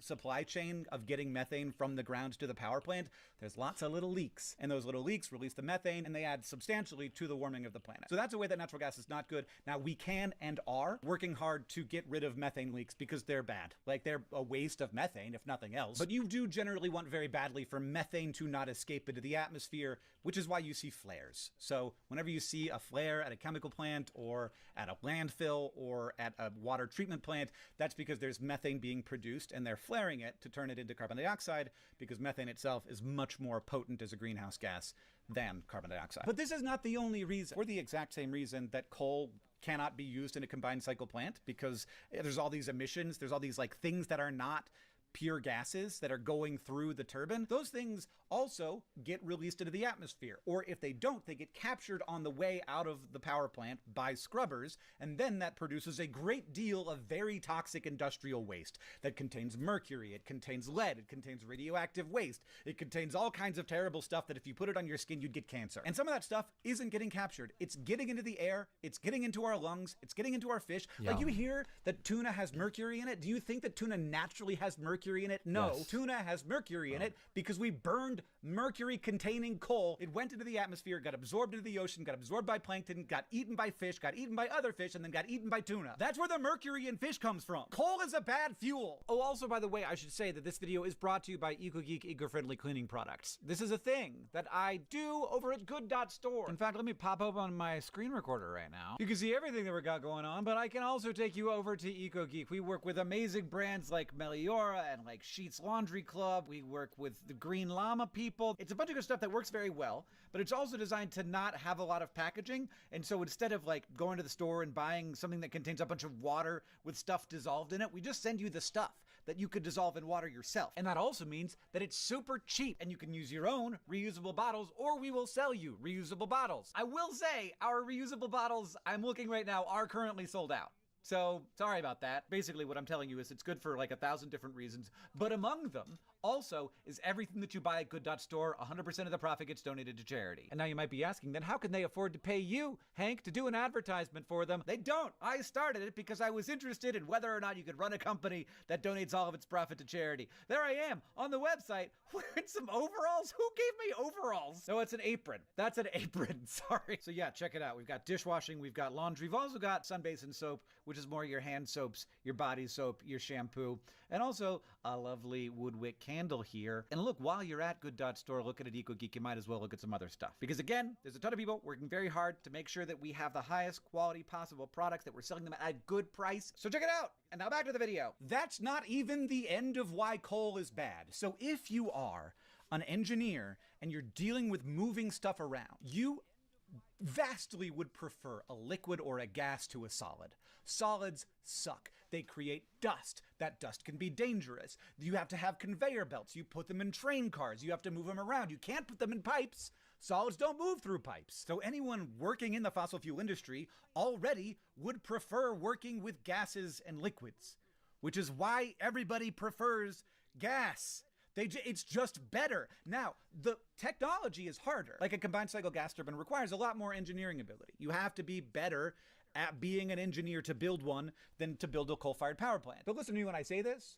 America's good at that part. Like, we have lots of extraordinarily talented engineers. We can do that part. But we have not yet reached the end of the conversation here. There's another big reason why coal is dumb. Because a coal-fired power plant is really dependent on just the temperature of the fuel, it takes a long time to get the boiler up to the temperature that you want it to be at, and you cannot easily like decrease and increase the temperature a bunch, because one, that will stress the boiler, and like long term you create too much wear and tear on the power plant. You don't want to do that. But also it just takes a long time to bring the temperature up to the optimal temperature of the power plant. So coal-fired power plants run at pretty much the same temperature all of the time. And for a while, for a lot of electricity, that was kind of fine because we were using a lot of electricity at night, particularly because lighting required a lot of electricity.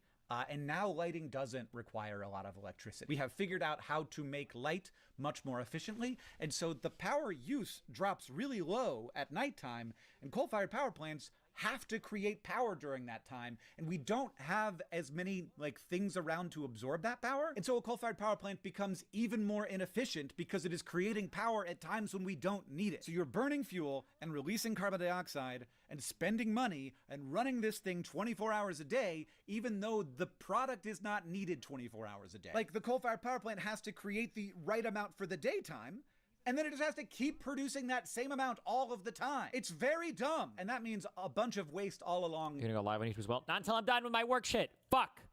I should just come back in 20 minutes, actually. Hold on. Listen. Do it. Hold on. Jesus, just let me finish my shit, okay? Holy fuck. Jesus, read the title. I'm finishing stuff. I'll live for real at 2 p.m., okay? Jesus. the way. Like, you're producing more pollutants, you're producing more industrial waste, you're consuming more fuel, you are warming the climate more than you otherwise would be. So coal is dumb for all of those reasons, but you're also consuming more water.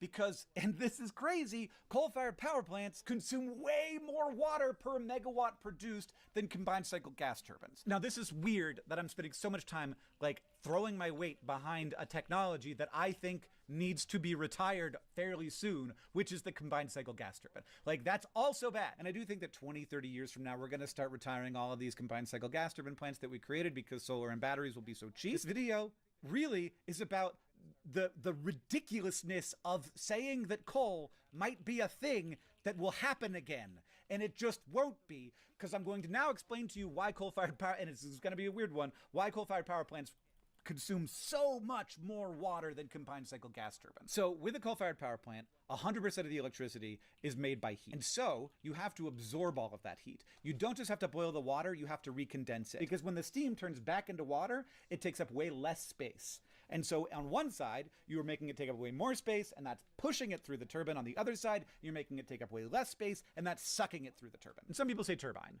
and that's fine. I was earlier saying fan, because at least we all know what a fan is, and it's not sometimes pronounced fin. And so all of the power from the coal-fired power plant relies on you being able to recondense that steam. And what that requires is pulling a lot of water out of lakes and rivers and the ocean and evaporating it. And when it comes to the ocean, you might think this isn't that big of a deal. And kind of it isn't. Like, that water isn't going to, like, go downstream and be maybe used in homes or in agriculture. But there are, like, environmental concerns. When you evaporate a bunch of water to cool down steam, you end up with ultra saline water, lots of salt. If you dump that back in the ocean, that's gonna create areas where not as many things can live. Fisheries don't like that. People don't like that. People don't like dead stuff. People don't like areas of the ocean where only bacteria can live. And this is accounted for. They try hard to not have a huge impact, but a lot of that water is evaporating. You are increasing the salinity and the temperature of the area. Basically, because the coal-fired power plant produces 100% of its energy from heat, 100% of its energy requires cooling. Whereas a combined cycle gas turbine, maybe a third of its energy comes from the heat, so a third of its energy requires water. So from the get-go, a combined cycle gas turbine is using a third of the water. But then also, because of that, a bunch of like strategies for using less water become more palatable. So if you want to like air cool instead of water cool a coal-fired power plant, that just raises the price too much because of the inefficiency created by air cooling. Because only a third of the energy produced by a combined cycle gas turbine plant is created by the heat, finding other ways that don't consume a lot of water to cool the steam down after it passes through the turbine, even if there's like some efficiency lost there, it's not as big of a deal. It's like as third of a big of a deal. So not only do combined cycle gas turbine plants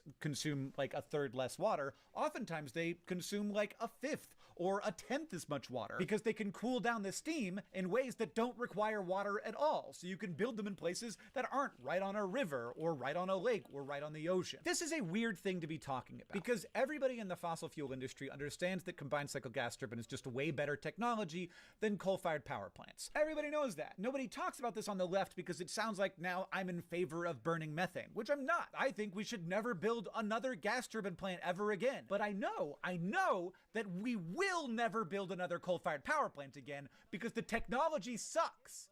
It's bad. I've just explained to you a bunch of reasons why it's bad, but I shouldn't need to. It's like explaining to you why you shouldn't hit your hand with a hammer by talking about like the tensile strength of bones and how your neurons work. No, we don't need to have that conversation. It's obviously bad to hit your hand with a hammer. It's obviously bad to keep coal-fired power plants operational. It's obviously bad to build a new one, which is why we're never going to build another new one and haven't since 2013. This is obvious. There is only one way you could be in favor of coal as a technology, and it is because you have been forced by cable news and internet discourse to think that anything that was different than the way things were done in 1985 is woke. Being pro-coal in 2025 is only possible if the government is run by discourse. To me, this is one of the clearest examples of the fact that we are currently living in a discourseocracy. It really does feel like this country right now, and I'm not saying that this is even partisan. Like if you are a critic of the left, and I'm not, and so I don't see this as easily,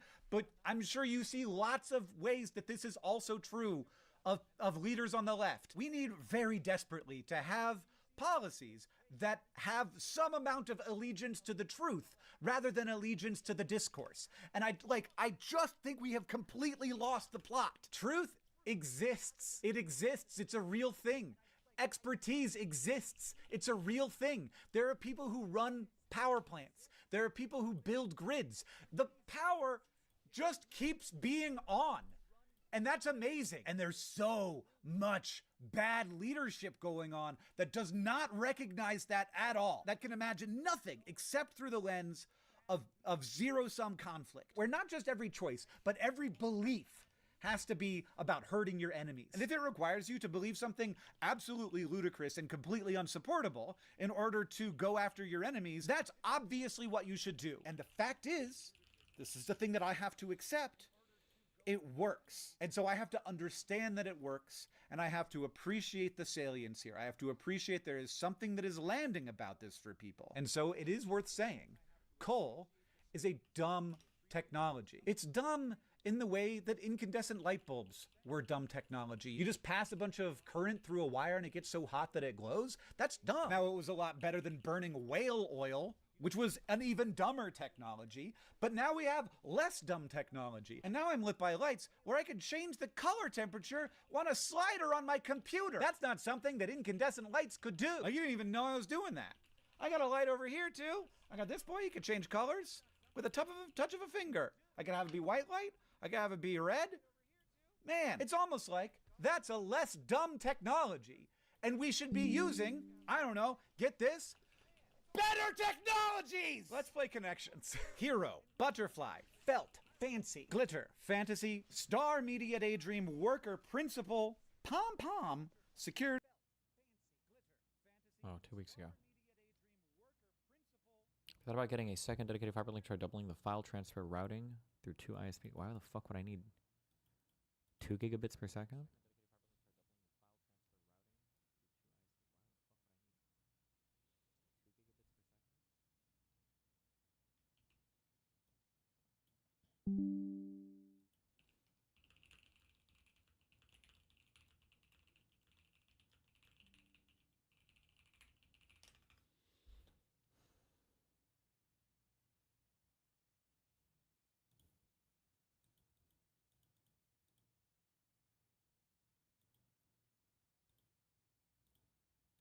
Okay, have some more of him.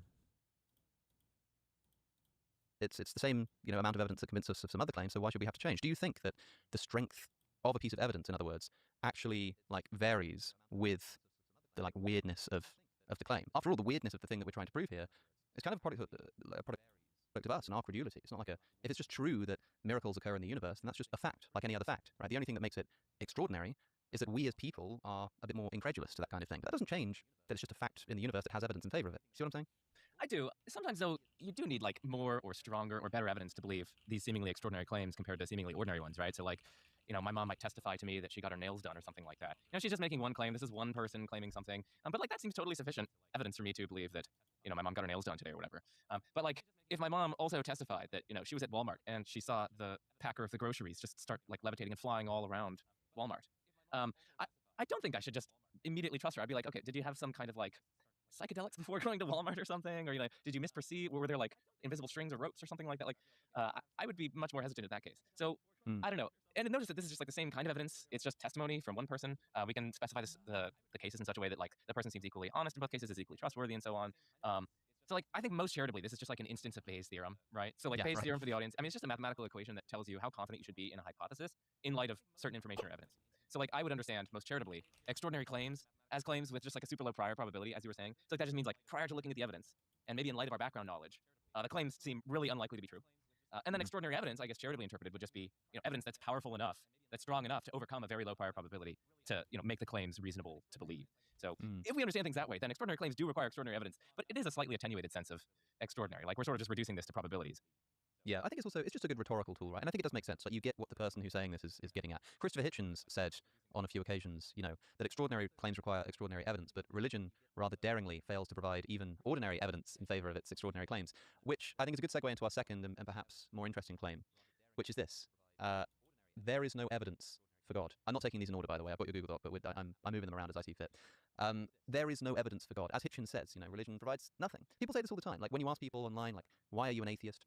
What's your evidence for atheism? They say it's not really like that. It's more that there's no evidence for the thing that you're claiming. Do you think that's true? No. So, like, what is evidence? Evidence, at least as lots of philosophers understand it, is some piece of information that raises the probability of a hypothesis. Right? Like, if your hypothesis gets a boost in light of certain information, then that information is evidence for the hypothesis. Can I ask a question about that definition? Because that's really helpful, right? We need to define what counts as evidence. And that seems reasonable. Like, okay, you said something like, say it again, the definition of evidence? Yeah, so in slogan form, which is fitting, evidence is probability raising. So it's just, evidence is information that raises the probability of hypothesis. Okay, so, but I wonder, like, is there a counterexample to this that would seem a little sort of weird? Like, I mean, if I said, I've got this hypothesis that there have been alien abductions, and if there had been alien abductions, then, I don't know, maybe there would be some geopolitical influence, like the government would start focusing on that and things would start going badly elsewhere. And look, like, the government is shutting down or whatever, and therefore I've got this evidence of alien abductions. In theory, that evidence is kind of predicted on my hypothesis, and that evidence is, forthcoming, but it would seem a little bit too loose to say that that counts as evidence for alien abductions. Why not? I mean, it's just weak evidence, right? And it's evidence that's significantly overcome by countervailing evidence, right? So I don't know. I don't really feel the intuitive pull of saying that that's no evidence whatsoever, because after all, I mean, the hypothesis is boosted by it. I mean, listen, there are kind of philosophical challenges to this. I recognize that. But I would just want to diffuse those intuitions by saying, I'm not saying it's conclusive evidence. I'm not saying it's evidence sufficient to believe the claim in question or the hypothesis in question. I'm only saying that it is at least some potentially weak evidence in favor of the hypothesis. It's at least some reason to think that the hypothesis is true. Maybe it's an overwhelmingly weak reason. Maybe it only boosts the probability of the hypothesis from 1 in a trillion to 1 in a billion. But I take that to be just some evidence. Because otherwise, the hypothesis was super duper unlikely, and you just made it much more likely. You gave us some more reason to think that it's true than we previously had. I think when we start saying things like, okay, technically this is evidence, it's just really, really, really weak evidence, right? This is kind of a line of defense, actually. If someone says there's no evidence for God, it's like, no, there is evidence, it's just not very good. But surely there comes a point when the evidence is like so bad that basically, again, like rhetorically, you can just say there's no evidence. Because like, if you pressed somebody in a TikTok comment section who said there's no evidence for God, and you said, really, there's not like one fact about the world which even like marginally increases your creed, they might go, yeah, okay, but you know what I mean? What I mean is that like there isn't anything out there which should compel any reasonable person to like significantly increase their credence in the idea that God exists. Do you think that's true? Do you think that's fair? Okay, listen. I think that's a fair rendering of what many people have in mind. I mean, I suspect you underestimate the depravity of TikTok comment sections. But like I really have come across people who are like, no evidence. And it's like that video, no pomegranates. And they just keep on screaming, no. I don't want to see it anywhere. So I think some people really are like that. In fact, many people. But the more reasonable people will grant that, okay, maybe there's like, slight evidence or weak evidence, but like, yeah, like no sufficient evidence or no evidence to compel belief or something like that. Of course, theists will disagree with this, and I think that there's like non-trivial evidence. There's like substantive evidence to make theism a live possibility to people. I certainly don't claim that, oh goodness, wow, where to start? Well, I mean, we could talk about, fine-tuning, we could talk about contingency arguments, we could talk about arguments from consciousness. It just turns out so that you're talking about the typical sort of arguments for God's existence, right?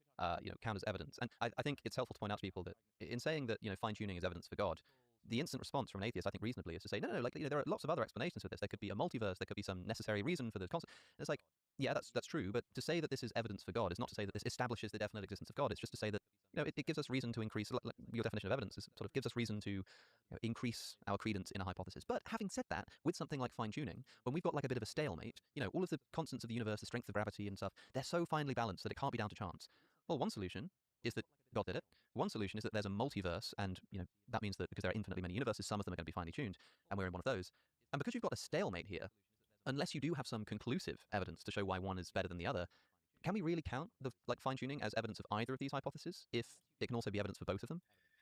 There's so many places I want to go here. This is amazing. Okay, so one thing to say is that some piece of information really can be like good evidence for multiple incompatible hypotheses. So like suppose we have a fair deck of cards, and we have a dealer who we know to be honest, and we know the dealer tells the truth. And there are 4 of us around the table, and we each guess the suit of the card that the dealer pulls from the top of the deck and doesn't reveal to us.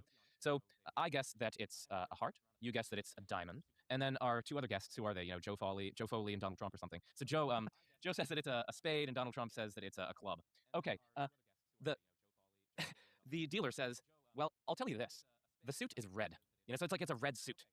Okay, boom, instant confirmation of my hypothesis, but also instant confirmation of your hypothesis, which is incompatible with my hypothesis. My hypothesis went from a 25% chance of being true to now being 50% likely to be true. Likewise, your hypothesis went from 25% chance of being true to 50% chance of being true, and we've essentially completely disconfirmed, Donald Trump and Joe Foley's hypotheses. Okay, so boom, some piece of data that we just gained is evidence, and non-trivial evidence for multiple incompatible hypotheses. That's just an example of how that can be the case. So that's one. Did you actually raise your probability there by 25%?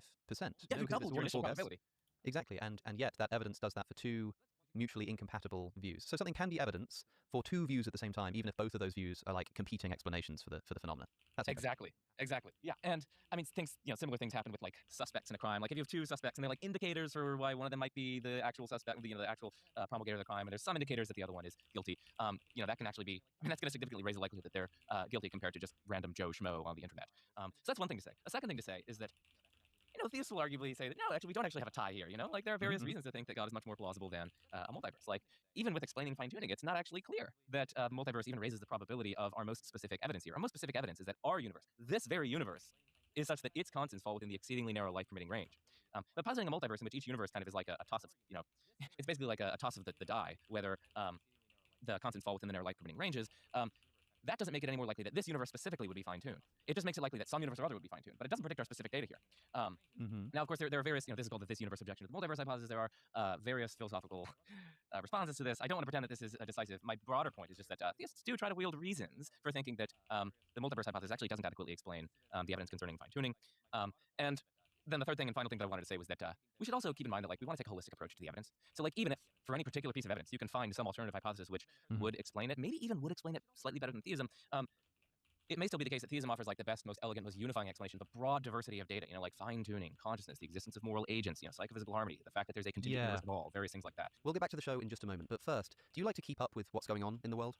Me too. The problem is that in this internet age, it can be difficult to trust the sources of our information. Biased news media, in particular, is something that will never go away. But by using today's sponsor, Ground News, you can mitigate that bias by objectively comparing the way that different sources are reporting on the same story. Ground News aggregates thousands of local and international news outlets all in one place, so you can compare reporting across the political spectrum. Try it out at ground.news/AlexOC. Take a look at this story about Pope Leo urging Russia and the United States to renew their nuclear arms treaty. With Ground News, I can see that of all the sources reporting on this story, only 14% of them lean to the left. This means that if you only typically read left-leaning news, you could have just missed this story altogether. And Ground News even has a dedicated blind spot tab, which specifically seeks out stories that you would otherwise miss based on the news that you normally read. So cut through media bias and get a better understanding of what's really going on by going to ground.news/AlexOC or by scanning the QR code that's on your screen. Use my link to get 40% off their unlimited access Advantage plan. And with that said, back to the show. I've sometimes said that my favorite argument for the existence of God is the argument for God's existence from the number of arguments for God's existence. Because it's like everywhere you look, you can construct an argument from consciousness, contingency, design, an argument from beauty, an argument from physics and the reason, language,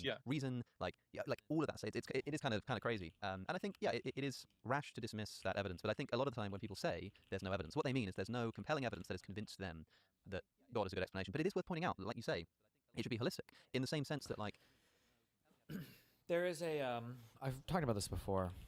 Maybe we should read this on stream. It's short. I want to say this book was less than 100. Am I right? Is this less than 100 pages?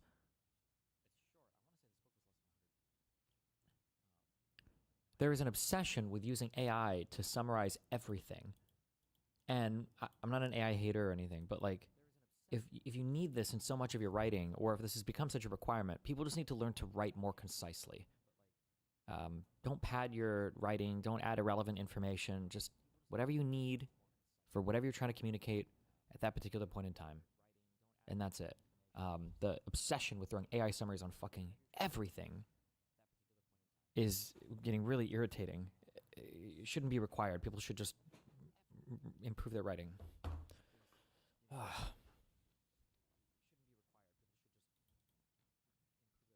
It's amazing how true this is in the legal field. People are acting like AI is so helpful for drafting when in reality, people just suck at writing in the first place.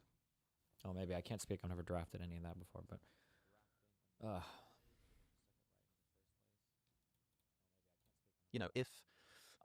if you were driving with your wife and you crashed your car and you said I think that the brakes stopped working, and I said, yeah, but it could also be that your wife is trying to kill you. You're like, okay, look, in this circumstance, it seems far more likely that the brakes just stopped working. That could be true. But then if as well as that, you got food poisoning after your wife had cooked you a meal. And again, in that circumstance, it's way more likely that something went wrong, some of the food was off, than that your wife is trying to kill you. But then later that night, you get locked outside of your house in the freezing cold and nearly freeze to death. And it's sort of in any individual instance, if it was just the one of them, you would say this extraordinary hypothesis that your wife is trying to kill you is the worst option. But when you've got all of these different evidences, which at least sort of seem consistent with this more extraordinary idea, when they sort of all get put together, they sort of cumulatively give you better reason to believe that your wife is trying to kill you, or by analogy, that God exists. So, I think we need a sort of better philosophy of evidence and what counts as evidence and how it fits into an overall picture of of our views on the universe. But to say that there is no evidence for God, if you mean literally no evidence, like not even bad evidence, I think it's just trivially false. But if what you mean is something like, oh, there's no good evidence, I think maybe a lot of people just underestimate the strength of this great tradition of natural theology and some of the arguments that it has at its helm. Yeah. I mean, I'm with you there. I mean, you know, we see that there are contingent things around us, things that can fail to exist. They don't have to be included within reality. And, you know, everywhere we look, it seems like contingent things, whether individually or collectively, have explanations beyond themselves.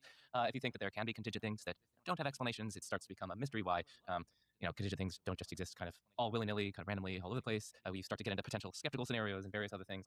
And, you know, no, it seems like no contingent thing could explain why there are any contingent things at all, because they're kind of just presupposing the very thing in need of explanation. And so it seems like we might need to appeal to some kind of necessary foundation of reality. Okay, let's investigate what kind of reality this thing produces. Well, oh my goodness, it has various striking features, striking, seemingly massive coincidences that are kind of coordinated to allow for very valuable things to happen, like virtue and knowledge and love and relationships and whatnot. You look at the, you know, the fundamental constants and the laws of nature, and it turns out that, you know, the basic parameters in the laws of nature have to take on very, very specific values in a very tiny range over the full range of conceivable values that they could have conceivably taken on in order to give rise to anything interesting in the universe. Oh, and oh my goodness, lo and behold, the constants do indeed fall within those narrow life-permitting ranges. You look at the basic laws of nature, they're very strikingly elegant and simple. They actually successfully apply to the contents of the universe when conceivably they could have failed to apply to the contents of the universe and failed to induce temporal evolution from the initial state. That's nomological harmony. That's a recent paper by Brian Cutter and Brad Sod. And then, you know, the universe evolves, and oh my goodness, we don't have just like zombie creatures who aren't conscious. It's actually consciousness is sprinkled around. There are these conscious beings. That's kind of crazy. And that's like, seems like pretty valuable.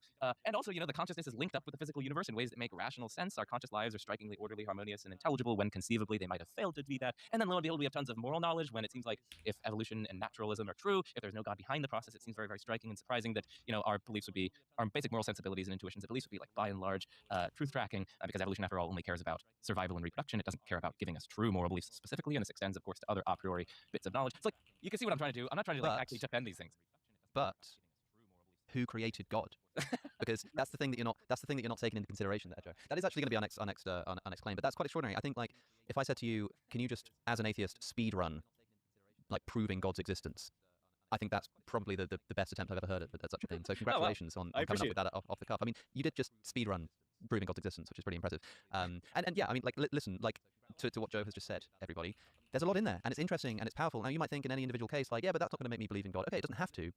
But to say that if I just took up all of the facts about the world, which even marginally increase the likelihood that there is some kind of designer, and you said that just would have zero content, that there would just be nothing, no evidence whatsoever, I think it's probably a result of either confusing what we mean by evidence or just not realizing like how deep some of these arguments go, even if they ultimately fail, which an atheist is, you know, condemned to believe.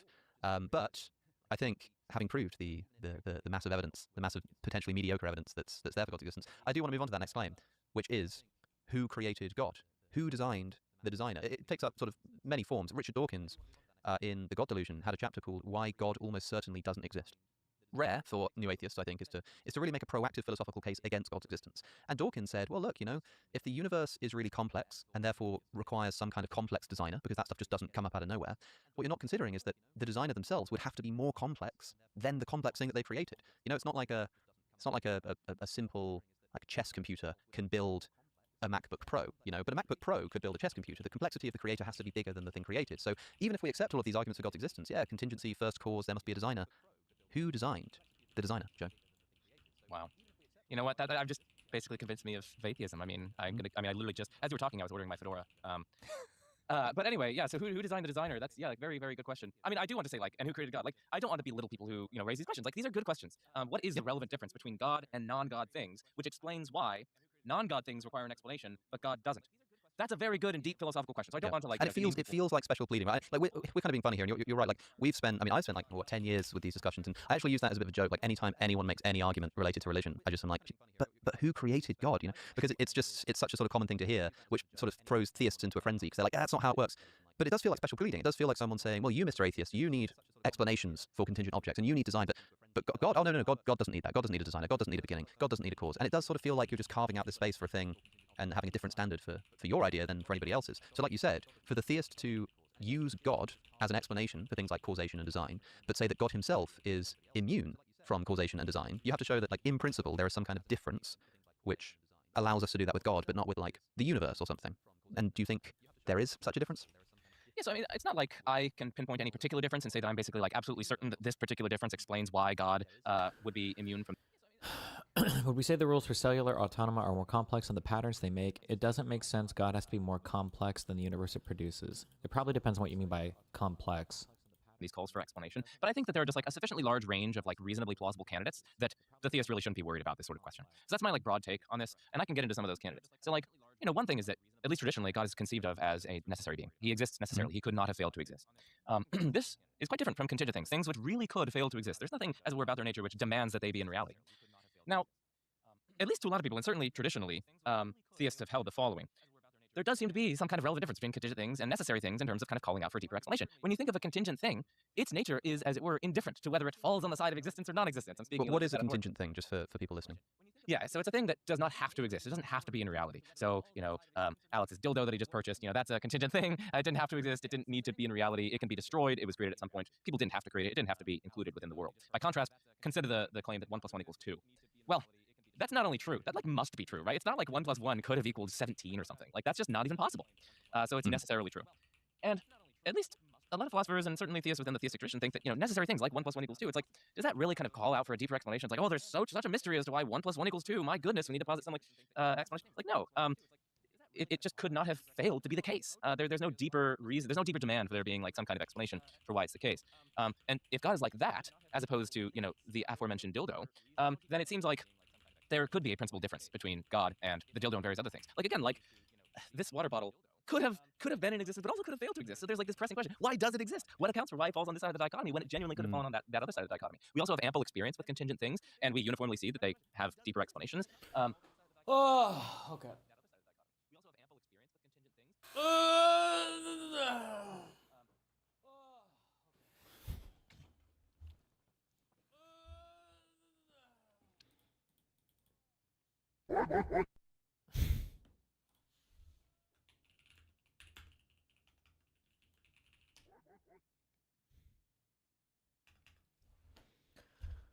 So much what you're doing. Emails and messages. So much fun. Actually, you know what? So to give you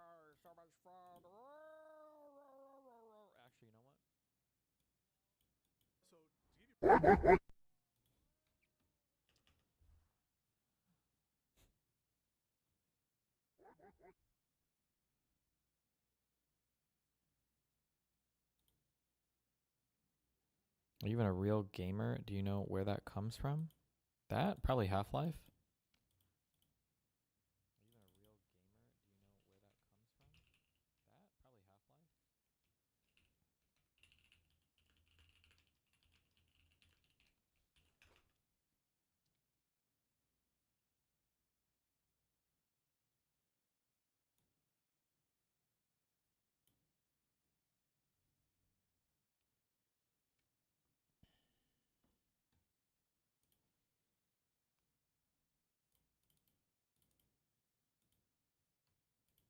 Okay.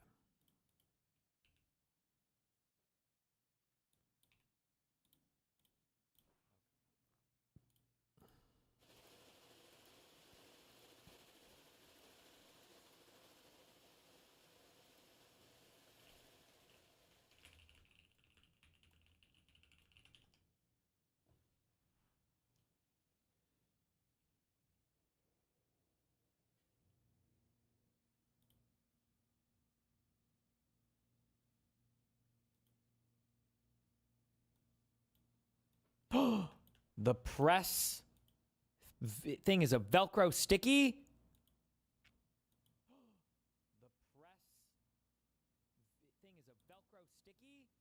Wait. Does he wear... Is he not confident about his height? Or is this like a fashion thing?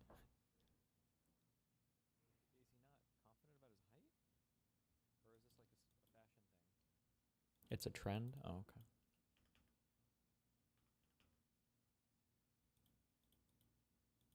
He wants to be 6'4", but he isn't.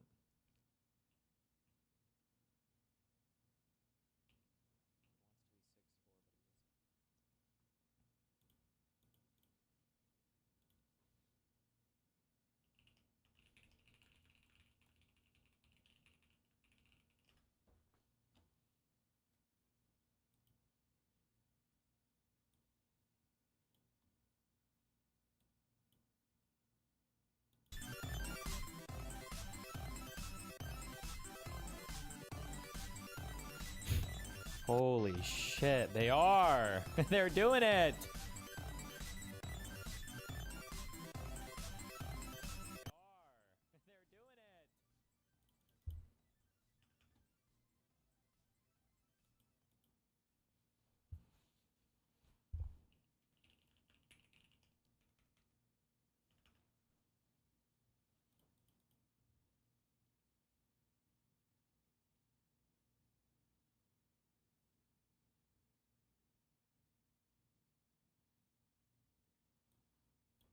What? This guy's actually in Blue Sky?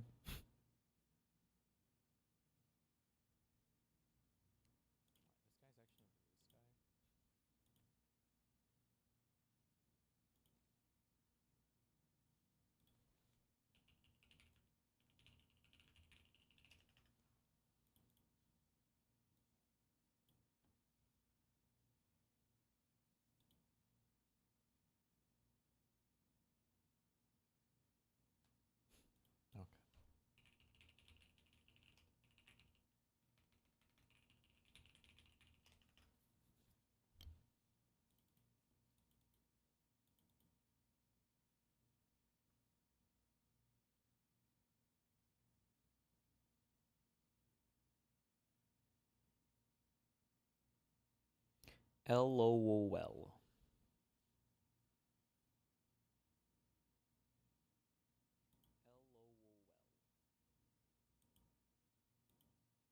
This is your first tweet about Israel? Nice man. Bro, it's so cringe. Oh my god. Oh my god. This guy's like, why are you Israel watching, dog? What the fuck? He's like, what is he? Oh my god. Mississippi. Largest economy in the world. What are you arguing for? Mississippi? 71% of the GDP in America are blue counties. I would 71% of the GDP. 71% of the country's wealth. 7 of the top 10 dependent states. Let's say you're right. States. Let's say you. No, we're subsidizing your state, Sean. True. I got different hoes, different modes. I got different hoes with different goals.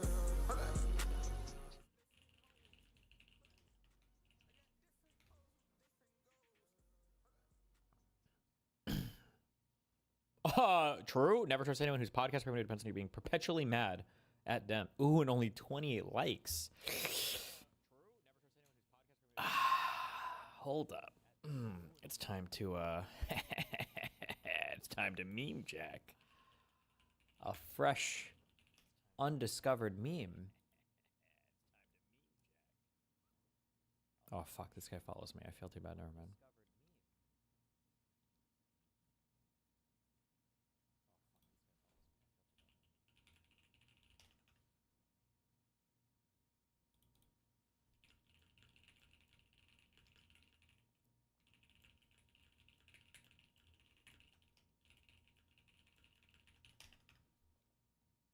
There's a politician named Michelle Fiore. She decides to incorporate a charity fundraiser to build a memorial statue for these 2 police officers killed in the line of duty. And so she raises $70,000 from donations. But instead of building the statue, she used the money to give herself plastic surgery and to pay for her daughter's wedding. After a while, people realized that this police memorial never materialized. FBI opens up an investigation into her reckless spending, finds out that she spent the money on this wedding and spent the money on the plastic surgery. Wait, sorry, hold on. Just for I'm just gonna be firmer on shit like this, okay? But maybe Hutch responds just fine. Let's see. Hassan had to disavow an actual self-admitted sex pest that he regularly collaborated with last summer, correct? So apparently Food Shops has been making the rounds in these places. I don't know why. I don't know how long ago this conversation with Hutch is. Don't be a fucking retard that takes the bait on shit like this. Don't be a weak loser fuck like Ethan Klein, okay? Who gets so afraid of his own fucking shadow because he doesn't have a mind of his own that he has to like immediately run around and right? this people trying to yank your shit on like oh no, you're I think you're a pedophile because you're associated with this person because you had a conversation one time. Don't get obsessed with arguing about this. This is none of these people give a fuck about any of this. Half of these people are probably in the same fucking 12 Discord servers where they constantly share tweets with each other to try to spam like, oh, we got to fucking virtues and all this shit, blah blah blah. This is completely not worth fighting. Also, if you bring up the Michael Jackson clip again, fuck, I might just ban all pedophilia talk. You're a pedophile. Hold on, who are you? You are a pedophile. This guy, pedophile. Stop. I don't care. This obsession with every single fucking clip of every single person and every single kid. You want to fuck kids. That is what's in your brain. Think of something else. Go watch normal porn. Go watch or go. No, I'm too edgy. Please, I don't care. I do not care about your latest pedo obsession online. It is the most boring fucking thing in the universe. I cannot think of a more boring virtue signal than anything having to do with kids. I hate kids. I hope all of them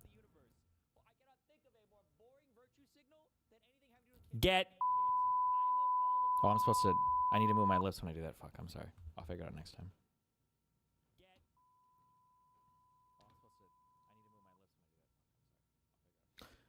Did I say Michael Jackson? I meant Michael Jordan. Michael Jackson probably did fuck kids. Sorry. Wrong. Wrong, Michael. So what you're saying is Hassan disavowed a sex pest while you, as of right now, continue to... Also, was this guy... I don't know what sex pest means. I think sex pest is a person you don't like. Wasn't this guy like a rapist? But maybe not. Oh, no, wait. I'm thinking of a different guy that Hassan was friends with. This is the Virgil, Texas guy. Isn't there some other guy that shows up a lot? He plays basketball with him or whatever, and the guy's like a rapist? Or maybe just accused of rape. I don't know. The black guy. Yeah, I don't know the other guy. I don't actually know if Virgil, Texas did anything. I just like to repeat this because these guys are all pieces of shit, and who the fuck cares about anything being real anymore? Secondly, if I'm aligned with Food Shops because we had 2 Discord conversations about politics, as I was positively attached to the hip.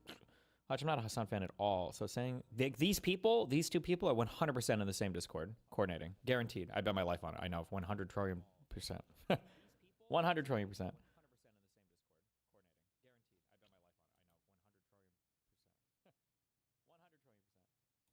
Oh, good job. Hutch, I feel like Hutch has like even if he's a whatever, I feel like he has an OP brain for this shit. I feel like he missed his calling. He shouldn't have been playing Call of Duty so much. He should have been 10 years ago. He's so good at figuring this shit out and identifying all of this. Don't play this stupid fucking game. Like, you disavowed, you disavowed, you disavowed, you disavowed. Like, what? No, the fuck?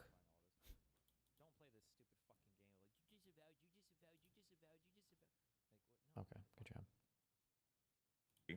Okay, I'm back. Plastic surgery and to pay for her daughter's wedding. After a while, people realized that this police memorial never materialized. FBI opens up an investigation into her reckless spending, finds out that she spent the money on this wedding and spent the money on the plastic surgery. Federal grand jury indicts her on fraud charges, takes it to trial. Government evidence, overwhelming, slammed her at trial. She's found guilty by the jury. 2 weeks before her sentencing, she was pardoned by President Donald Trump. Ask conservatives. There's a billion of these things. I still think the funniest one is fucking Brad Bondi. Introducing Hassan's best friend, Damilar Sonoiki, who's accused of sexual assault by 3 different women at Harvard in 2013. There you go. Have a thing. Scratch a liberal and a fascist bleeds. Hassan Piker hates Hillary Clinton? What? No shot. Who would have guessed? Who would have guessed?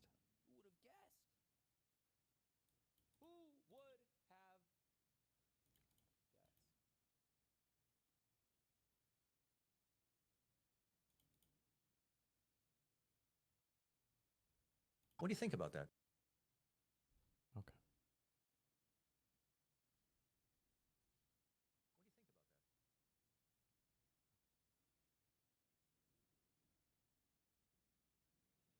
The author of this post, Catturd, is in fact mentioned in the Epstein files. Damn. Oh shit. Oh, what's up, Queeman? Oh, he's watching my stream, so he had to he had to come out here. He's in the Discord with these other guys.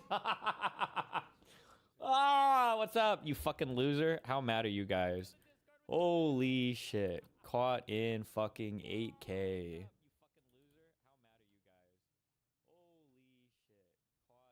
Jesus. I can go slow ahead. Come on down and chump some of this shit.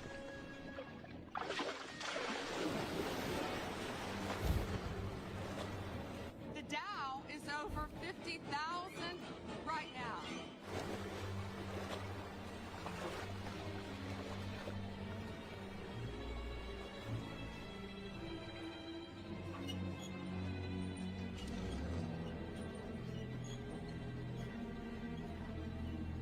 You're gonna need a bigger boat. Hot take, Jaws 1 was a dog shit movie. What a horribly stupid, boring fuck movie. It's a shark. Get out of the water. How could you be afraid of a thing that can't even fucking walk on land? Oh my god. What a boring fuck. This is why every movie before 1997 is a trash movie. God, how boring. Oh my god, what a horrible, boring movie. If befriending destiny would prevent the heat death of the universe, would you do it? If perverting? If befriending destiny would prevent the Oh. heat death of the universe, would you do it? How bad is heat death? Based. If befriending destiny would prevent the heat death of the Is universe. he playing WoW Classic? Yikes.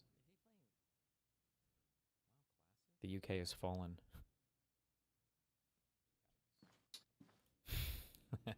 This is fucking retarded. The January 6th. Like, he's on my team. Why did you say that? Because I care about values. I'm in the ethics business, okay? I don't care about whether or not people throw mud at me or tell me I'm a shit lip or tell me I have blood on my hands. I've already heard 4. I appreciate that answer, and to be honest, like, it's not just you guys who have been critical of Gavin Newsom at the start. I don't know if you recall, he did his podcast circuit with Charlie Kirk, with Steve Bannon, Michael Savage, some of these people. And Steve, and both me and Josiah were not happy with how he conducted those. It reminded us a little bit of how Cenk Uygur, in the initial run, was talking to Charlie Kirk, indeed, at like whatever the tour that they were doing was, America Fest or something, and he said, "Congratulations on a revolution, well done."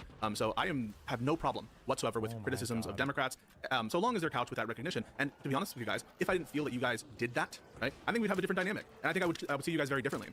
Do I agree with all your criticisms? No, but I don't agree with like all the criticisms or all the ideas of a lot of the people who I consider to be beneficial with respect to the harm reduction aspect of voting for Democrats. To say that, like, for example, I do think that Biden bears some responsibility for refusing to drop out. I don't think Biden should have interfered with the Department of Justice. It's funny you mentioned Merrick Garland. That's the one place where all the resistance hate me, because I still like defend what Merrick Garland did, notwithstanding the fact that Trump was able to not get any actual trial for the crimes that he definitely did. And so the disagreement part on issues of policy, Medicare for all, I'm in favor of universal health care. The disagreements on foreign policy stuff, that isn't what bothers me. What bothers me, or I think the audience, frankly, is when people, they perceive them as doing the false equivalence. Now, I don't think that you guys do that. Josiah doesn't think that you guys do that.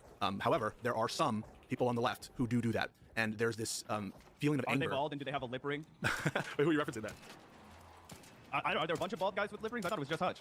Oh shit! Oh no! I'm not talking about my bad. I totally missed that. No. I think that Hutch is right when there are people like this. I mean, there are people who will die defending not voting for Hillary Clinton in 2016. You can't deny that, Zach. Those people exist, and they don't care the fact that it got us to where we are now. You can always find examples of cringy people on the fringe of the left that are like, I'm a Green Party cringy, supporter, random day I die, or people. whatever. Like, obviously that's going to be the case, no matter what era we're in, no matter how bad things get. Like, yeah, there's obviously going to be people like that on the fringes of the left that you can make fun of, that are just like autistically like pro third party. Yeah. Like, of course you can. You No, can yes, make all the content you want, I agree. where And you, like, shame them yes, for not let me give you what you voting want. for fucking Hillary Clinton. Yeah, let me give you what you want. I don't think that the leftists cost Kamala the election. I think if you look at the empirics here, I don't think that the case is strong that the far left abandoned Kamala to degrees that would affect the outcome of the election. I'm just not convinced by that empirical case, and I don't think that the left, by and large, are scuttling the chances of Democrats in this way. But we do want, and I think that a lot of people want like this feeling. It really is like a virtue signal a lot of the times, but I think it's worth it, at least for some people, to establish that.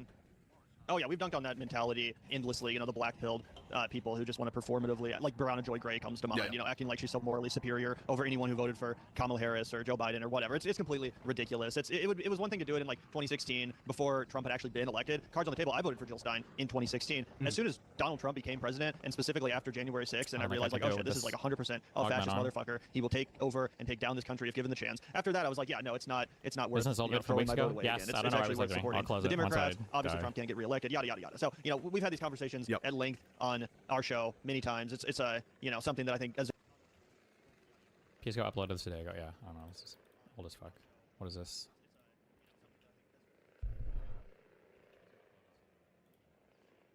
This is a week old, but it's not as topical.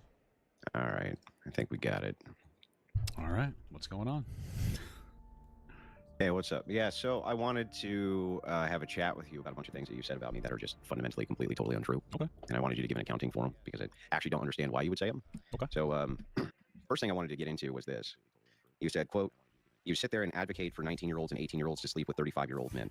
Okay. Exact quote from your video. Which video is that quote from? Yeah, I'll pull it up here. Hang on. Yeah, sure. That was from the Andrew is an essay apologia, basically, reviewing the Oliver stuff. Okay, yeah, well, you were having a conversation about, I guess, 35, 40-year-old guys dating young girls, right? Yeah, but that's not, do you realize the distinction between an advocation for a thing or me saying that there's actually no argument that I've heard which is compelling for why the thing bad? Okay. Sure. I think that from what I remember from watching it, you were pretty like hardline. You think it's okay and that actually the woman benefits from the relationship.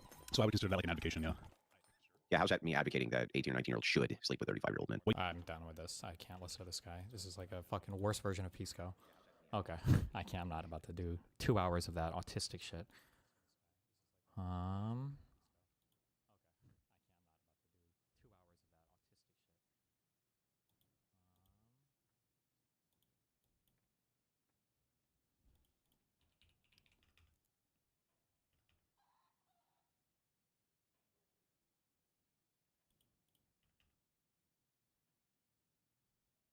This guy spammed this same retarded. I don't know if this is a Washman or not. I think he's leaving the Vosh part of the question. Genuine question. Didn't you also say in the conversation you had earlier that the reps don't get pushback when Dems come into power? Isn't the criticism that these guys are talking about justified then? Like if Newsom comes in and doesn't prosecute anymore, is this a valid thing to threaten to not vote for him? If Dems know they won't lose voters if they don't improve, no consequence, what's the incentive for them to improve? That's not what these guys are talking about. I don't know why you're projecting your whole personal feelings about the election onto them. They're saying that the Democratic candidate that comes in needs to be advocating for single-payer healthcare, the abolition of capitalism, and the mandatory blowjobs for every fucking working-class American from every billionaire. The idea that all of these lefties are like, oh no, we need to come in and prosecute Republicans, that's not what they're talking about. So I don't know where that question is coming from or where you think it's coming from or why you think that has anything to do with their demands. It's nothing to do with their demands. Okay.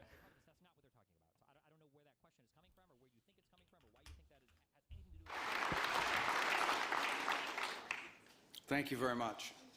We gather here today as members of a historic alliance, an alliance that saved and changed the world. You know, when this conference began in 1963, it was in a nation, actually it was on a continent, that was divided against itself.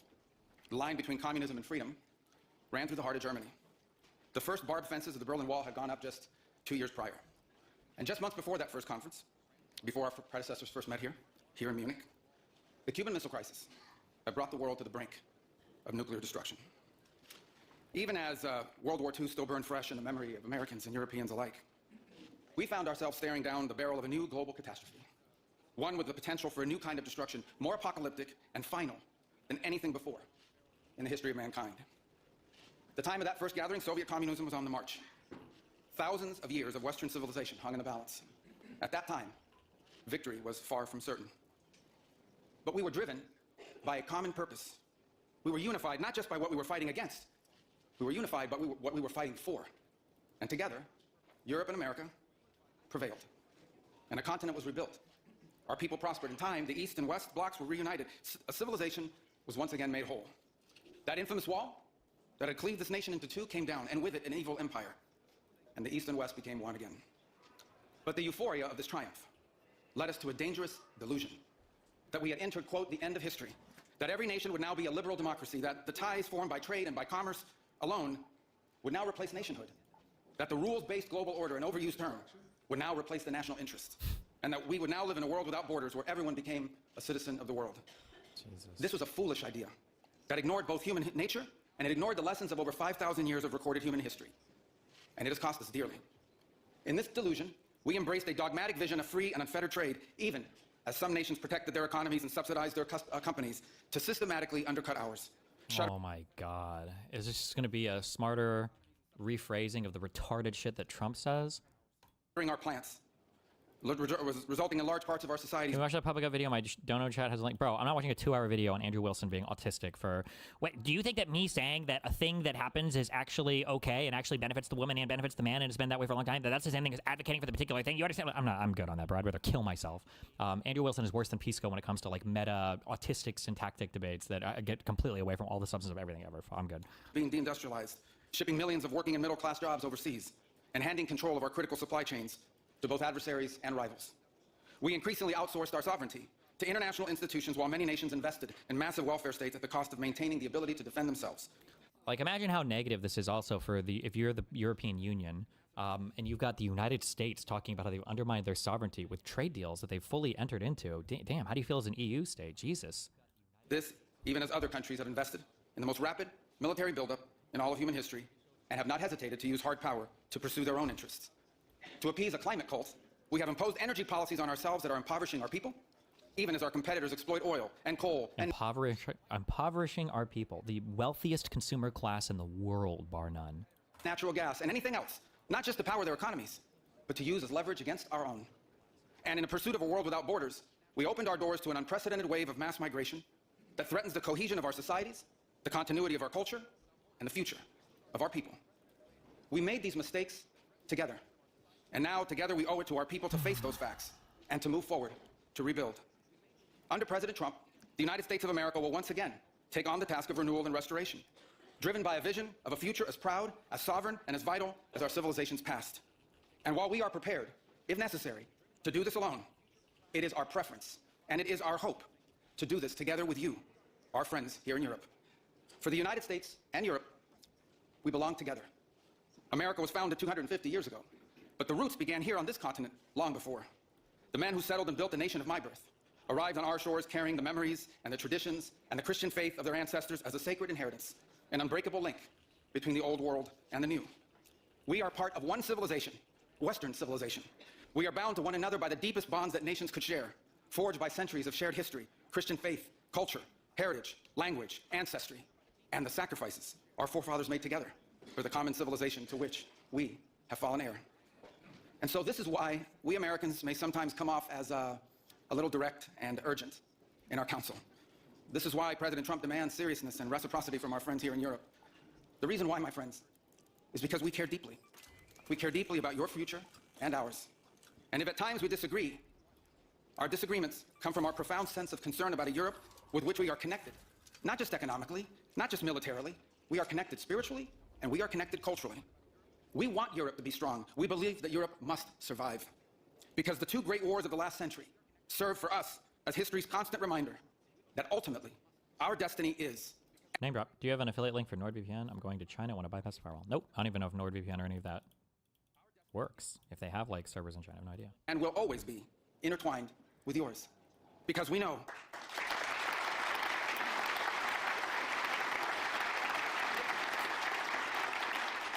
Because we know that the fate of Europe will never be irrelevant to our own.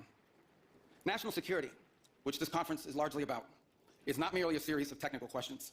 How much we spend on defense or where, how we deploy it, these are important questions. They are. But they are not the fundamental one. The fundamental question we must answer at the outset is what exactly are we defending? Because armies do not fight for abstractions. Armies fight for a people. Armies fight for a nation. Armies fight for a way of life. And that is what we are defending. A great civilization that has every reason to be proud of its history, confident of its future, and aims to always be the master of its own economic and political destiny. Name drop. It was here, in Europe, where the ideas that planted the seeds of liberty that changed the world were born. It was here, in Europe, where the world, which gave the world the rule of law, the universities, and the scientific revolution. It was this continent that produced the genius of Mozart and Beethoven, of Dante and Shakespeare, of Michelangelo and Da Vinci, of the Beatles and the Rolling Stones. And this is the place where the vaulted ceilings of the Sistine Chapel and the towering spires of the great cathedral in Cologne, they testify not just to the greatness of our past, or to a faith in God that inspired these marvels. They foreshadow the wonders that await us in our future. But only if we are unapologetic in our heritage and proud of this common inheritance can we together begin the work of envisioning and shaping our economic and our political future. Deindustrialization was not inevitable. It was a conscious policy choice, a decades-long economic undertaking that stripped our nations of their wealth, of their productive capacity, and of their independence. And the loss of our supply chain sovereignty was not a function of a prosperous and healthy system of global trade. It was foolish. It was a foolish but voluntary transformation of our economy that left us dependent on others for our needs and dangerously vulnerable to crisis. Mass migration isn't some fringe concern of little consequence. It was and continues to be a crisis which is transforming. And imagine like America also complaining about mass migration. Stabilizing societies all across the West. Together we can reindustrialize our economies and rebuild our capacity to defend our people. But the work of this new alliance should not be focused just on military cooperation and reclaiming the industries of the past. It should also be focused on together advancing our mutual interests in new frontiers, unshackling our ingenuity, our creativity, and the dynamic spirit to build a new Western century. Commercial space travel and cutting-edge artificial intelligence, industrial automation and flex manufacturing, creating a Western supply chain for critical minerals not vulnerable to extortion from other powers, and a unified effort to compete for market share in the economies of the global South. Together, we can not only take back control of our own industries and supply chains, we can prosper in the areas that will define the 21st century. But we must also gain control of our national borders. Controlling who and how many people enter our countries, this is not an expression of xenophobia, it is not hate. It is a fundamental act of national sovereignty. And the failure to do so is not just an abdication of one of our most basic duties owed to our people. It is an urgent threat to the fabric of our societies and the survival of our civilization itself. And finally, we can no longer place the so-called global order above the vital interests of our people and our nations. We do not need to abandon the system of international cooperation we authored, and we don't need to dismantle the global institutions of the old order that together we built. But these must be reformed. These must be rebuilt. For example, the United Nations still has tremendous potential to be a tool for good in the world. But we cannot ignore that today, on the most pressing matters before us, it has no answers and has played virtually no role. It could not solve the war in Gaza. Instead, it was American leadership that freed captives from barbarians and brought about a fragile truce. It has not solved the war in Ukraine. It took American leadership in partnership with many of the countries. My kick is being weird. I don't know why. I'm restarting it. Is here today just to bring the two sides to the table in search of a still elusive peace. It was powerless to constrain the nuclear program of radical Shia clerics in Tehran. That required 14 bombs dropped with precision from American B-2 bombers. And it was unable to address the threat to our security from a narco-terrorist dictator in Venezuela. Instead, it took American special forces to bring this fugitive to justice. In a perfect world, all of these problems and more would be solved by diplomats and strongly worded resolutions. But we do not live in a perfect world.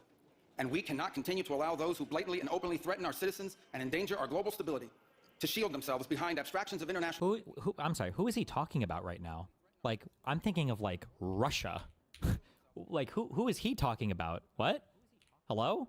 Threat to our security from a narco-terrorist dictator in Venezuela. Oh. Instead, it took American special forces to bring this fugitive to justice. In a perfect world, all of these problems and more would be solved by diplomats and strongly worded resolutions. Maduro? It was a threat to the United States? Okay. Based, okay. But we do not live in a perfect world. And we cannot continue to allow those who blatantly and openly threaten our citizens and endanger our global stability to shield themselves behind abstractions of international law which they themselves routinely violate. This is the path that President Trump and the United States has embarked upon. It is the path we ask you here in Europe to join us on. It is a path we have walked together before and hope to walk together again. For 5 centuries, before the end of the Second World War, the West had been expanding. Its missionaries, its pilgrims... Wait, is my kick stream working now? Its soldiers, its explorers, pouring out from its shores to cross oceans, settle new continents, build vast empires extending out across the globe. But in 1945, for the first time since the age of Columbus, it was contracting. Europe was in ruins. Half of it lived behind an iron curtain, and the rest looked like it would soon follow. The great Western empires had entered into terminal decline, accelerated by godless communist revolutions and by anti-colonial uprisings that would transform the world and drape the red hammer and sickle across vast swaths of the map in the years to come. Against that backdrop, then, as now, many came to believe that the West's age of dominance had come to an end, and that our future was destined to be a faint and feeble echo of our past. But together, our predecessors recognized that decline was a choice, and it was a choice they refused to make. This is what we did together once before, and this is what President Trump and the United States want to do again now, together with you. And this is why we do not want our allies to be weak, because that makes us weaker. We want allies who can defend themselves so that no adversary will ever be tempted to test our collective strength. This is why we do not want our allies to be shackled by guilt and shame. We want allies who are proud of their culture and of their heritage, who understand that we are heirs to the same great and noble civilization, and who together with us are willing and able to defend it. And this is why we do not want allies to rationalize the broken status quo rather than reckon with what is necessary to fix it. For we in America have no interest in being polite and orderly caretakers of the West's managed decline. We do not seek to separate, but to revitalize an old friendship and renew the greatest civilization in human history. What we want is a reinvigorated alliance that recognizes that what has ailed our societies is not just a set of bad policies, but a malaise of hopelessness and complacency. The alliance that we want is one that is not paralyzed into inaction by fear. Fear of climate change, fear of war, fear of technology. Instead, we want an alliance that boldly races into the future. And the only fear we have is the fear of the shame of not leaving our nations prouder, stronger, and wealthier for our children. An alliance ready to defend our people, to safeguard our interests, and to preserve the freedom of action that allows us to shape our own destiny. not one that exists to operate a global welfare state and atone for the purported sins of past generations. An alliance that does not allow its power to be outsourced, constrained, or subordinated to systems beyond its control. One that does not depend on others for the critical necessities of its national life. And one that does not maintain the polite pretense that our way of life is just one among many, and that asks for permission before it acts. And above all, an alliance based on the recognition that we, the West, have inherited together, what we have inherited together is something that is unique and distinctive and irreplaceable. Because this, after all, is the very foundation of the transatlantic bond. Acting together in this way, we will not just help recover a sane foreign policy. It will restore to us a clearer sense of ourselves. It will restore a place in the world. And in so doing, it will rebuke and deter the forces of civilizational erasure that today menace both America and Europe alike. So in a time of headlines heralding the end of the transatlantic era, let it be known and clear to all that this is neither our goal nor our wish. Because for us Americans, our home may be in the Western Hemisphere. We will always be a child of Europe.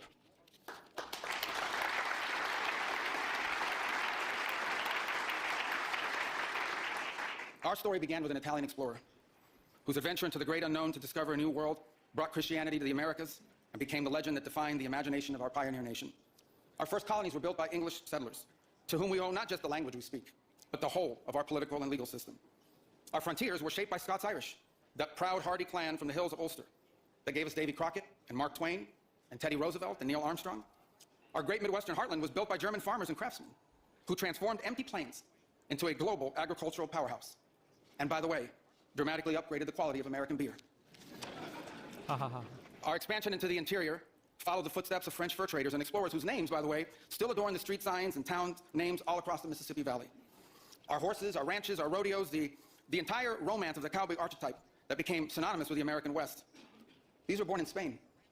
And our largest and most iconic city was named New Amsterdam before it was named New York. And you know that in the year that my country was founded, Lorenzo and Catalina Giraldi lived in Casal Monferrato in the Kingdom of Piedmont, Sardinia. And Jose and Manuel Arena lived in Sevilla, Spain.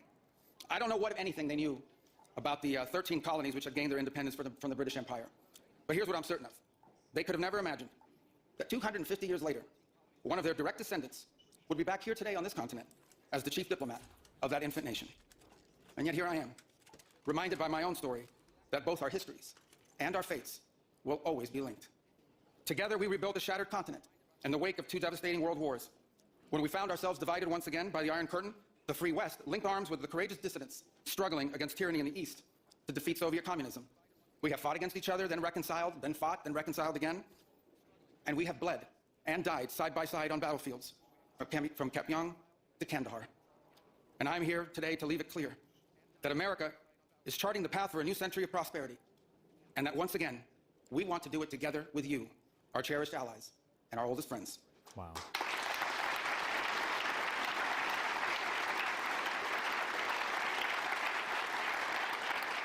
We want to do it together with you, with a Europe that is proud of its heritage and of its history, with a Europe that has the spirit of creation and liberty that sent ships out into uncharted seas and birthed our civilization, with a Europe that has the means to defend itself and the will to survive. We should be proud of what we achieved together in the last century, but now we must confront and embrace the opportunities of a new one, because yesterday is over. The future is inevitable, and our destiny together awaits. Thank you.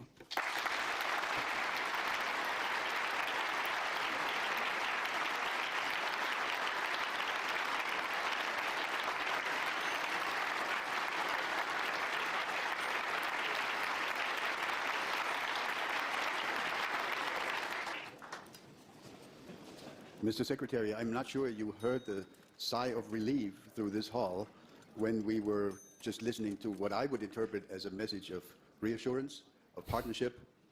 You spoke of intertwined relations between the United States Maybe you have and to Europe. suck up to the U.S.? Reminds me of statements made decades ago by your predecessors when the discussion was, is actually America a European power? Is America a power in Europe? Thank you for offering this message of reassurance. Yeah, it's better than last year's speech. True.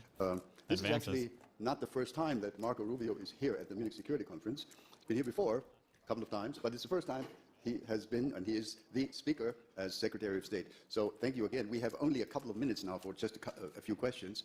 And if I may, we collected questions from the audience. One of the key issues here, yesterday, today, is of course, continues to be the question of how to deal with the war in Ukraine. Many of us, in the discussions of the last day, last 24 hours, have voiced Europe their can deal with impression it.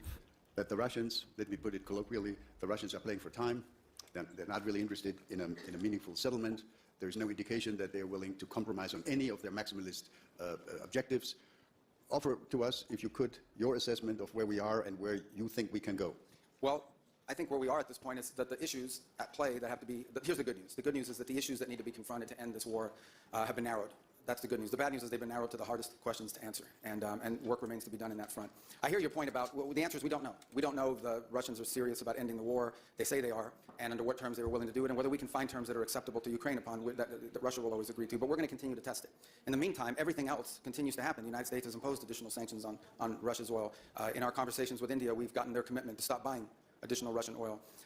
Europe has taken its set of steps moving forward. The Pearl program continues, in which American weaponry is being sold for the Ukrainian war effort. So all these things continue. Nothing has stopped in the interim. So there's no buying of time here in that regard. What we can't answer, but we're going to continue to test, is whether there is an outcome that Ukraine can live with and that Russia will accept. And I would say it's been elusive up to this point. We've made progress in the sense that for the first time, I think, in years, at least at the technical level, there were military officials from both sides that met together last week, and there'll be meetings again on Tuesday, although it may not be the same group of people. Look, we're going to continue to do everything we can to play this role of bringing this war to an end. I don't think anybody in this room would be against a negotiated settlement to this war, so long as the conditions are just and sustainable. And that's what we aim to achieve, and we're going to continue to try to achieve it, even as all these other things continue to happen on the sanctions front and so forth.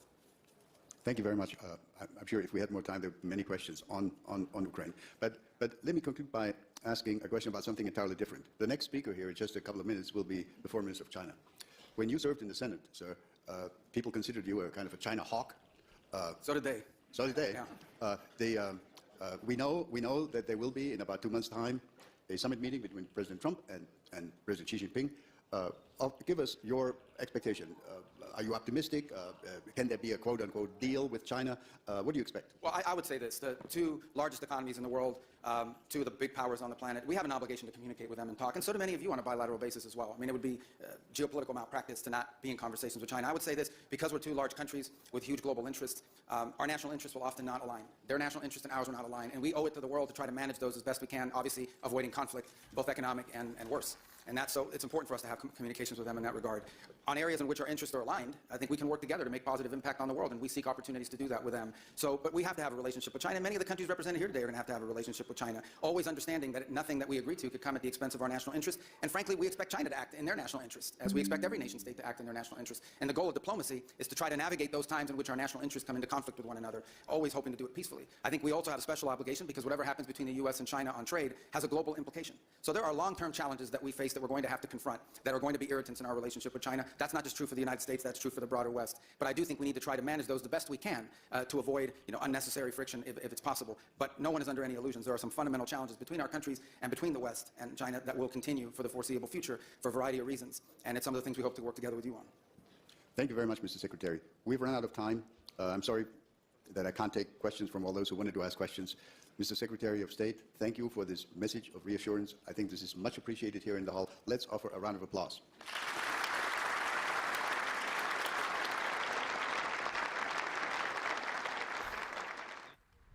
Clapper.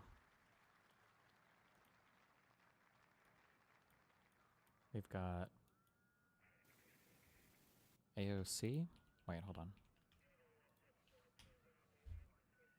This is not AOC. What is this?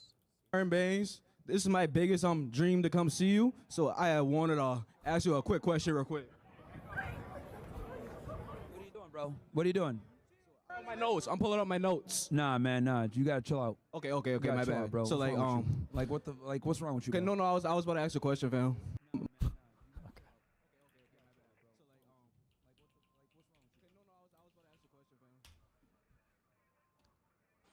Hi, everyone. We're testing. Hi, everyone. I don't know if you can hear me. Maybe a little bit. What a wonderful crowd at 10 p.m. And we're going to have a very light-hearted discussion about U.S. policy, U.S. foreign policy. So welcome, everyone. I'm Francine Lacroix from Bloomberg, and I could not be more happy to speak to this wonderful panel to try and understand these seismic shifts in U.S. foreign policy. So with us, Governor Gretchen Whitmer, Governor of the state of Michigan, Congresswoman Alexandria Ocasio-Cortez, Representative Member of the House Committee on Energy and Commerce of the USA, and Ambassador Matthew Whitaker, Permanent Representative of the United States of America to the North Atlantic Treaty Organization. I'm just going to dive straight in because I know we have 1 hour and we have many questions also from people being here now. Governor, is the United States stronger or weaker on the world stage than it was 5 years ago? I think in the last 14 months, we've actually done a lot of damage, unfortunately, with regard to the ever-changing tariff landscape and some of the rhetoric, frankly. I am the governor of Michigan. We are intertwined with Canada. Our economies are absolutely intertwined, and I can tell you that the hurt at the beginning has turned to anger and has created a lot of stress in our state economy. We're feeling it, and as we've said all along, if you say no to Canada, you're saying yes to China. And I think that same rationale can be applied to all of our allies, our European allies. We are already feeling the brunt of it in our day-to-day. We know that the largest bridge, the largest transit between nations for the U.S. runs through the city of Detroit into Windsor, Canada. All of our automobiles go over 30 times over the course of production. And so the unpredictability, the instability, the putting our allies at arm's length has come with a big cost. And so I would say that there's opportunity to right the ship. But right now, I would say that we're in worse shape than we were 14 months ago. Congresswoman, what do you think is the state of U.S. foreign policy right now? Yeah, I mean, I agree with the governor. I think that the United States is very much in a compromised position compared to where we were 5 years ago. Our relationships with our allies are strained. Our commitment and demonstrated consistency on democratic values, human rights, also incredibly strained. And our domestic situation, I think, is reflecting globally as well, particularly economically. Skyrocketing inflation, tariffs, of course, have hurt Americans, and it has hurt and had a negative impact on the United States globally as well. Ambassador? Well, I'm going to have to disagree. I know everybody's surprised by that, but first of all, obviously as the U.S. ambassador to NATO, and I sit at the North Atlantic Council, and NATO's stronger right now than certainly it has been in the last 5 years, and it's probably stronger than it has been since the end of the Cold War. And what President Trump has done is bring a realism to just the challenges that America faces. That America's real dumb right now. And we face a lot of challenge. I think it's an incredibly dangerous world right now. We have certainly an ascendant China that is going to be a strategic competitor of the United States for the next century. Every single, I don't know if they'll do that here, but every single time somebody brings up that China is an enemy, the question should be, how has the Trump administration improved U.S. standing against China? Because all I see is us being made weaker. Canada's looking to form closer trade relationships with China.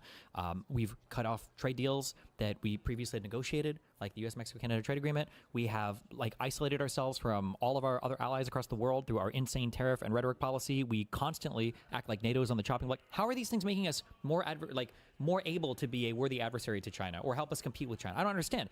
Even if you agree that China's a problem, every single thing this administration has done has taken us further and further from being a worthy competitor.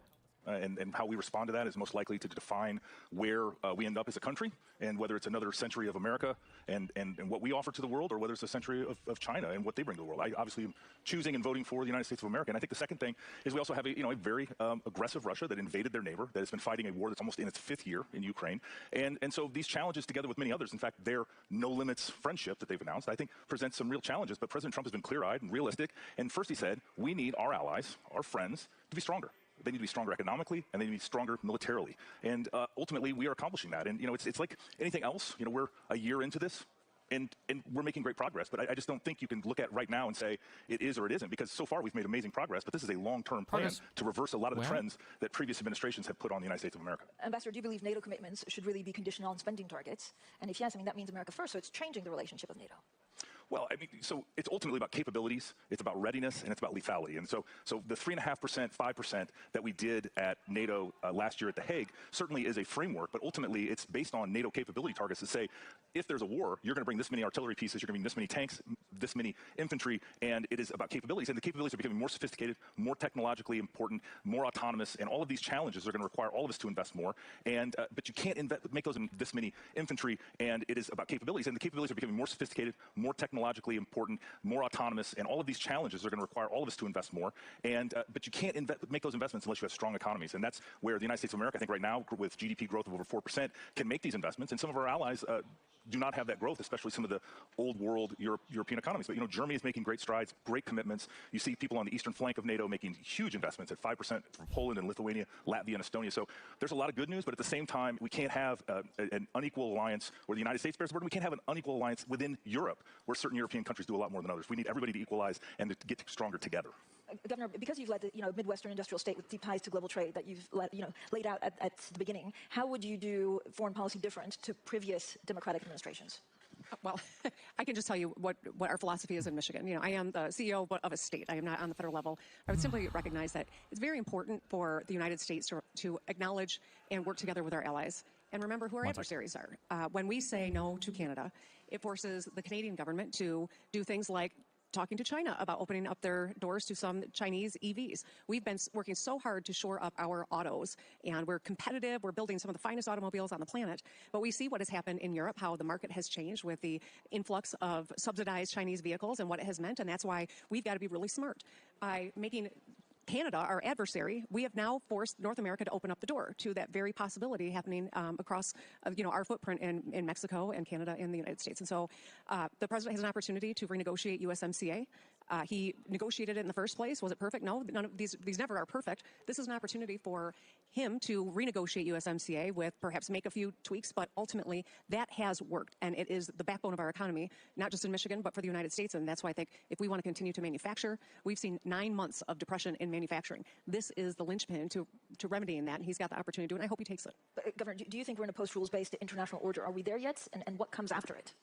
Yeah, I hope not. I don't believe that we are, and but I certainly think that that's open to debate.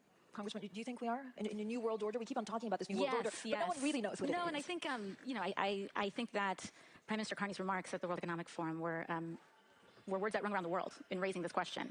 But I think that also in his remarks, as well as part of this larger conversation, there was this undertone, this undercurrent, this suggestion that it was a rules-based order sometimes. And I think that that is the issue that lies before us, is that in a so-called rules-based order, the rules for whom? Because for all too long, the rules only applied to the United States, Europe, its allies, and we would carve out exceptions for the global south. And I think that when you have a rules-based order where you carve out exceptions to our values, exceptions to our rules, eventually the exceptions become the rules. And I think that, to your original point, over the last 5 years, we've seen such a breaking and such a fraying of these alleged Western values that people wonder if it ever existed in the first place. So I don't know if it's necessarily that we are in a post-rules-based order. I think it's possible that we were in a pre-rules-based order. And we have an opportunity to explore what a world would look like if we upheld democracy, human rights, trade that actually centers working-class people instead of accruing overwhelmingly the benefits of trade to the wealthiest. But if we reoriented a new era that could actually help people and show how foreign policy and healthy foreign policy can show up and help them in their lives.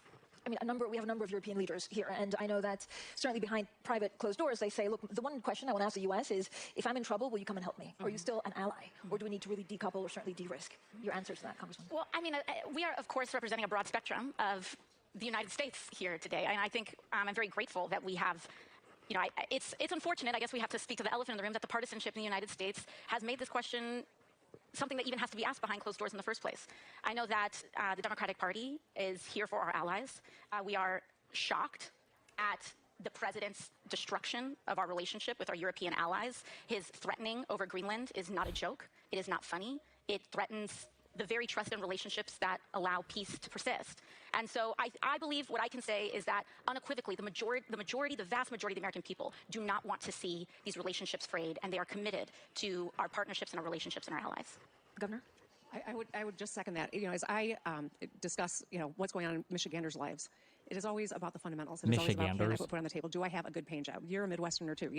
People they're good, hardworking people. And I think Michigan being the place that was the arsenal of democracy during World War II, where we retrofitted auto plants and built bombers to make sure that the Allies were successful. See, look, they use these stick mics. I need to get a set of these. I need to pick the best one and get a set. Successful. They're That's good. a source of pride. That's built in our DNA. And I think that what the Congresswoman said about the vast majority of Americans would understand, value, and encourage continued growth of the relationships. I think that is very true. It's what I see. Most people are not wondering, how come we haven't invaded Greenland long ago? They're wondering, what the heck are we doing over there? Because right now, I need some help here in the United States. The tariffs that have made a company downsize, or that have cost me $1,000 more because a tariff is really a tax. That's what Americans want our leaders to be focused on, and that's what I hear from Michiganders all the time. And so I do think that, yes, these relationships are valued by the majority of people in the United States, and right now it is a tough time. time, but that's why as a subnational leader, I take my responsibility of making sure people hear this and that I do whatever I can at the state level to grow these relationships. Ambassador? A lot to respond to here. First of all, I always think that the rules-based order of discussion for me as somebody from Des Moines, Iowa, and that's actually a practitioner right now in a European capital at one of our key alliances, is a bit of a theoretical think tank, coastal elite discussion, because ultimately it's shared interests, it is shared responsibilities, and it is also what I would describe as a moment for the free world, for those that share a heritage, an experience, that share values, to step up and respond to the dangerousness of this world. And, I'm looking at the foreign minister from Latvia, a good friend of mine, and what I can tell you... My sexist, or is AOC just not as well spoken as Rubio? Well, first of all, AOC is speaking like off the cuff here, and Rubio was reading a speech. Are you not able to tell the difference when you're listening to somebody talk, if somebody's reading a speech or not? Is, I'm doing this every day in Europe, and our allies are not saying that like somehow we're not friends anymore, or somehow that we've become adversaries. The Canadians, we work very constructively on all sorts of important issues. But, President Trump has identified certain things that needed to change. If try to be a dairy farmer and export your dairy products, this, Governor, to Canada. I mean, they had certain restrictions, certain protection in place, and it wasn't fair to the United States of America. For a long time, and we had the same relationship with Europe, where there were just certain industries, farm products, couldn't be sent to Europe. Oftentimes, certain types of other products, including cars, Europe was not receptive to it. They had tariffs in place, restrictions, or non-tariff protections. And President Trump identified this, said this isn't fair to America, it's not fair to the American worker or the American farmer, and he has identified that. Now, when you change something, or when you have a difficult conversation in your family, you get uncomfortable, and that's what's been happening, is fixing these long-term challenges that President Trump has... Okay. I'm going to kill something, and then we'll watch the rest of this. I'm leaning more into the debate bro thing. I think that these conversations are worthless. If you're going to bring different people together, you need to have some critical or adversarial conversation. Otherwise, it's like, imagine it's like two people coming together and one person thinks that murder is good and the other person thinks that murder is bad. And it's like, what do you think about murder? And it's like, well, I think murder is bad. I don't think you should be able to just kill people willy-nilly. I think we should protect human life. And they're like, oh, well, that's interesting. And what do you think? Well, I actually think murder is good. I think that it's based to be able to kill people when you want and that people should demonstrate their power whenever possible. And that's the way the world works. Oh, interesting. Okay, and then back to... And then, what the fuck is the point of this? I don't understand what the point is of having people on who have like diametrically opposed opinions on things that they're not going to be challenged or pushed. It's just like a PR platform for everybody involved, and they get to walk away with this like false sense of having conversations with the other side or being willing to participate in open discussion when it's not really. I don't know. I hate this format. I think it's so annoying. Ugh.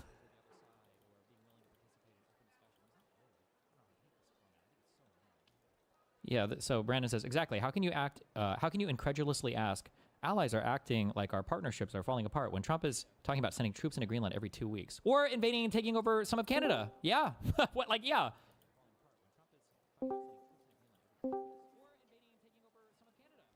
Okay.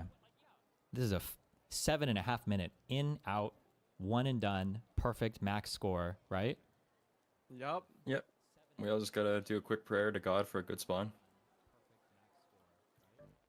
It's very RNG dependent. Like if we spawn like village, like the top left part of the map, we can do it. So you snap on top. After you snap, you Torrente the top. Break. Yeah, Torrente the two top. mines, and then if you jump off, will you die, or you can be okay? You'll be fine if you jump off. You'll take some damage just from the fall, but you'll be okay. It's better than dying to the deadline. I've died to the deadline like 2 or 3 times when I greeted for 3. How? Because he greeted for 3. Because you get killed by the first deadline. Oh, greeted for 3. Then, okay, sorry. Are you doing the second deadline? Heavy shield or?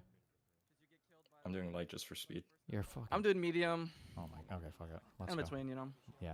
Don't commit to anything. Pussy. Heavy shield might actually be better. I wonder if you could tank if you can tank 1 deadline, maybe it's fine. Why do you have to tank a deadline? If you set 2, you should be able to. Well, yeah, if you set 2, you're good, but maybe. Everybody set 2 and then hop off, and then I'll immediately try to fucking hook on for another 2 if we need it. 6 should be overkill, right?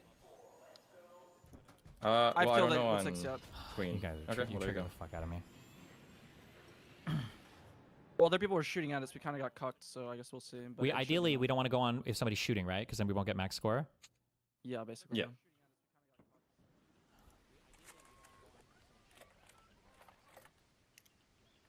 We're at 18.5 minutes. Okay, reset. Should we just reset? Yeah, I'll just go to a hatch. Okay. Oh, based. We all brought hatch keys, right? Of course. Yeah.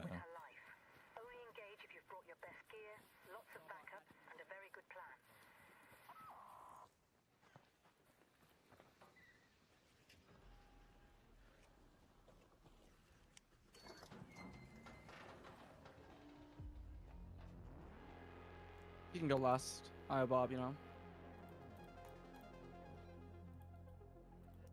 Good job, guys. We're building those friendly queues.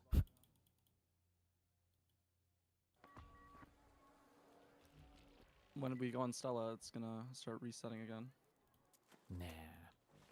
Okay, got another hatch key, ready to go.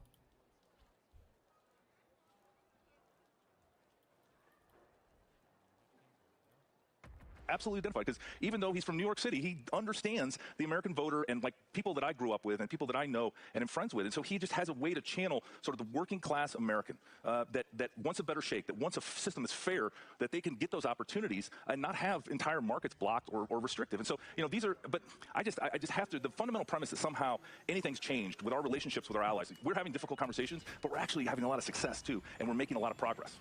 Family feuds also end up in people no longer speaking to each other. So when leaders come and speak to you and say, does the U.S. have my back? What do you tell them, plain and simple? I say, one, absolutely yes. I was the first ambassador confirmed by the Senate, and I was the first ambassador that was nominated by President Trump to go to NATO to make sure that NATO worked. 20 minutes. Oh, me dude. Hatch out. And a shit. Oh, Yeah. not a shit spawn. Should we ever like stop and listen to see if people are actually fighting it? Because maybe there are some where the people, like, how often are people killing the matriarch? I mean, we'll hear it, but there's going to be damage to it, obviously, so we won't get max. Do people normally shoot at it or damage it, or? I mean, you think someone hasn't shot at it for the 10 minutes that's gone on? I mean, I don't shoot it at a single it time alive? if I'm doing the, if I'm running the event. I don't even think it's alive right now. How? I'm You like can pretty really sure it's dead. load into a matriarch game with their matriarch already dead? We're That literally seems- right next to it. Like, we would hear it. Well, we're not right next to it. It's down to our left. But okay.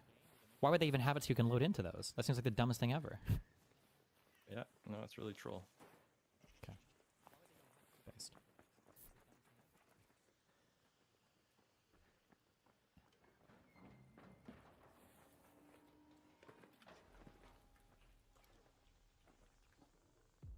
And that we got these big goals accomplished. I also say, like, everybody loves to read his tweets and comment about every single, Truth Social that he puts out there. He has, just as late as today, he said, I will be there for NATO. Those are our friends. Like, the United States will always be there for NATO. And I know that's a bipartisan thing. Like, we will show up if challenged, but we also expect, and this is so crucial, to all of our allies to do what Latvia is doing in so many other countries, and that is to step up to provide, because remember, everyone wants to talk about Article 5. Resets. Everybody knows Article 5. What? We got a couple resets. We'll make it. 5, that an attack on one is an attack on all. But Article 3 comes before that. And Article 3 says that each country will be responsible for its individual defense and its collective defense. And that's why countries like Latvia, Estonia, Lithuania, Poland, Germany, and so many others are stepping up. And we just expect everybody to step up, to equalize with the United States, so that strength of all allies is what's going to guarantee the peace. Because we've had peace on the continent, in Europe, one that has not historically been peaceful, I might add. We have had peace in Europe for 80 years since World War II. And we need to continue that for another 80 years and beyond. Is the perception, and Governor, from allies changing also because people are seeing,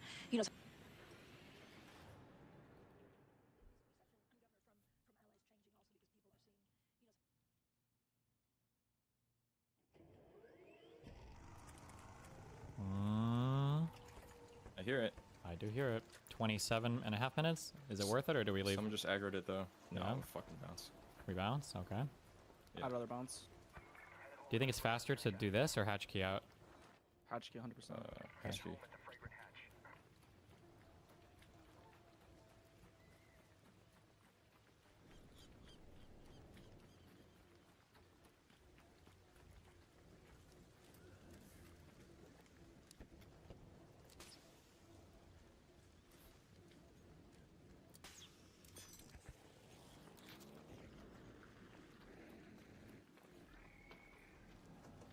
Oh yeah, that dude's pretty dead.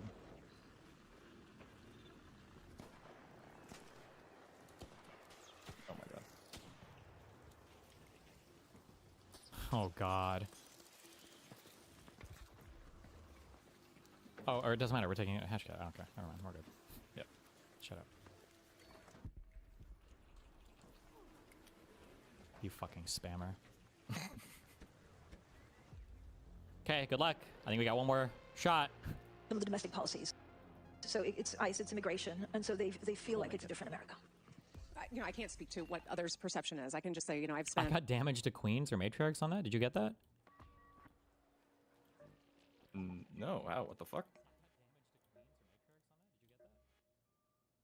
Oh, wait, or did I not? I feel like it was giving me... I don't know. Never mind. Ignore everything I said. I'm retarded. A lot of time talking with leaders from outside the nation. I've been spending quite a bit of time with my Canadian friends and counterparts. I mean, Michiganders love Canadians, and we are absolutely interwoven, our two economies. Oh, it was the and I can WASP tell thing, you I that think, there is a level of fear and concern that started off as hurt, because went from being like an extension of our family to all of a sudden being talked about as though we're not allies, to anger. And that's real. It's palpable. I don't know, maybe they're not telling you, Ambassador, but they certainly have aired a lot of their fears with me, and fears about what our mutual economies, what it means for that as well. So, but I can't speak to what the perception is. I can just say that, allyships are built over lots and lots of time. Trust is built over generations, and it can be lost fast. And I do worry, what is the long-term consequence of some of the more recent policy changes in the last 14 months? I worry about that. I think a lot of people do, and I think it's reasonable to worry about it. We should always be fortifying our relationships with our allies and remembering who our adversaries are. Okay. We're in at the start. Decent-ish spawn, I think, right? Or no? Yeah, no, it's It's not the best, fuck but it. it's good. Let's go for it. Good enough. Okay, so she's chill. She's not going to, like, shoot at us or anything. We're just going to run up to it, zip line up, and it's going to be... Well, if she doesn't see us, yeah. Okay. We zip line on it. It already aggroed. sounds like Zagrod. Well, it's... Okay. Whatever, this is good practice. For the real run. How many people that do this event get, like, the max, like, it says, like, 30,000 points or whatever, or... I got the max, like like 16.5. this morning. But I got killed by my own deadline. Lim Mayo. I thought there were no ads. This rocket's here sometimes spawn with the harvester.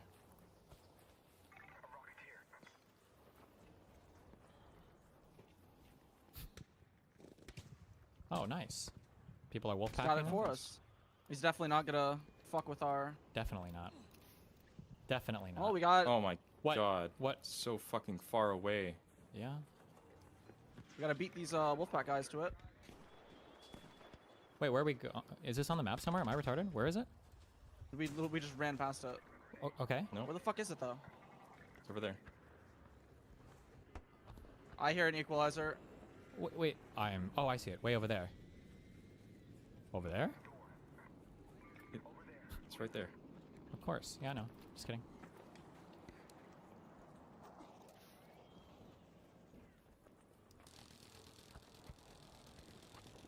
Jesus Oh, this Christ. guy, thanks for shooting at it for us, bro.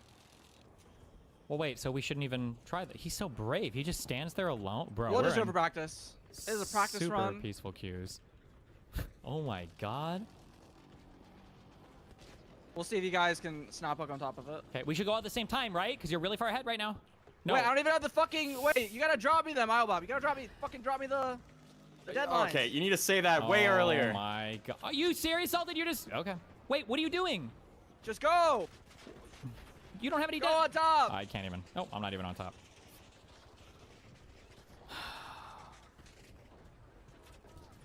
Oh my god.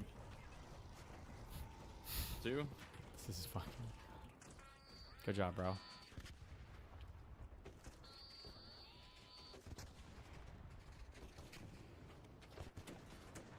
Oh, I gotta wait for my snap hook to regen, so good luck.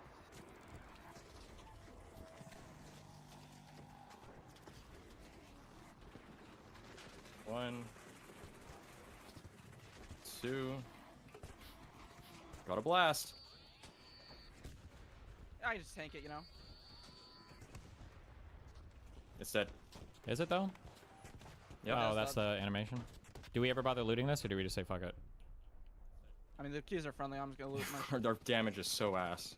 Where do you get the the core things or whatever? Does it have to come from the center or? Legs or center. I was about to loot the center, but I got yoinked. Okay. I think I shot exactly 0 bullets this round, so good job, guys.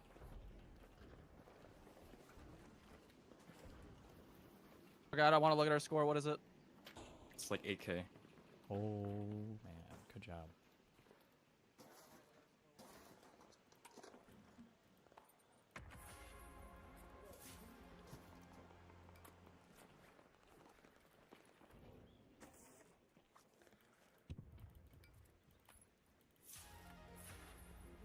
These things don't fucking stack, seriously? Oh, Holy shit, they are.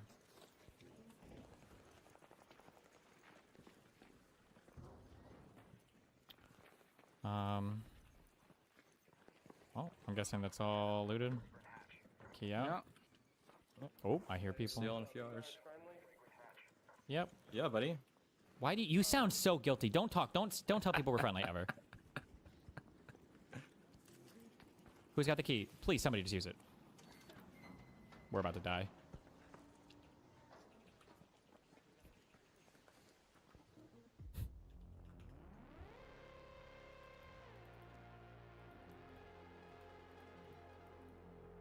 Okay, we got a Stella, 2 hours, I think, and then we have another matriarch. Well, the matriarch is in 2 hours exactly. So we'll do matriarch first. We'll do Stella like last minute. Sure. What do we wait? What do we have to do on Stella? It's ticks. Ticks, yeah. It's basically the same split. You can look at the map and just look at ticks. It's 2 people like sandbox, archivist, archives, seed box area, and then 1 guy medical. Okay. What do we got 9K on this, and you said the max is It's like 16.5 or I got 13.3 on right now. Ugh. Oh boy. Okay. All right. Reconvene in 1 hour 45 minutes. Be careful. Sure. Bye. Yo, Prang Sabian, I'll give you deadlines. As we look at what is happening, there's no question that the barrage and the change in policies have taken a toll. Is it foregone? Is it unredeemable? No.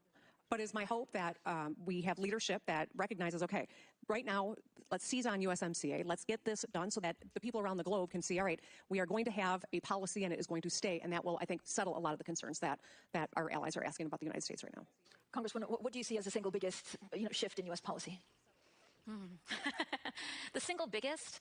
Well, I think zooming out beyond just this presidential administration, I think that what we are seeing is between President Trump's first administration pulling out of longstanding international agreements. Then you have President Biden, who is opting back into some of them, such as, for example, with the Paris Climate Accords. And then you have President Trump that's elected again.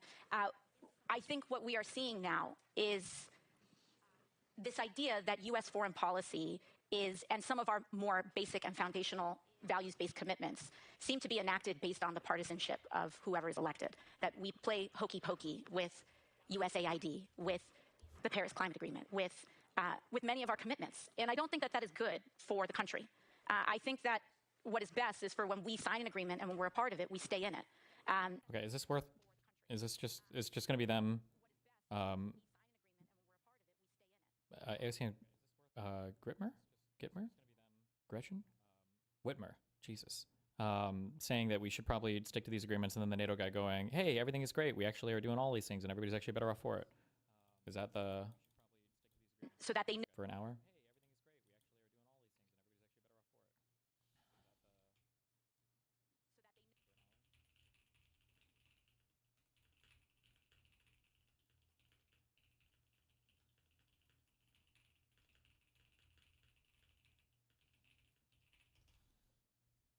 know that our commitments are reflective of our nation's values in a What's that? So that they know that our commitments are reflective of our nation's values in a way that transcends partisanship. And so I think that instability is one, but then the other, I think it is hand in hand Oh, her mic is dragging us. with the volatility on one hand. It goes far beyond just agreements, and it goes into real aberrations, I think, in interventionism, in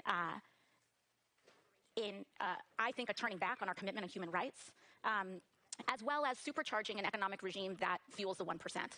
And I think that piece is the most concerning for everyday people. I want to touch on China next. So, Ambassador, is China primarily an economic competitor? Is it a military threat, or is it like an ideological adversary? Mm-hmm. Well, I think that question is... Okay, I'm good. Boring. Yeah, I see Mehdi-san is apparently mad that LeBron didn't make a strong statement on Israel-Palestine, I guess.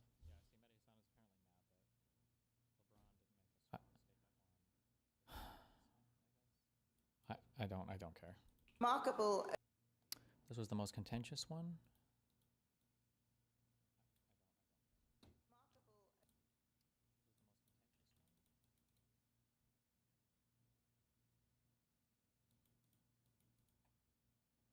Well, no, he made a strong statement on how awesome Israel is, which is fine but really random.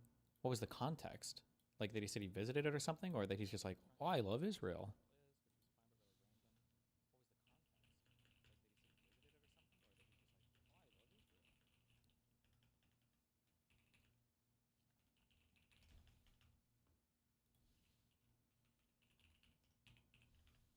He wants to visit All-Star Press questions.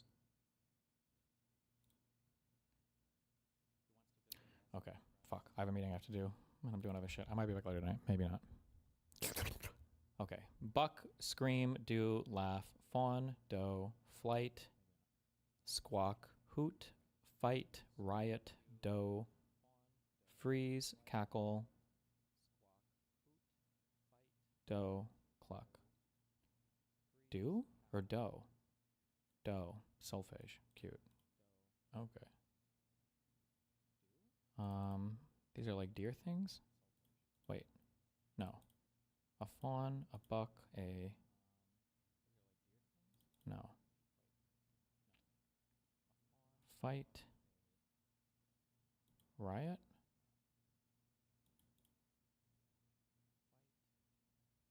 Hoot. Cackle, laugh. Scream? Or like laughing at things? Fuck, hold on. Cackle, a laugh, a hoot, a cluck, or a squawk? It's gotta be one of these, right? Oh shit, no, hold on.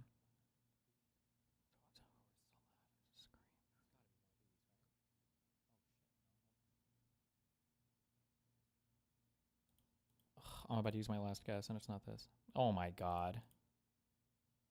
Hoot, cackle, laugh. I switched scream and it said I wasn't one off anymore, so it has to be this one, right?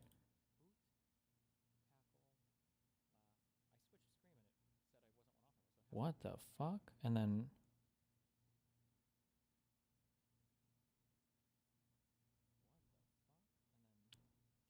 Flight.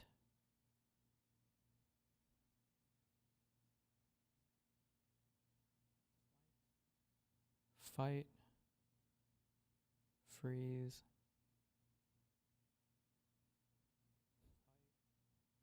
Sounds a bird can make? A squawk, a hoot, a cluck, and a scream? Can birds scream, maybe?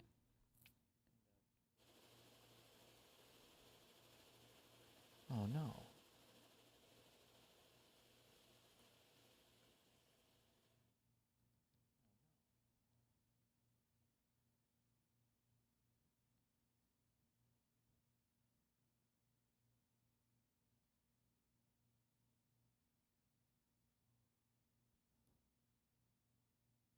Fuck, it was a riot. Could also...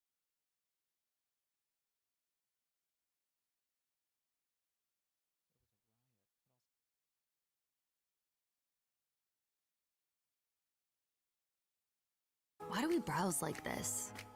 Hunting, clicking, searching. What if we could just say, hey, Copilot. And now that hoodie you saw, found.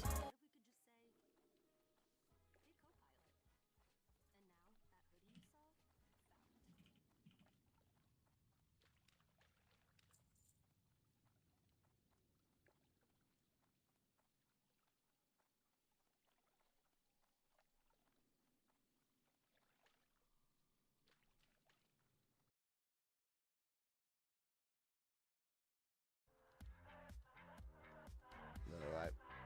Anybody has okay. I'm just surviving.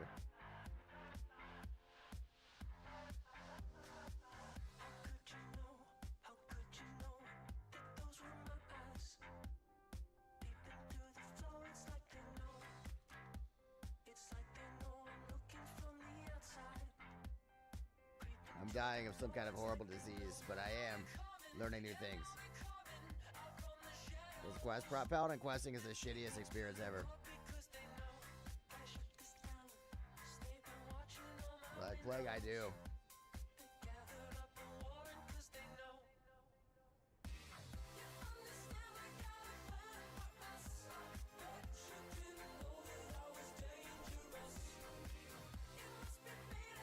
250K an hour. You can't see it, but it's happening.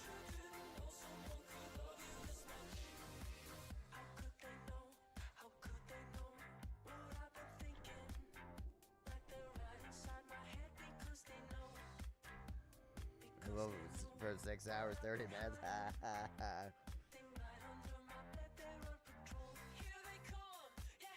Yeah, you did it. Big pulls, yeah. That didn't look that fun to me. I want to do dungeons. They look kind of fun.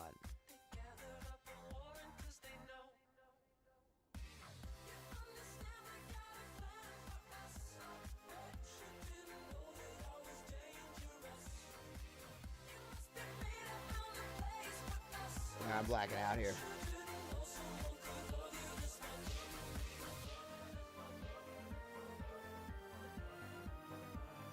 Black already I go before 7, really? Well.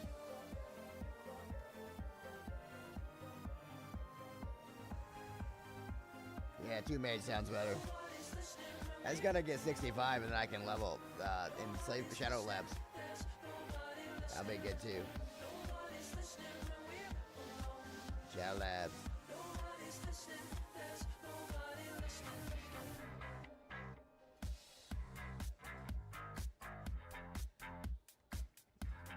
Yeah, we organize a run for badges, Storm Guard. We could. Not today, though. You smell it? No, everything's fucked up now.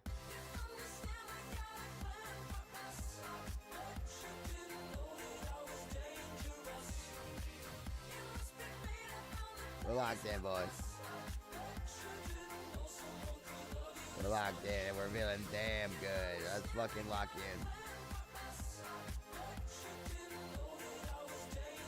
Everyone lock the fuck in.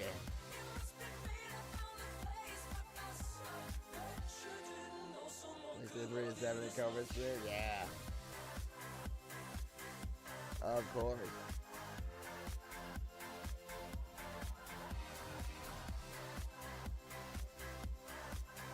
What else would it be, baby? But we're gonna do farming, by the way. Competitive farming later tonight.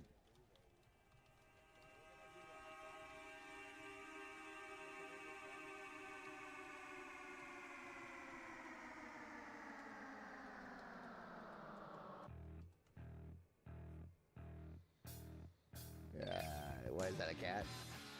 It will.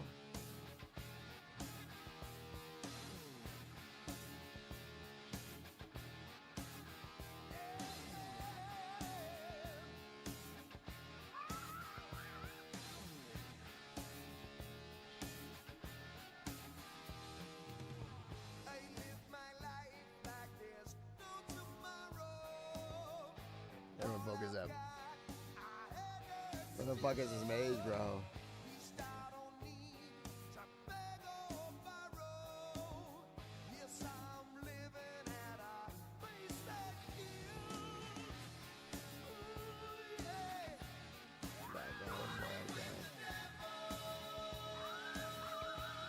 You ready, there must be more? Ah, it doesn't seem great. Hey, King Arambe, what's up, baby? How are you today, brother? Where the fuck is this maze, bro?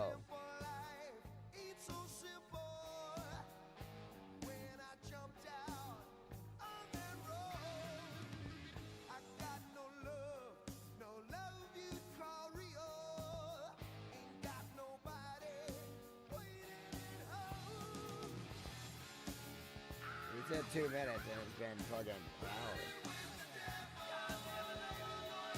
I can't wait any longer.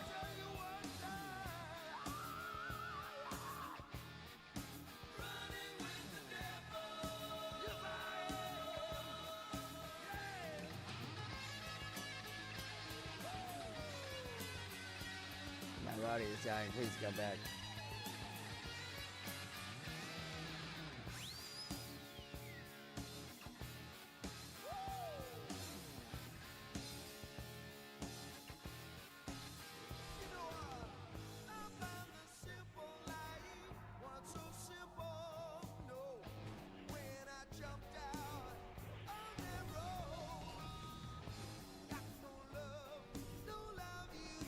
locked in. Doing great. You know what? I don't think so.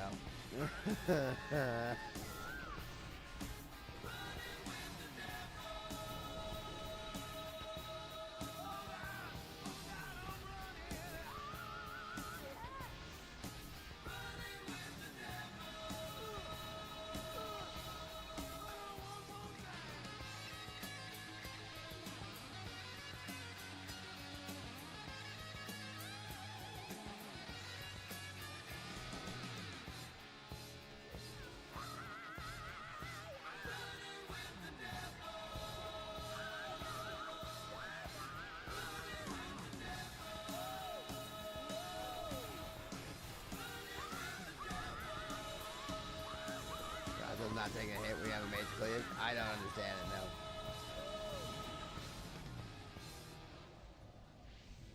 no. The defense rating, not good. 413. I mean, that's pretty good, actually. I mean, it's all thanks to this green gear I got on the auction house.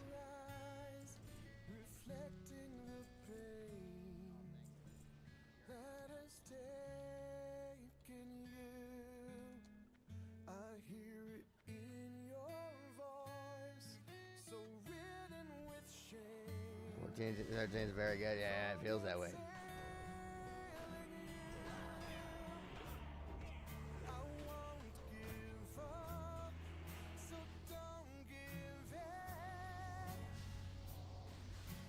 What is in green gear? I have great boosty gear.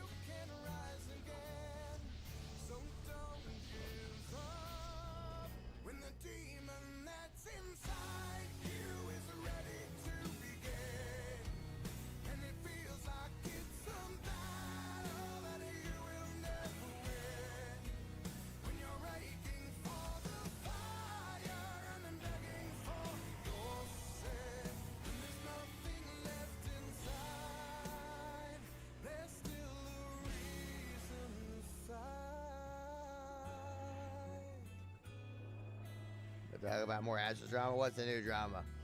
440 cap at 60, 490 at 70. That's not bad. Lost in your world of lies, I find it so hard. Tell me more. I'm very sick.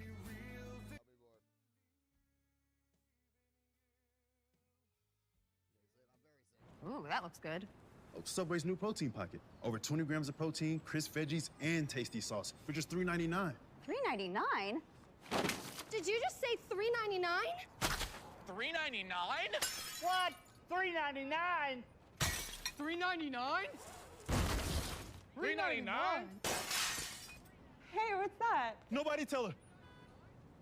Subway's new protein pockets. Over 20 grams of protein for $3.99. Try all 4. We were torn apart at birth. That's dramatic. This is the story of the best part of the sandwich and his crust. How's it feel to be so irresistible? Irresistible? Is that what people are saying? That's it. Ugh, irresistible. Uncrustables are the best part of the sandwich. Psst. Hey, did you know that kid is vaping the same toxic chemical that's used in taxidermy? Formaldehyde? Formaldehyde. Formaldehyde. Formaldehyde. Formaldehyde. Formaldehyde. Formaldehyde. Formaldehyde. Formaldehyde. Formaldehyde. The creep jagger.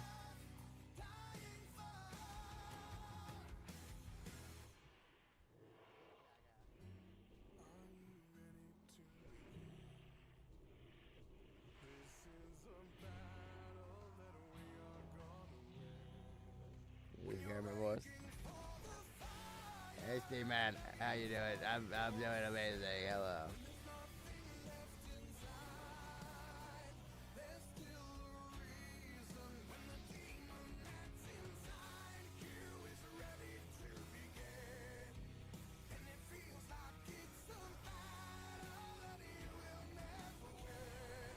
Oh, Steve man. Yeah, ding, baby. That's what we like. It sounds like I am sick. Fuck yeah. Man gets called a Poindexter, struck with debilitating illness. Yeah, it's from staying up 50 hours, bro.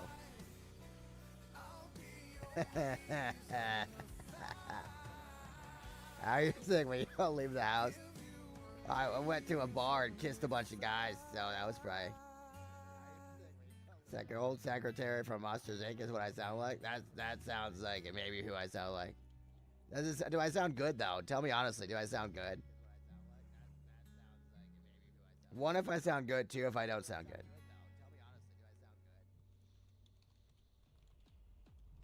Bro, T, I don't even want anything right now. One, good. I sound good. Fuck yeah. No, fuck. I'm beating the Poindexter allegations. Do I sound nerdier or less nerdy?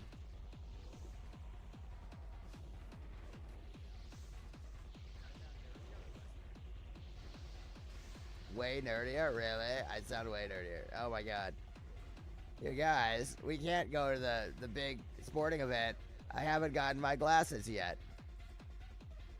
Me and Mike Wazowski have to get our glasses so we can go to the big ball game. Is your own sick? Oh, I'm hella sick. I feel like I just got plowed by some... I sounded like Poindexter?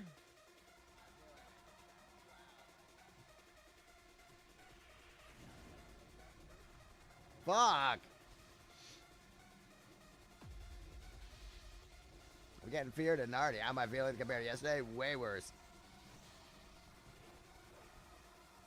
No, yesterday I didn't know I was sick, so.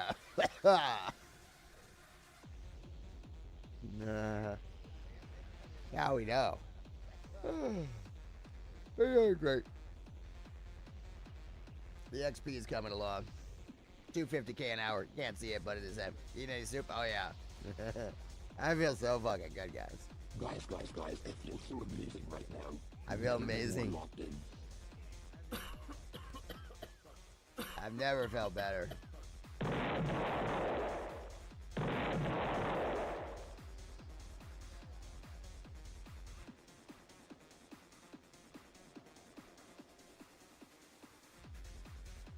Green soup and PvE. Mystery box at this time of day.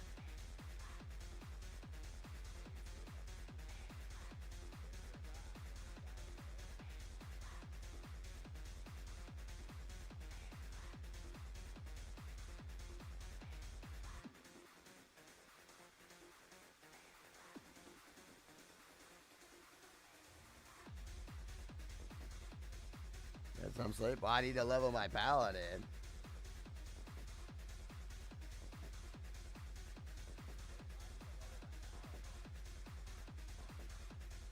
Pops the caffeine and towel. Sub gold end stream. Okay.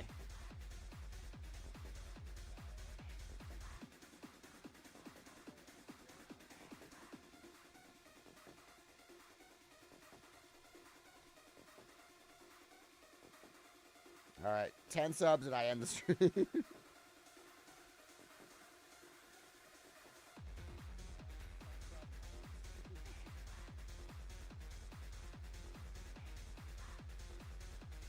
Only 10? Yeah.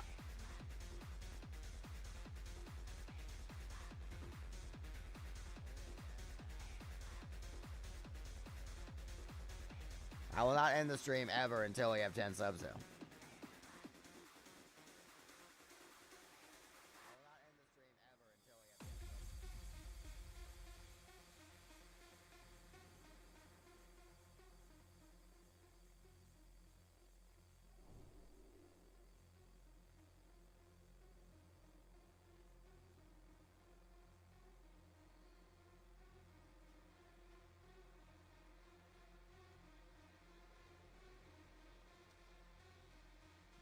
Hours, yeah. I actually, in a 50-hour stream, you'll go from sick to not sick in that time, which is actually quite amazing to feel. Usually you don't feel that way. Stream never ends if we don't sub? I guess not, huh? Jesus.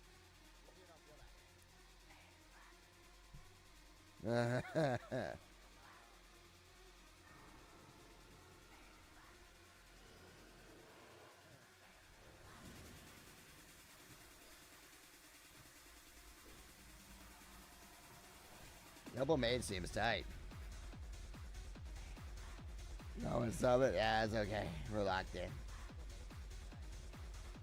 More XP is good. We need to get level 70 for the paladin, so I'll be at 48 hours? Okay.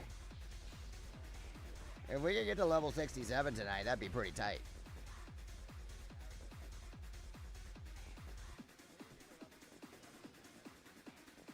Be so tight.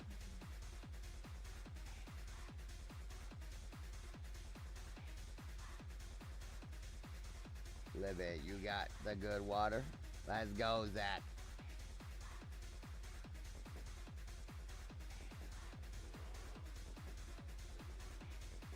No touchy touchy.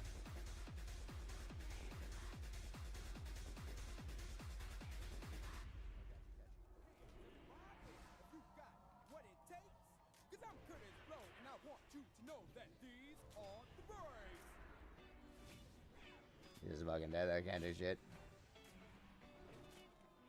Everything's so fucking horrible. I don't know what to do.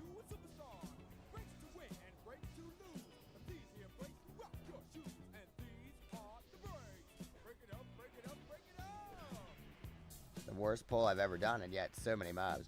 What have I done? I don't know. It worked out perfectly. Aha, you thought I was failing, but I actually did it perfectly, bitch. T2ers is right. That we lost our mage. Yeah, I'm not gonna lie, I could have done that probably better. A little bit better.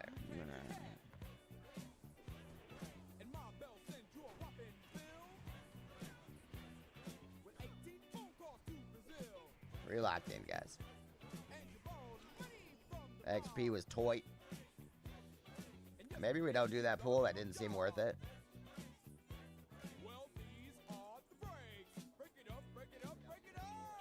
I don't really know how we fix that. I mean, I need them to not press anything, then somehow. XP was toy. It was toy. Yeah, we're getting 250k an hour easy. That was the entire room all at once.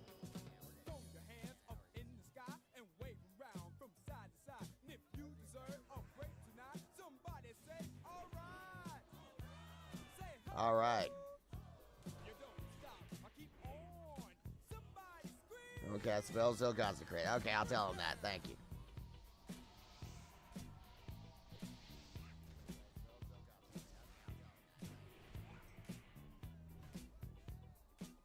I'll rip off anyways because my damage is ass. What? Not even true.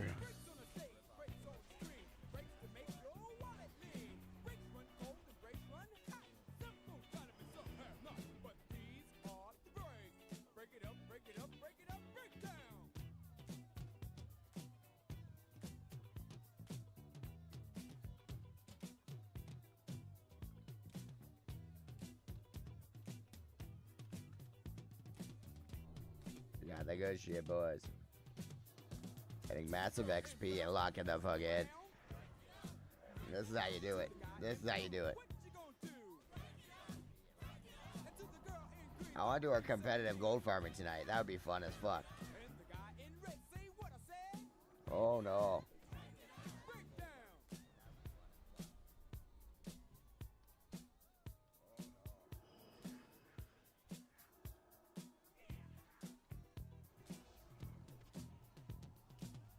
These are the bricks.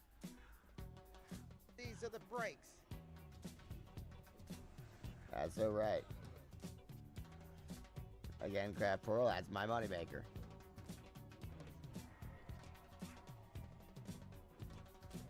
Oh my fucking god, there's always someone taking threat. What the fuck?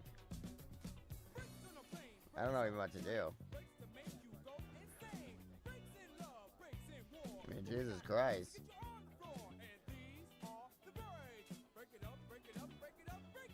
I can't do anything.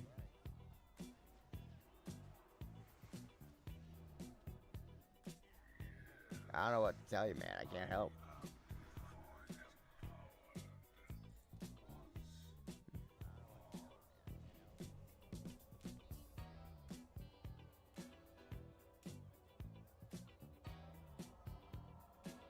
Swine flu.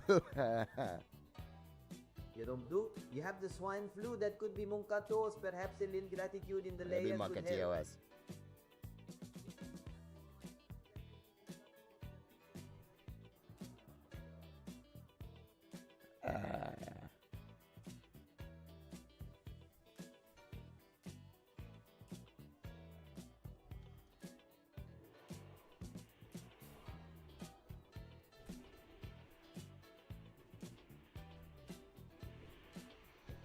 Well.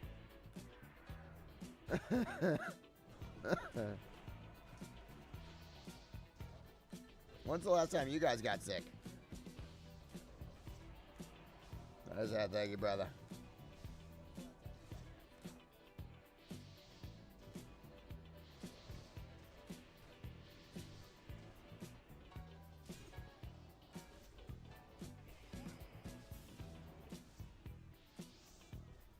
The year was 1867.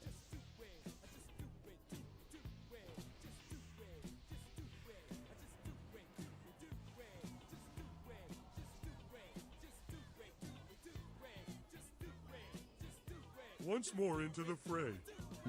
Into the last good fight I'll ever know. Live and die on this day. Live and die on this day. Wow, Patrick sounds so fucking stupid. Live and die. You had bubonic plague. Garden 2 last week, made some veggies, and went ham on cardio, sweated out. It worked? That you got out of it? What, you actually got through it, bro? That's crazy.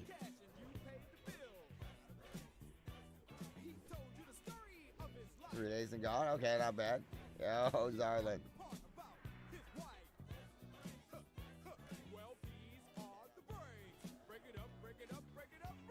A common cold is a self-limiting viral infection of the upper respiratory tract, typically causing symptoms like a runny, stuffy nose, sore throat, cough, and sneezing that last about 7 to 10 Only 8 days. minutes. Caused by viruses, often. We're doing fucking amazing. Holy shit. Ginger and turmeric? What does that do exactly?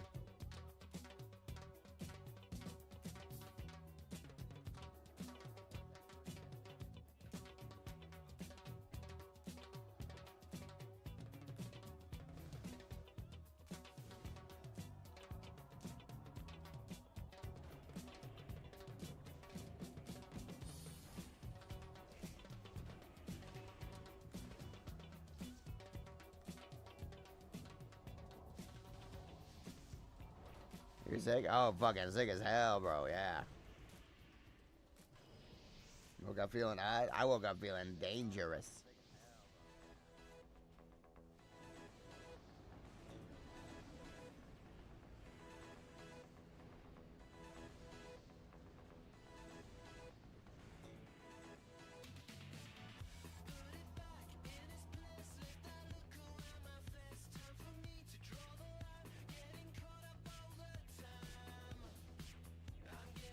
How you doing, Murlocs? What's up, brother?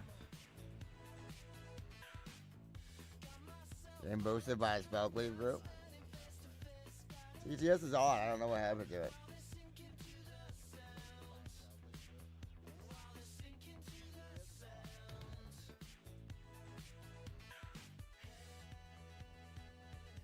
Getting boosted? I'm not an idiot.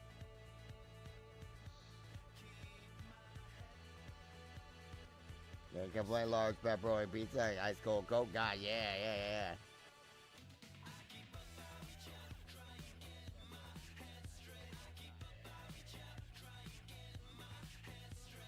Hey Jerome, welcome to the WoW event. It's so nice to meet you. Why do you sound so sick? I'm so sorry I have a TBC BBC addiction and stayed up for 50 hours straight. It's not my fault I blacked out. It's somewhat my fault I blacked out.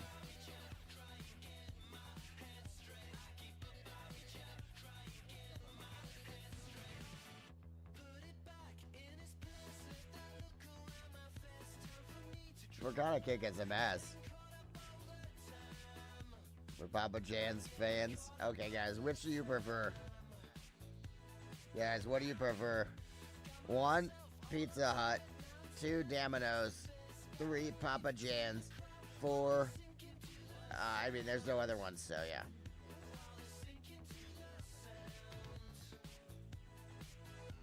I'm a Domino's man.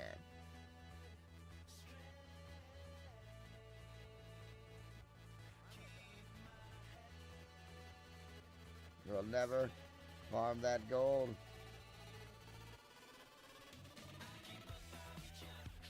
We were gonna do competitive gold farm. Oh my god. One of our core level 70s just left the guild.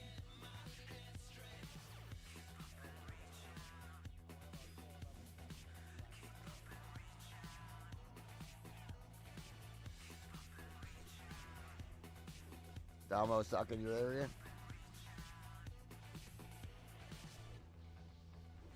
Or was it Wemby?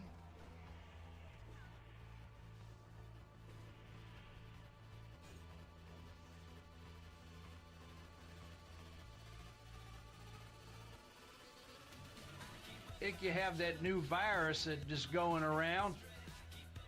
It's like COVID had a threesome with the flu and norovirus in your sinuses. Yep. And they are leaving their nasty love juices all inside you. That shit ain't nothing to me, man. I'm moving like Oppenheimer smoking those dung beetles. What the fuck? Seriously, let's go.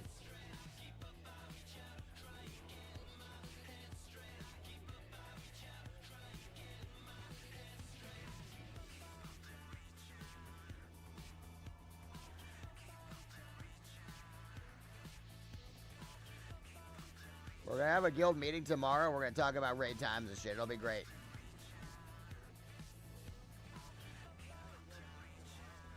Real good. Too big a pull? No, just the right size, brother. Every mob in the entire zone. I'm not bitch.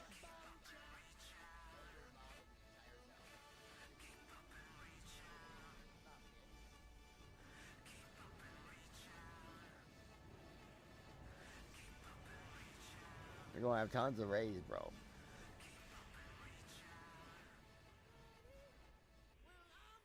That was a perfect size pull.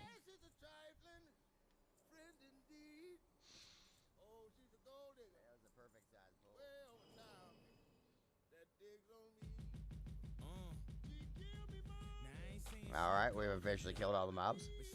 Check a man pot, you're getting cooked by Mandarin. I don't know. Really gotta get this back done somehow. A server? Nightslayer, brother.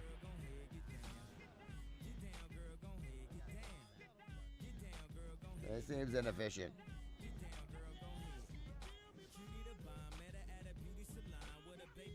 10 level 70s logged in. That's enough for like 4 carrots, bro. I mean, we'll get the carrots going. I'm doing 2 carrots myself. Maya has one. Jensen's has one. That's 4 Karazans the first week, bro. If anybody want to join them, get involved. Welcome to join the guild, my friend.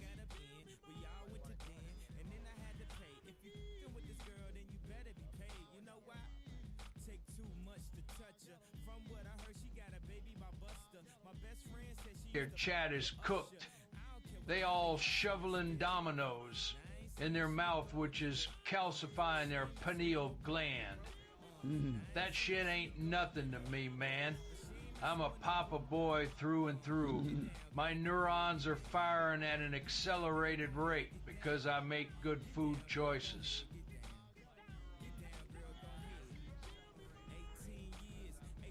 Jerome, my little cult Drogo. I don't know why, but your feet are actually kind of adorable. I just want to hold them and never let go. Thank you.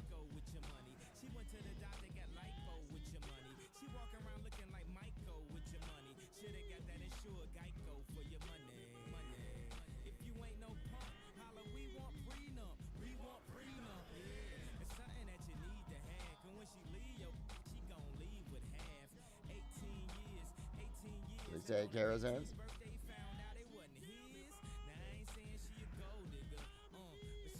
I heard you like to cream pie your sister. Is that true? Credit where credit is due. It's I true. wish my sister would let me cream pie.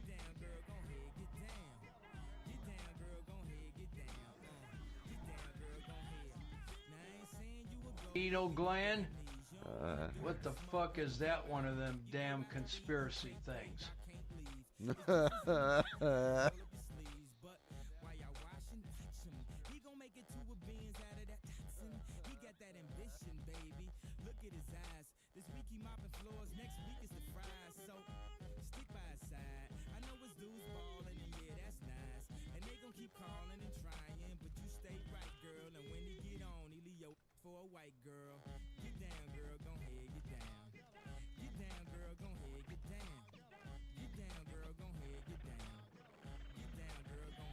So I'm dying of COVID.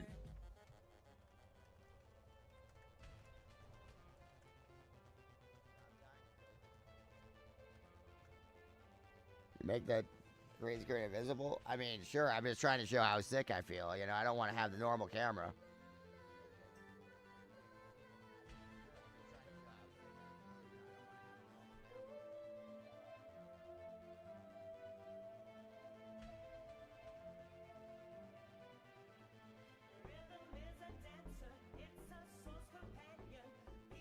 I don't have any lights on. No, they get demonstrate illness stronger than green screen. You need to get your damn act together, Jerome, because I was sleeping and just woke up the fuck up to come see your damn screen go blow your nose, or you'll have to do it for you. You saying go anywhere? We got Carrie's head coming up. I can't miss the lockout, bro. That would kill my life. I need to pump. I like how we figured out how to do spell cleave without any practice at all.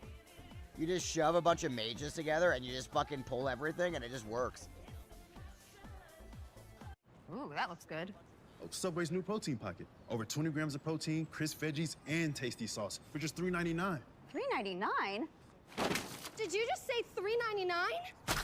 $3.99? What? $3.99? $3.99? $3.99? Hey, what's that? Nobody tell her. Subway's new protein pockets, over 20 grams of protein for $3.99. Try all 4.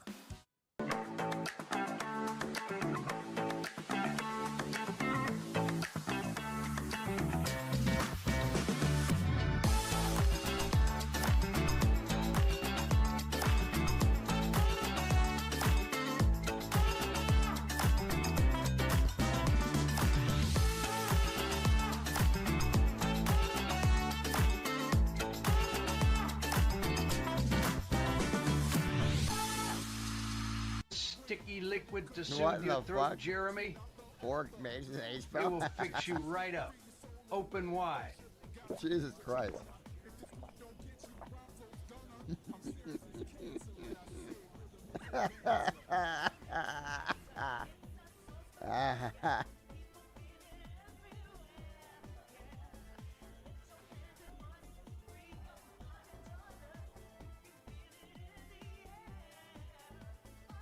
I'm throwing out nothing, but who cares? Everyone's like, wow, Jerome, you're doing great.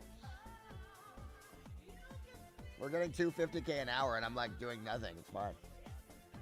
Over 24 hours straight? I don't know why I would be.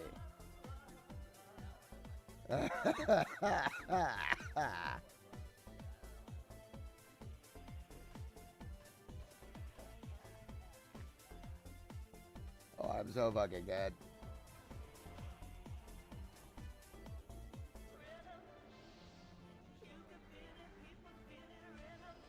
Okay, amazing. I feel great. Can't be happy. Did he get sick too? Is this weird cough, cry, laugh I'm doing? Oh, I'm crying, laughing, and crying and coughing all at the same time. Hang it up. Okay. It's like, oh, Basin. What?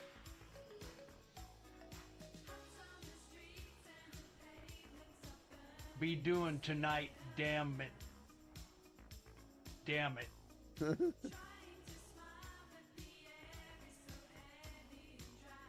That's a wipe. I don't know what to do.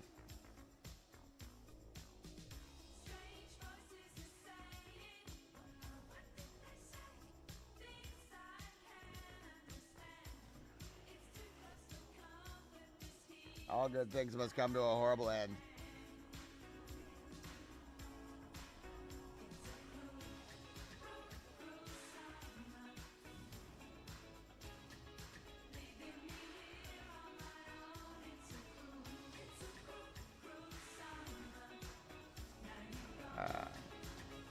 I heard you got sick. Now you know how Chad feels.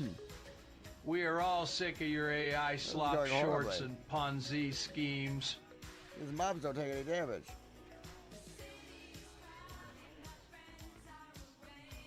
I hate these mobs.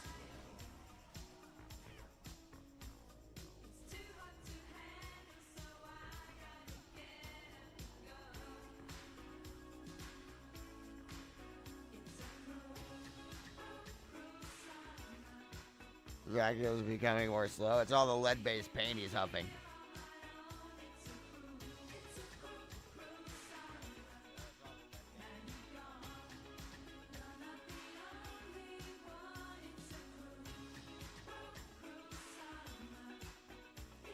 What do you invest in?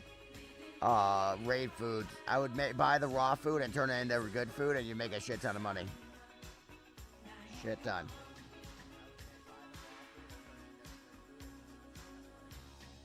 That damn sub goal off your screen right now, damn it, or it'll break this door down.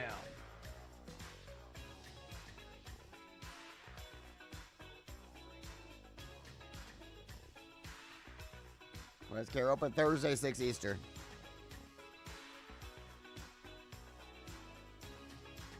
Well, that was a good time. We got tons of XP. We alive, baby.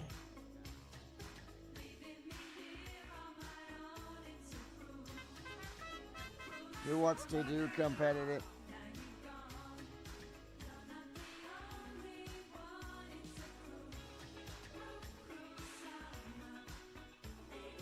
GG's Dragon Feud. Thank you. Good job, brother.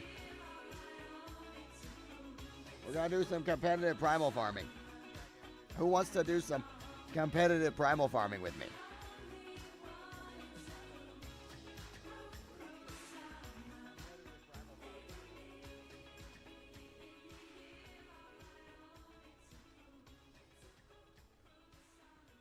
Thanks, bro. Brian Chunko Basilisk. Yeah. Chunko Basilisk. Cook it, though. Don't just leave it raw. Cook it up.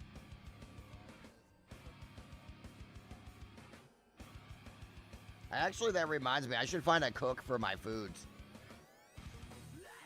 Let's see.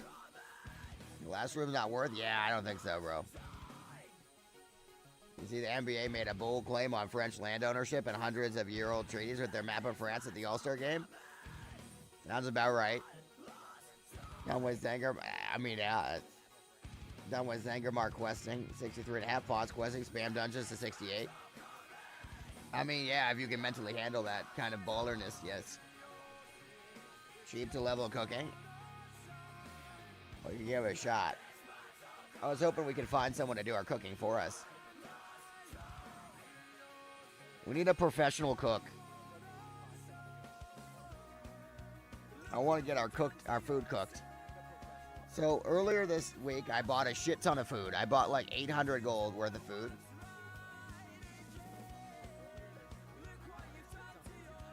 I bought a shit ton of cleft hoofs and shit. We need to find someone to cook it, though. I spent 800 gold on raw materials. Let's see what the prices are. I spent an average of 14 silver on cleft hoof meat. And then I put it in a video, and so let's see if it went up or not. It hasn't gone up. Exactly what it is. Okay. We need to cook it. Ravager flesh. Bought this at 9 silver. Now it's 16 silver. Okay. That's not that bad. What about, we had a shit ton of chunk of basilisk. Like 500.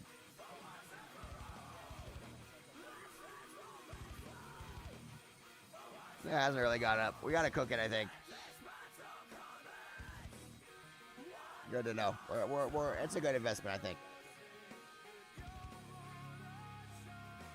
Shouldn't I finish quest? You could, yeah. It's up to you what you do. But yeah.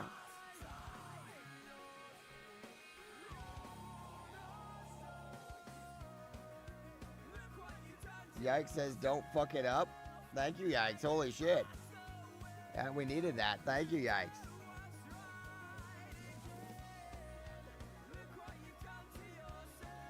That's not you farm Primal Fires. You want to do it again? You just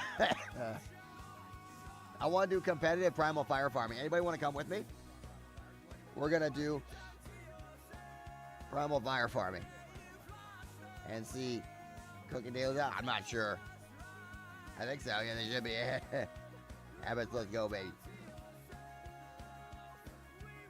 All right, who wants to farm some gold?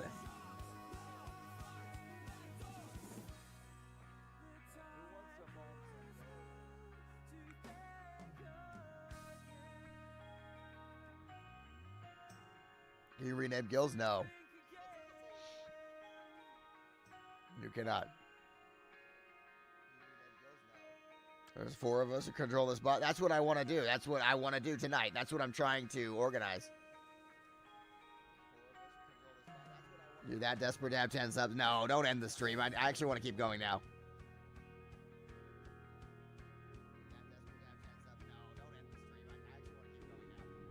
Don't end it. Make the JC trinkets? Nah. That's a good idea, though. Are you sick? Oh, I'm hella sick. I said another wave shuffle was biz gold making. I mean, it's a good gold maker. Come here, my love. Rep out? I still don't know what the fuck that is. Cinnamon tea with honey and wrap you in all the love you need to feel better and PPC.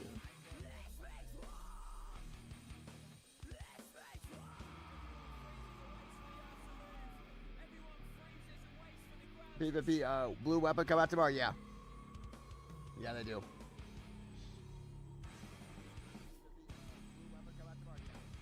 All right. Competitive gold farming.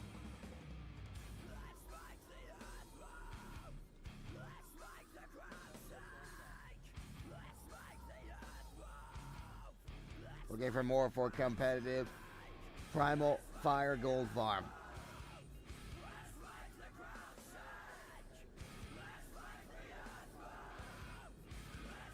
Freeze gun. Well, I want to fucking Primal Fire it. Where will I buy the PvP belt neck bracers? Or right in that same space as always. 109 days. Good job, Huge Gremlin.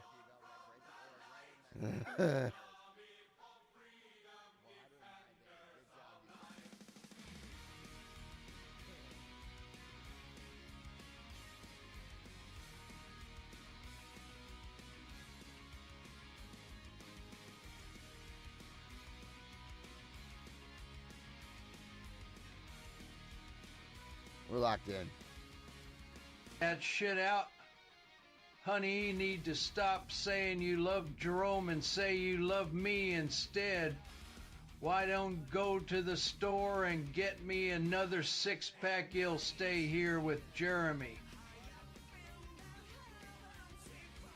Oh, where was he? Priest on screen? What the fuck? Nobody wants to see Priest on screen.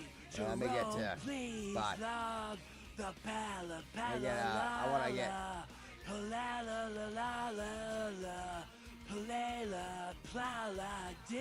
Please.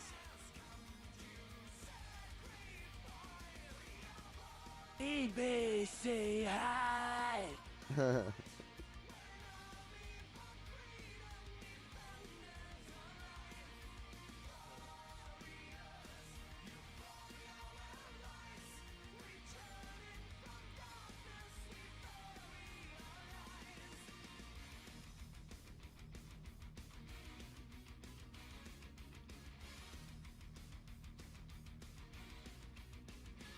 All right, hold.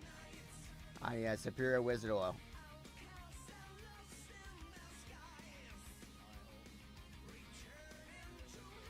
Marvel tailoring? I need to.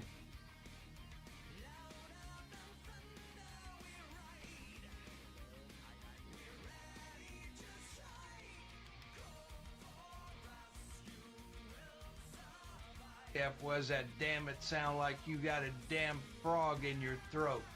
Disgusting. Yeah.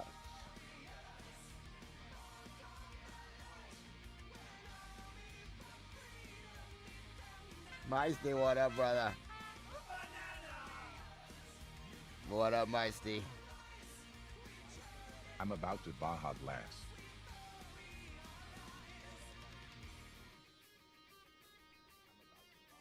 We gotta lock the fuck in, guys. We're doing competitive gold farming.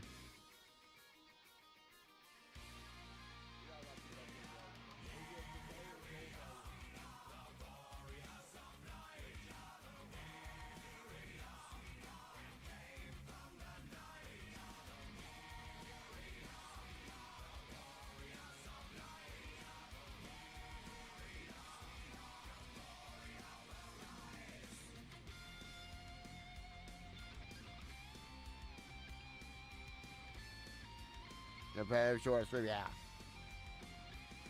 I'm glad you're here, Micey.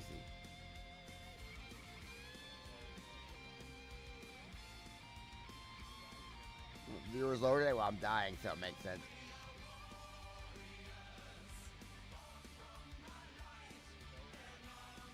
We're locked in.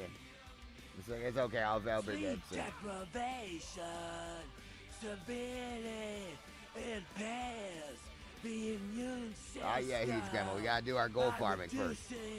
The production I'm not faking it, bro. of protective cytokines and infection fighting cells such as T lymphocytes and natural killer and NK cells. Consistently losing sleep increases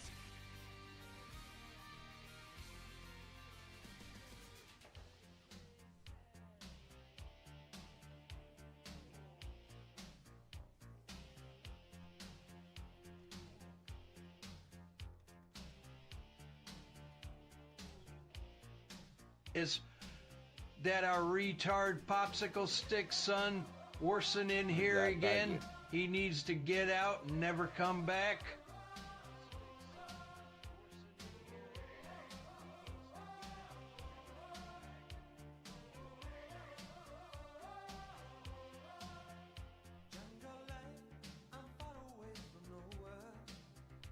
We're left in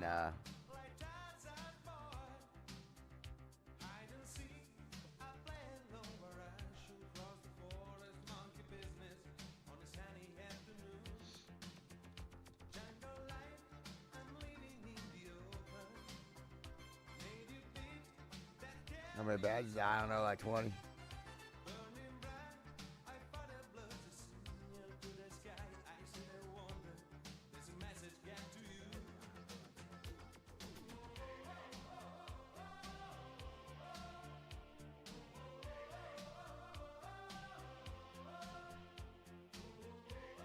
We're kicking ass. We're about to do competitive gold farming.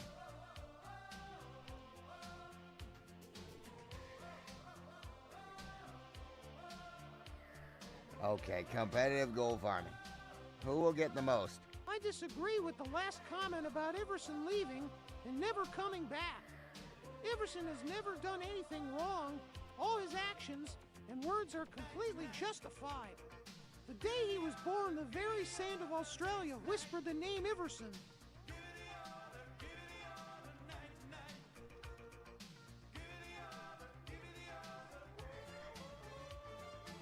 I'll join later. God damn it. Oh my god, I want to do it so bad, but it's like pulling teeth to get people to farm gold. God damn it. I got deepest respect for Everson. He is a very good person. He complimented my buttocks yesterday. He is for sure a good, upstanding citizen. Okay, we gotta move and the competitive all gold his farming nation again. should No learn one from wants to do it. I don't know how I can never get anyone to do it. All I want to do is competitive gold farm. It's a vision of me. of mine. You know what? This guy and I are doing it. Fuck it. This guy and I are gonna do it, and everyone else can fuck themselves. This guy is coming, and I'm gonna do it with him, and he's cool. This guy's cool. Everyone else is gonna rue the day they didn't show up. No, they don't give me the gold, bro. The idea is Damn that gnome we needs form to as a shut team. up. I already told her to get a paternity test. Eve Arson.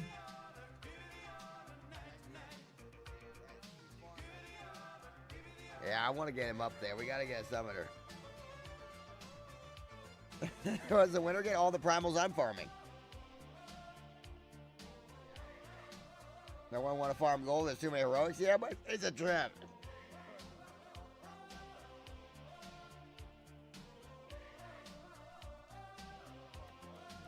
We're locked in. I'll be the president.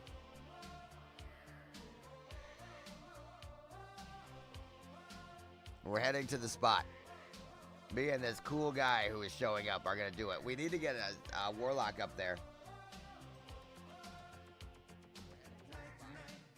Next year, we're getting Ivarson to do the Super Bowl halftime show. Even that he can actually speak English.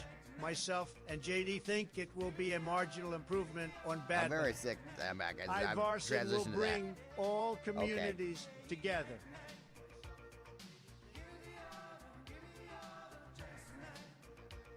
Buy some boosts in Slave Pan? I don't got the money for that, brother. Expensive shit.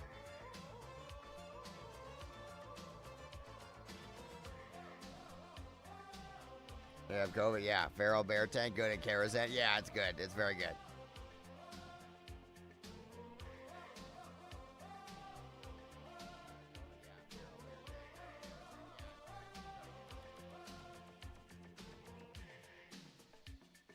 Rose my hero, thank you. Let's do our competitive gold farm. Me and this priest are doing it. If we can get a warlock up, we'll have 3 people. That's good. Invite Daddy Dracula. Who?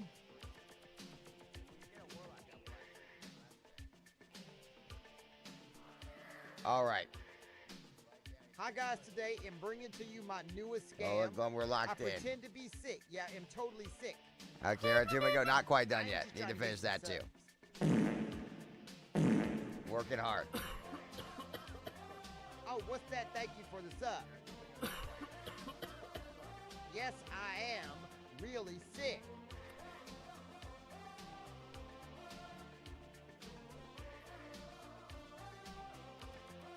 Lost your smell for 9 months? Holy shit.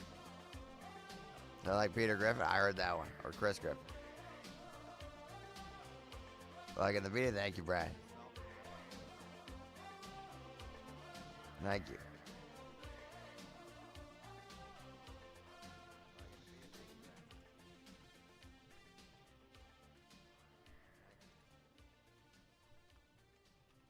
I've killed Jaden.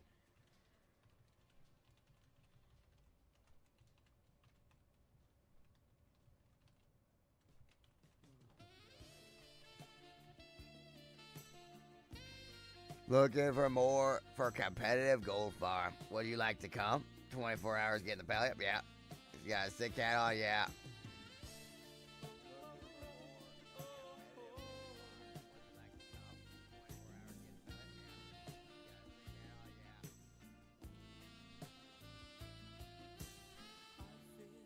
All right, we got 3 people for competitive gold farming. Who will win? Me, Geechee, or... Am I a Kara warrior? I don't fucking know what happened. I'm definitely a priest.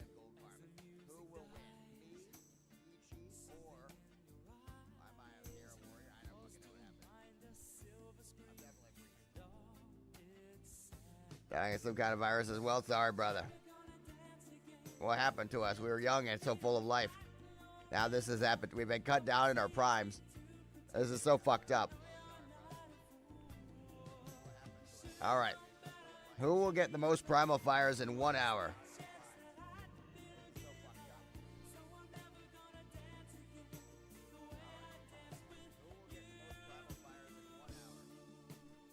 We're locked in. The chicken stew? Yeah, we had that for. That's exactly what we had. How's your day going? As good as it could be.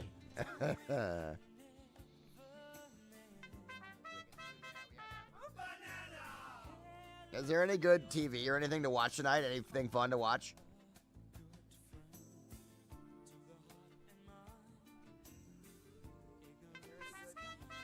I guess feels like you're dying. Yeah. We're good. 8 station. Olympics, Pluribus, new Fallout. Oh.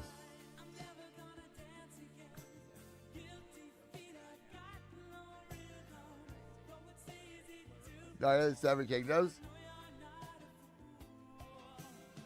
Anybody want to watch while I lay in bed later?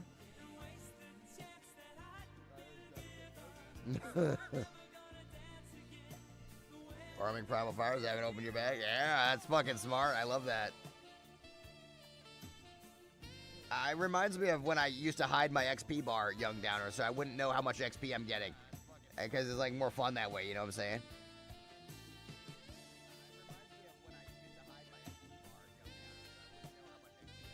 Well, reruns like the big dogs turn on only sleeping. Perfect time to start going to the Epstein rabbit hole. Would anyone like to do some?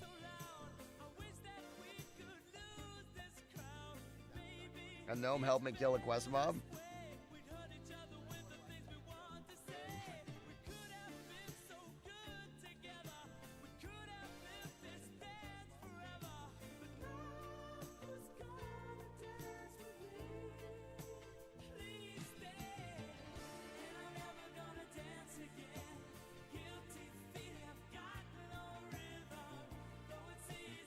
We'll have my XP bar if it took me 10 hours to level out. I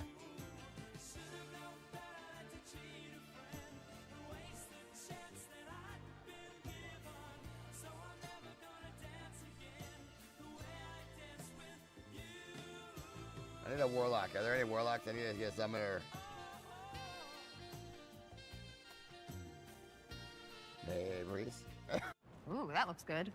Subway's new protein pocket. Over 20 grams of protein, crisp veggies, and tasty sauce for just $3.99. $3.99?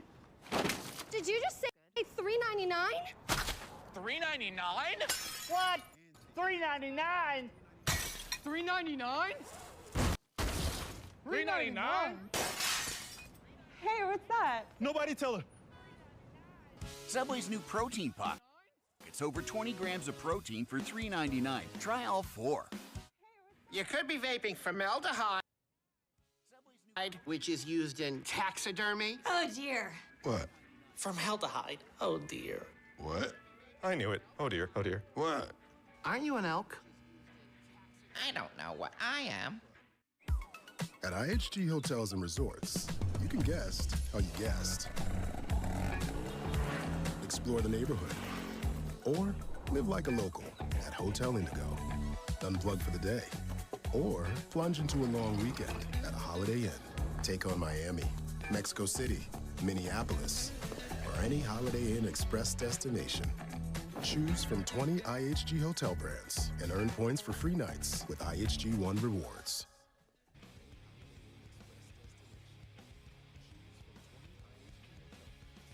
It's happening. We're locked in.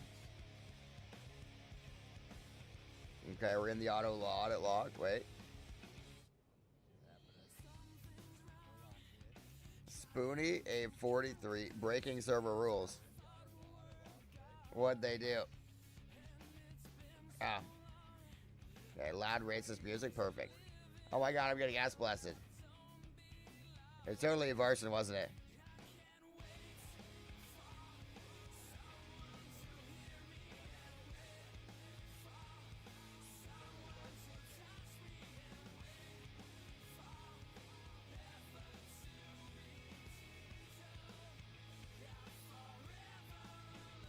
I'm fucking gonna die.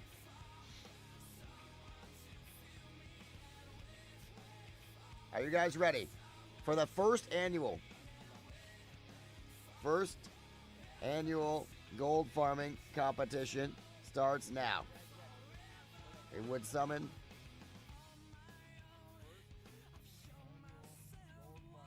see if I can get a summon for yikes.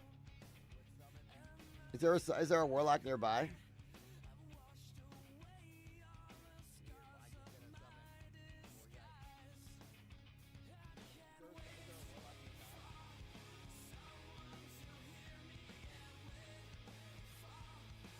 Annual? Now we're gonna do more of that.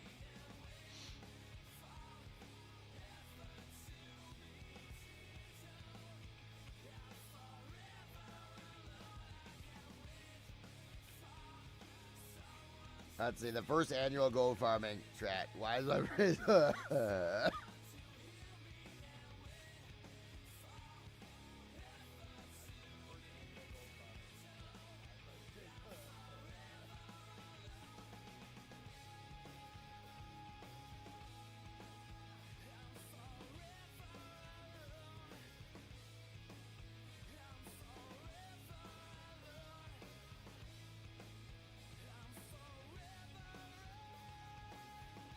All right. Let's lock in, guys. We're about to start the first annual competitive gold farming. We need a warlock. Any warlocks watching the stream that could help summon a guy?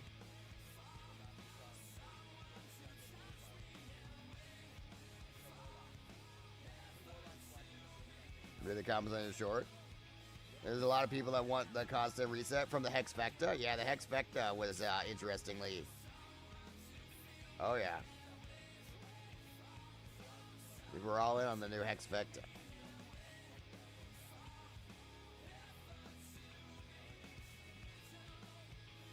Summon a guy for you? What kind of mana do you want? Don't worry about it. I'm okay. What man you have? Just you. Don't worry about it. Everything is totally fine. We're fucked? How are we fucked? What happened? What went down, brother?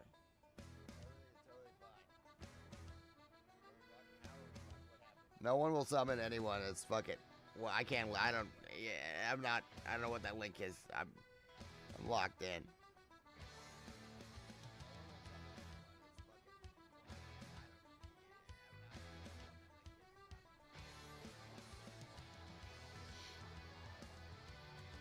No stress, just send it. All right.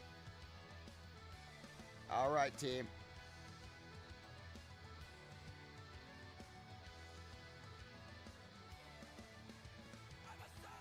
Are you ready? Farmers, are you ready? Are you ready, farmers?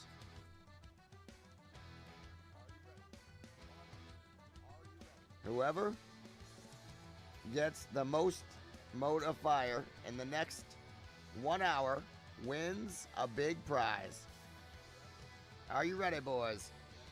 I have no water. Can anyone share water? Fuck.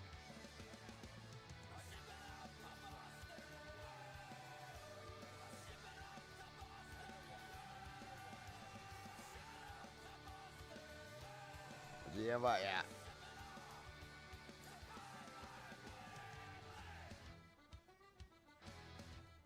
No water drill. Good luck with his farm. We're gonna kick so much ass, boys. Prediction to see if I farm. Yeah, we're gonna do a prediction to see if I get #1 farming. We're gonna do it all. I'm not prepared for my own event. Bro, this is a good ass event, by the way. The fact that everyone is not interested yet, they will be. This will become a thing for sure. I can tell you this is gonna be fun as fuck. Competitive gold farming sounds so fucking fun to me. You joined but too low? Yeah, everyone's just too low. Once you guys are higher. So what do? It's just free for all loot, and whoever gets the most moats wins the prize.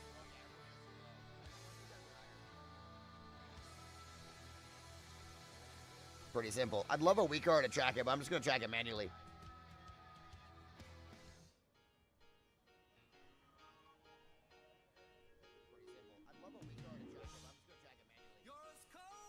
Okay.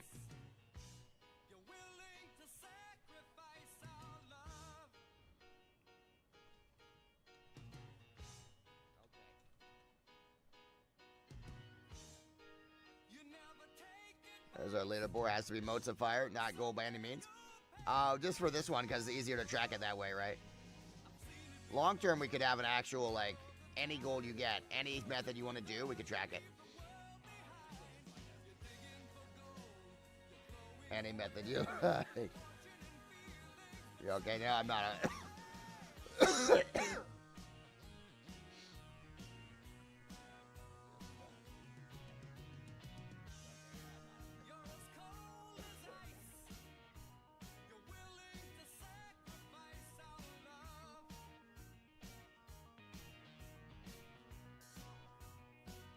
All right, boys. Are the contestants ready?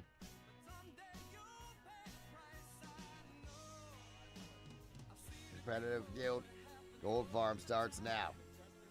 Will Geechee, Jerome, or Ultraviolet win the free Primal Fires?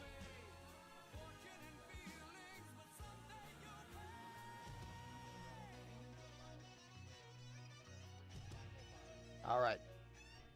Are you guys ready? Are you ready? Geechee, are you ready? 24-hour bank gold auction flipping contest? That'd be fucking amazing. That'd actually be so sick. Ultra.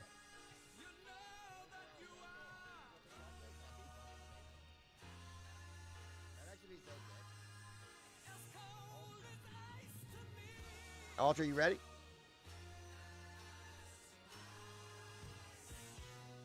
Ultra ready. We gaming hard. Here we go.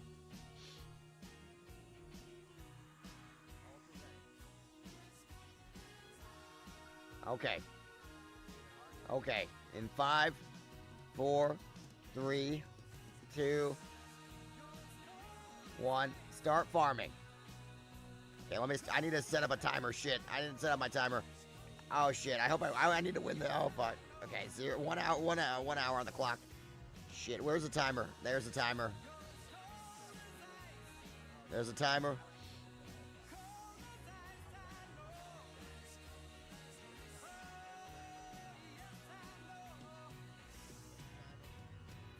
I need to find a good spot to farm, bro. We got 1 hour. You got nothing there? That's good. That's good. Fuck, I can't find a single spot where I can get a good mob. Ultraviolet gets 2 netherwave cloth. Irrelevant. We'll turn on TTS.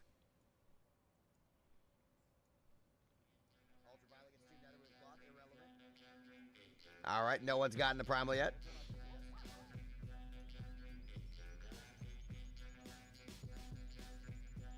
I didn't bring you water. I mean...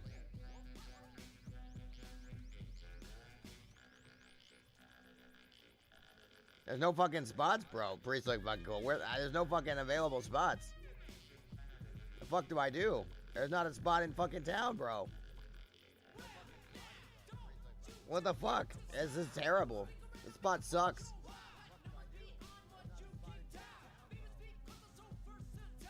The whole server's here. I need a fucking spot, bro. Wonder where the best spot in the area is. Fuck is DMing me.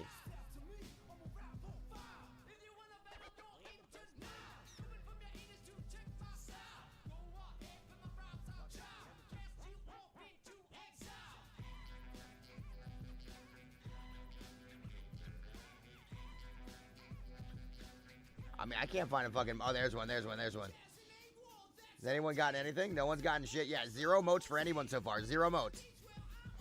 We're at 0 motes for everyone so far. This is good.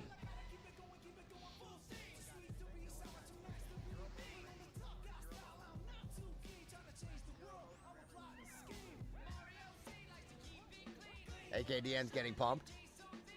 Nothing? Fuck, I need loot, bro. I need loot. What the fuck?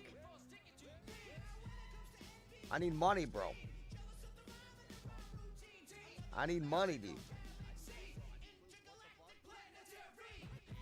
No, you fucking assholes. Oh my god, there's so many people. There's no spots, bro. Fishing bots always win. Jesus, bro. There's not a fire elemental in sight. How much is each moat? Well, like 3.5 gold.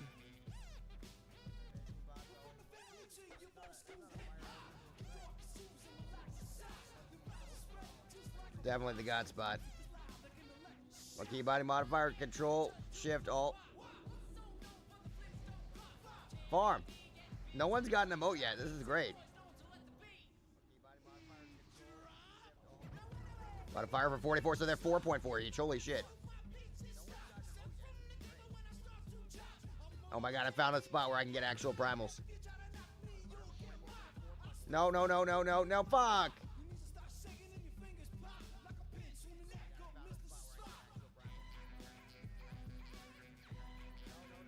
No one's gotten a moat yet, not a single person.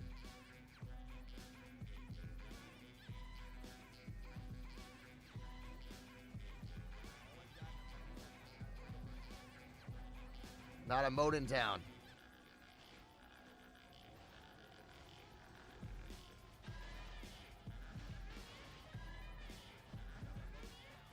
One moat. I'm in the lead. Let's go, baby. I'm in the official lead of the team with one moat. A macro to put all dots. I don't have one. I just do it manually. One moat for Jerome puts him in the lead. Jerome's going to win his own prize. Thank fuck. I needed the money. I needed the money, boys. It's looking like I'm winning big time. All right, no one else has gotten a moat of fire. That's pretty embarrassing. You guys are really bad at getting moat of fire. I'm like the best at it by comparison.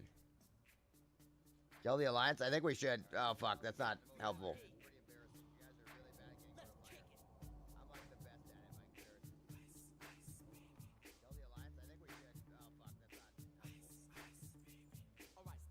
Oh, Geechee got some moat of fire. Fuck. Geechee has a moat of fire. This is not good. Already, the moat of fire farming leaderboard. 3 guilds, we need more. Nah, this time we're only going to get to 3, but that's okay. Next time we'll have 8. And then the time after that we'll have 16. Existential. Existential.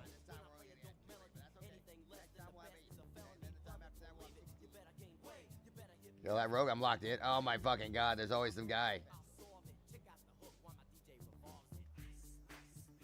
I think I gotta kill this paladin. There you go. Now that frees the mob up for me. Isn't that great? It's way more efficient. There you go. Hey, 2 moat of fire. Let's go. Now we're at 3. That was super easy. You just kill them when they're looting it. Okay, that's our new plan, is just go around killing people that are about to finish one. We're at 3 already. Jerome on fire. That was good shit. There you go. So I had to update the scoreboard. Takes a little bit of time there.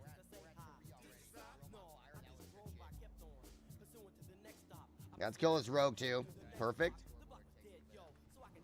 Good shit. Good shit. Now I'll finish this mob off for it. Order super passive. Not when they're farming here. This is the spot, bro.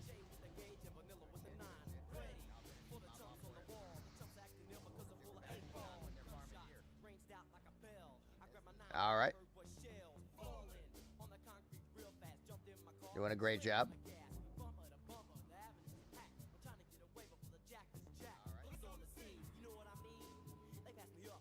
Uh-oh. We're kind of kicking ass here. I hate to say it, but we're winning our own contest. We're winning our own contest, guys. We currently have the most primal fires of anyone. Oh, let's kill this paladin again. He's about to kill this guy. Not acceptable. And boom!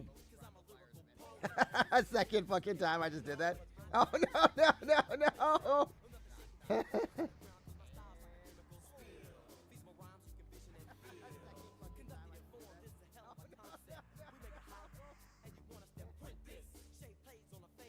Water, you need water? I'll hook you up. This fucking asshole's trying to kill me.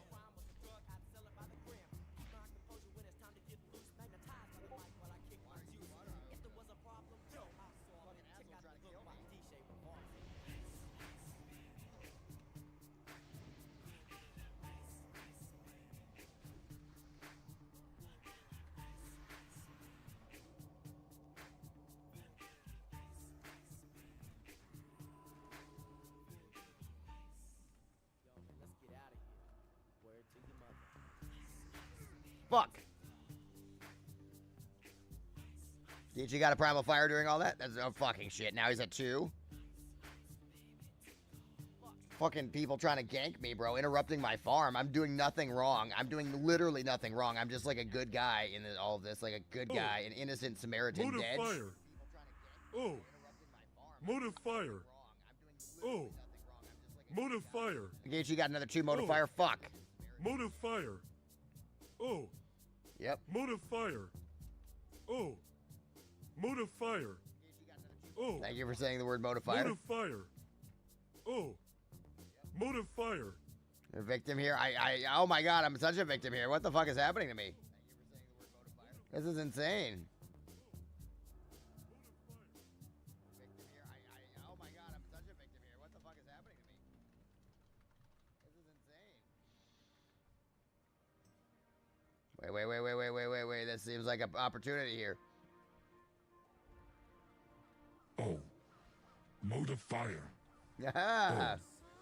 Motive Redirected, fire. bitch. Oh. You ain't gonna Motive kill fire. nobody anymore. Oh. Nah. Motive fire. Oh. Motive fire. What the fuck? Heal? Motive fire. Not part of the competition. Oh. Wait, let me heal you. Motive fire. Jesus Christ. Oh. Motive fire. Thank you. What happened to you used to be cool. It What went south real happened fast. to you, Jerome? You That's used mine, that's mine, to that's mine, be that's mine. such a cool guy. Nothing. Ultra gets a moat. Oh, shit. Ultra gets a moat. His first moat.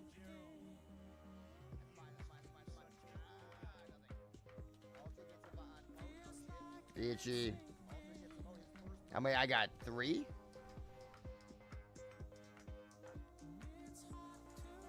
Oh, motor fire.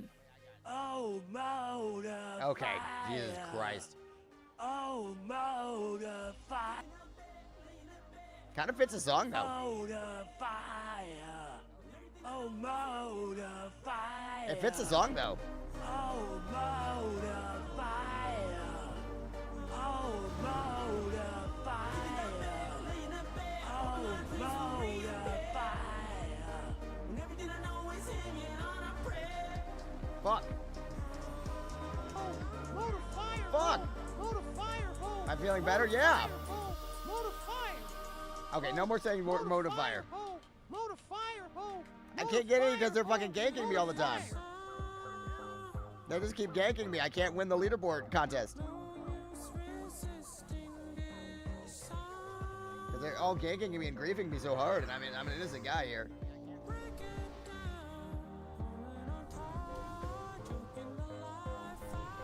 This is so zesty. Oh my What does god, that mean? Jerome. A moat of fire. Oh my god, Jerome. That's like so hot, buddy. Thank you.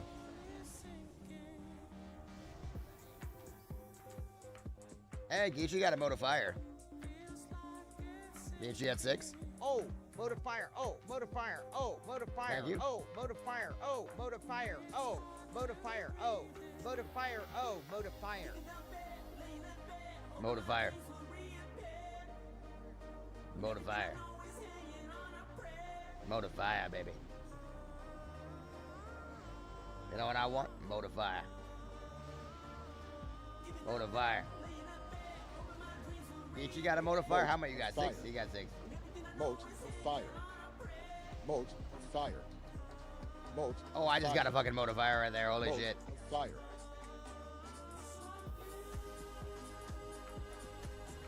Oh, look, it's like, totally like a moat of fire. It's huge. I Yeah. mean bitty. Really bitty. Well, who the fuck killed me? I was Moat setting of up the fire leaderboard. Who the fuck is is this bitch? Who are you? Moat Fucking- of fire eating. And We are farming moat of fire. Our leaderboard stands at this. Jerome is in second place, but he is doing a great job. Motive fire. Oh. Motive fire. Oh. Motive fire. I'm getting fucking grief while I farm my moat of fire. Motive fire. Oh. Motive fire. I'm the moat goat. Oh. Motive fire. Oh. Motive fire. Oh. Motive fire. Who are these fucking guys trying to kill me, bro? I'm doing nothing wrong. Oh. Modifier. Oh. Modifier. Oh. Modifier. Oh. Modifier. I'm doing nothing but innocently farming, and these people keep trying to kill me. Like, what the fuck? I'm a totally innocent guy, and I'm just getting killed by dicks. Like, stop chasing me, you asshole. What the fuck is this? I'm getting chased by dicks.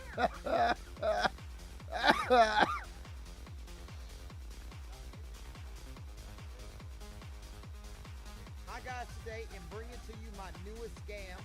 I pretend to be sick. Yeah, I'm totally sick. Not true. Modifier. We're all good for the PvP realm. I'm just trying to farm Modifier in competitive leaderboard manner. At least I'm not ultraviolet. That guy has like one Modifier, dude. I think I'm horribly sick.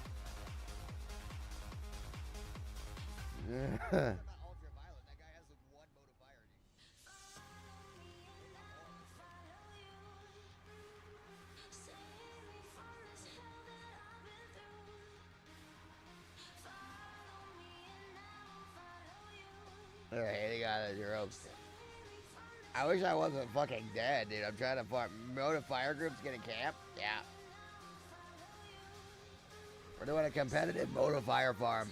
Who can get the most Modifier in 1 hour? Is it going to be an enhanced shaman, a shadow priest, or a different shadow priest?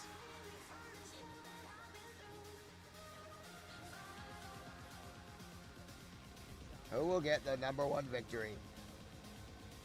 So you don't need rest? Oh, I need some, but I'm locked in. Nietzsche got 2? Fuck. He got 2 more? God damn it. He's already at 8, bro? Fuck. Ooh, that looks good. Oh, Subway's new protein pocket. Over 20 grams of protein, crisp veggies, and tasty sauce for just $3.99. $3.99? Did you just say $3.99? $3.99? What? $3.99? $3.99? $3.99? Hey, what's that? Nobody tell her. Subway's new protein pockets. Over 20 grams of protein for $3.99. Try all 4. Subway's new protein pockets. Over 20 grams of protein for $3.99. Try all 4. Kalshi, trade on anything. Thinning hair. It's a fact of life for many men as they age. If you're concerned about your hairline, add Life Extension's new hair growth for men to your routine.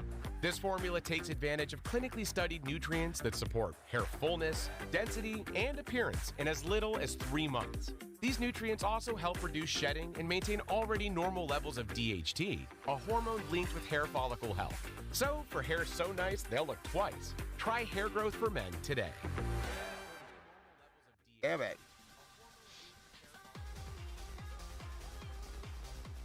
I got a 2 fucking minute rest timer. Don't pay it. We are getting engaged in epic PvP. Bitchy is in league with 1 primal fire.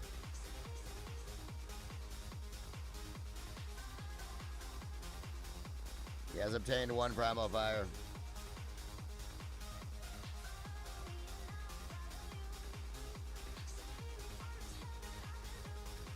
We're locked in. Say gold farm, I'm having fun.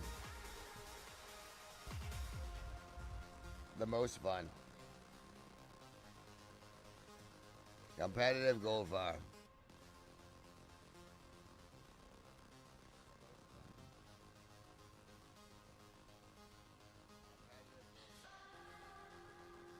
We're pretty locked in.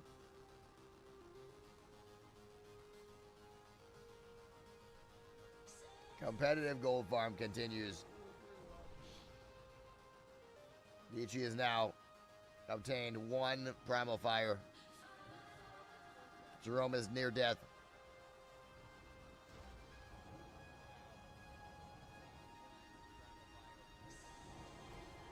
Fire leaderboard.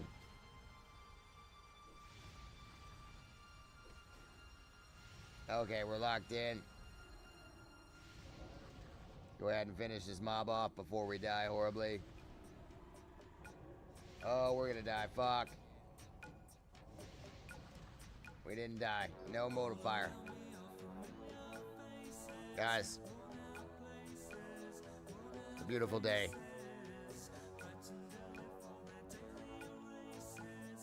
For a primal fire.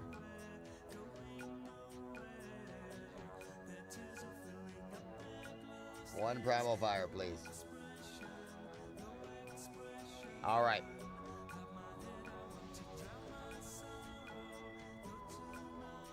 I can catch up to Geechee. He's only got 9 milk. Okay, we can catch up. We can easily catch up, boys. I feel good about this. We're making tons of money.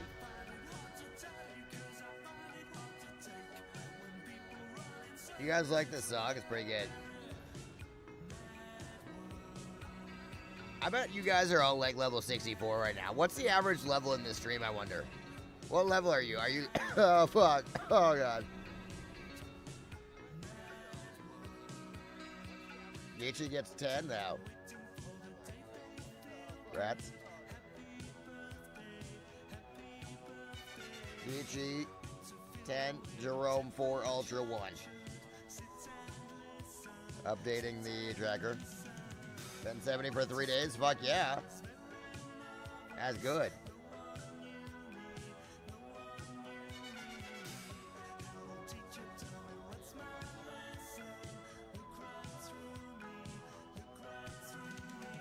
And 370s for 1 day. I've had 1070s for 45 minutes. 10 problems with demos, modes. Well, free go. You in nightslayer? I'm in nightslayer.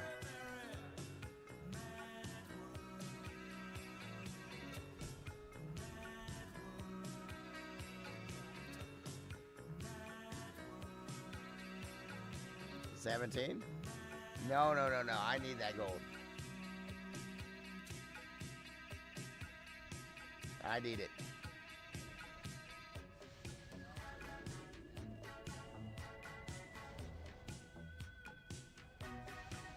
Dragon Maw up. Oh, fuck yeah, you need a Dragon Maw. Yes, you do.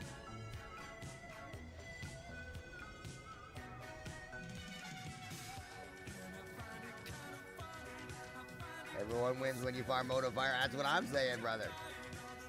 It's the best gold farm in the game. You gotta do it. Geechee fucking died.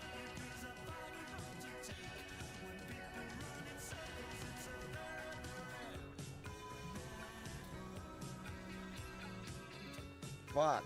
I need some modifier.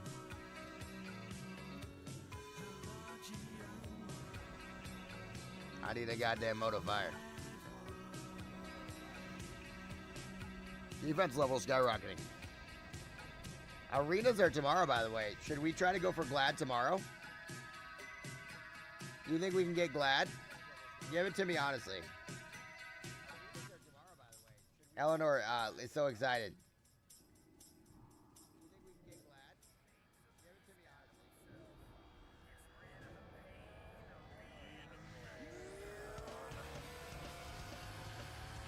Ultraviolet gets a modifier. Nice to see.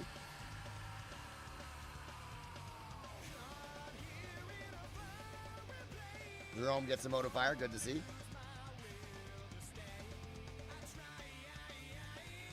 Go over 2K minimum, then do G5s every week for max points. Ooh, that's smart as fuck, isn't it?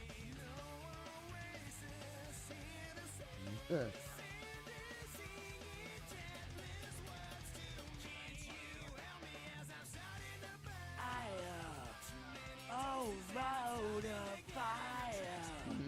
Oh, road of fire. Oh, road of fire. Oh, road of fire. Oh, road of fire. Oh, God. Oh, road of I'm gonna die. Oh, road of fire.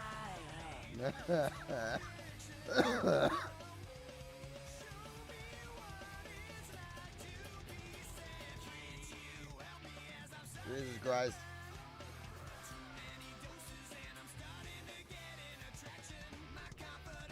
Oh, mode of fire.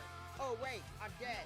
Oh, mode of fire. Oh, wait, I'm dead. Oh, mode of fire. Oh, wait, I'm dead. Oh, I'm not mode dead. of fire. Oh, wait, I'm dead. Oh, mode of fire. Oh, wait, I'm dead. Christopher Walken, and I told the guy, I say, guy, you want a motor fire? Oh, what? Yep. Well, I'm happy with the profits we've made so far for these modifiers. Does it work? Take pills? Nah, I don't take pills. Server's lagging.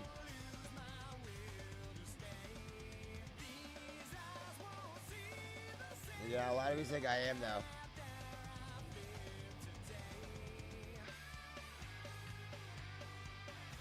Mode of fire, oh.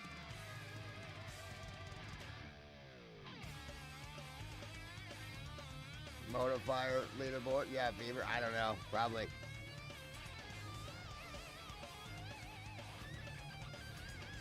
We'll check out. What's the best Timmy's donut? Why is it apple friddle? Apple friddle? Oh, mode of fire.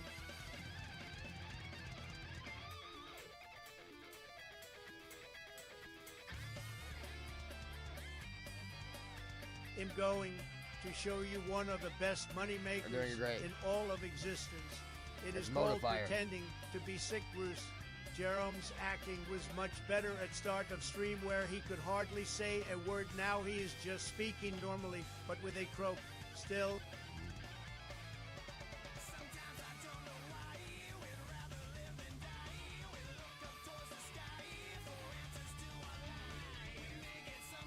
Oh no.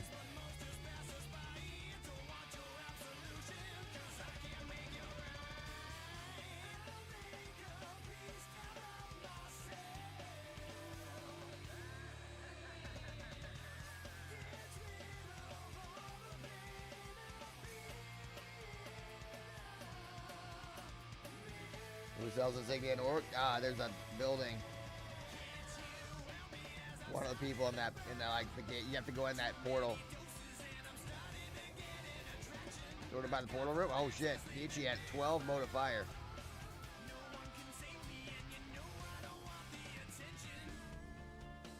I got one too, though.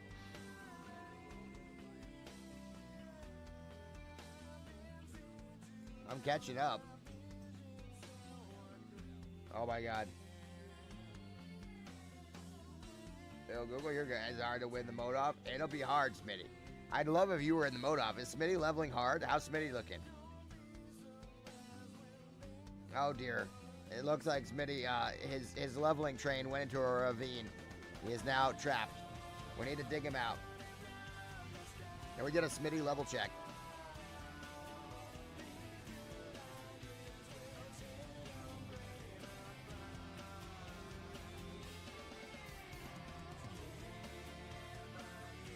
Oh look, I just got 2 mode of fire.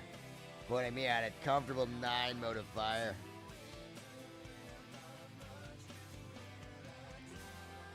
I'm the moat god.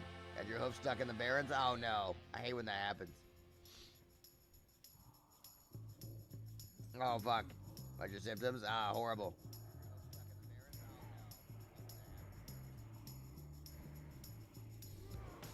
Great lighting. Did you get a new cam? I don't have any lights on at all. Undoubtedly, the lighting must be surely horrible, right? I just didn't turn the lights on. I'll take it, though.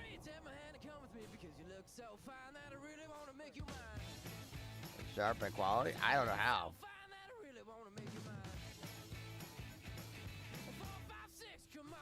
Kicks. Now you don't need the money when you look like that, do you, honey? Want to in the dark? I wanted to.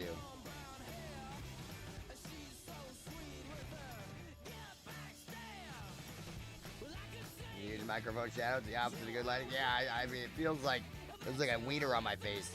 Like someone drew a big dick on my face.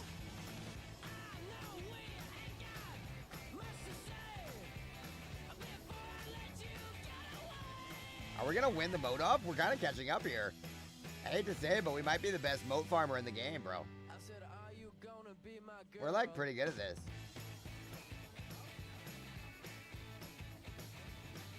Love a red bunny, man.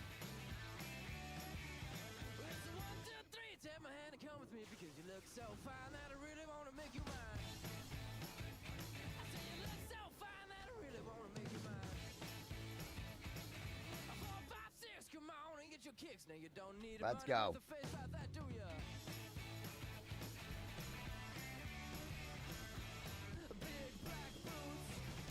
Kill the lock, kill the lock, kill the lock.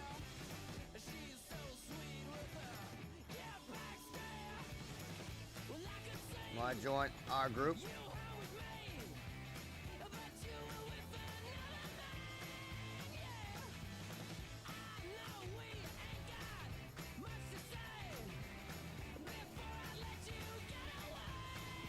Oh, I'm so fucked.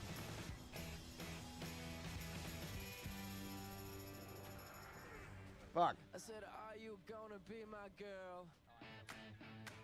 Okay, well, versus putting the mic where it belongs, or it's in my mouth.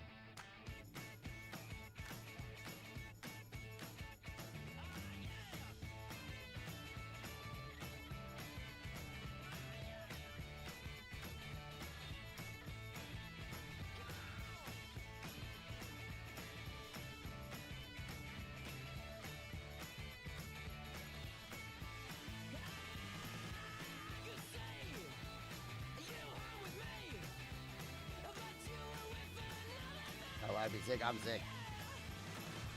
Who the fuck is this guy?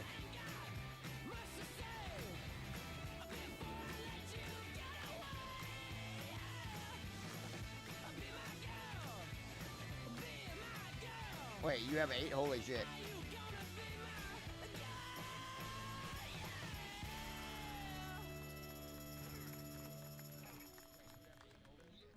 I didn't realize that was a boomkin. I was like, what the fuck?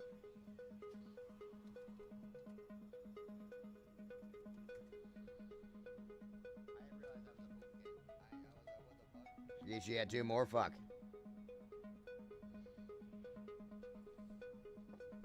Okay.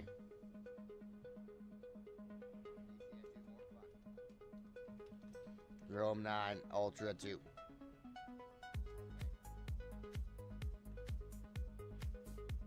I don't want to res over here. It's bad.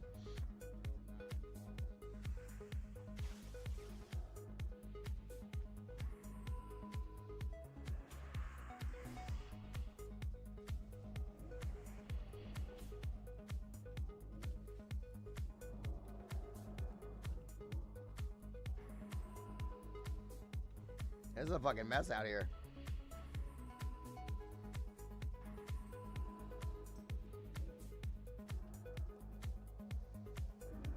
Fuck. Siesta.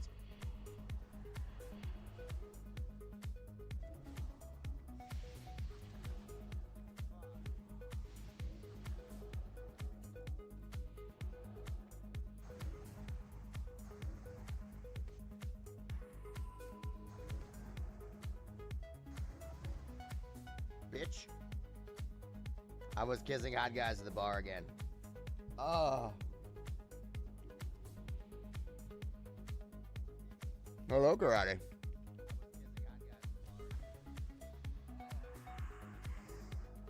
Fuck, Ichi, I'm sorry, bro. I wasn't ready for another fight, bro. Fuck.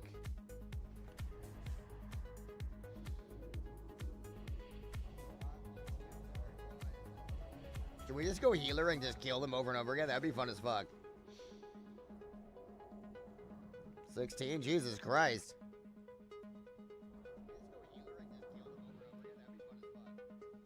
Board has been updated.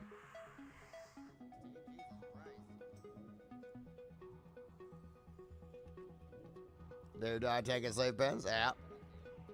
Rest in peace, Dave. Look pale. I'm dying, of course.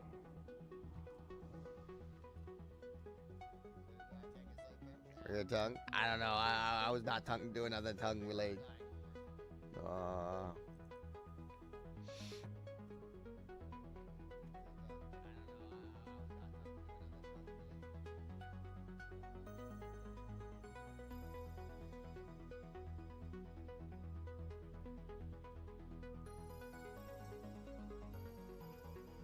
Oh, I'll be sick. You can be sick. Not today. I am sick today.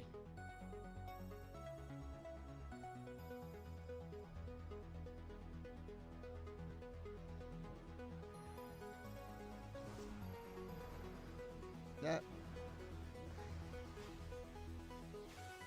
Who the fuck are these people? I'm being plowed. Fuck. Daily vitamins? That's not gonna help. I stayed up 50 hours straight. It killed my immune system. Not a vitamin issue. It's a sleep issue. I appreciate the advice, but I just fucked my immune system staying up like that. If I went outside for the week after that, I was gonna get sick. There was no way. Well, argue? No, I'm telling you, if you stay up like that, it kill. You don't know how vitamins work. I mean, are we gonna argue that if I ate vitamins, I wouldn't have gotten sick? I didn't sleep for 50 hours. Why I would. I don't think there's scientific evidence that says taking vitamins would have stopped me from getting this sickness. I'm getting rage baited. I'm pretty sure it was. You weren't saying the vitamins would help me. Not what you're saying. Okay, I'm sorry.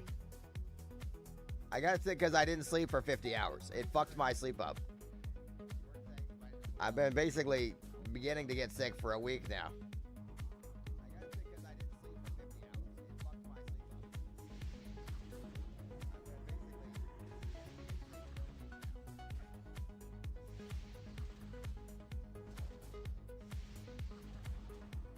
Not banging those dudes would have prevented getting sick. Yeah, you're not wrong.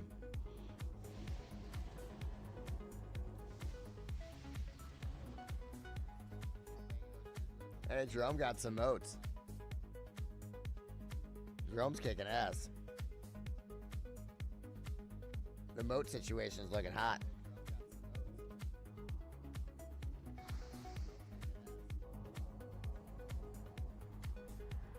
Sleep deprivation is well studied, yes.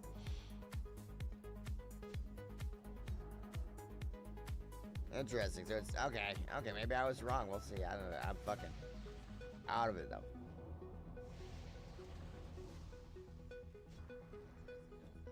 Oh, another 2. We're catching up, boys.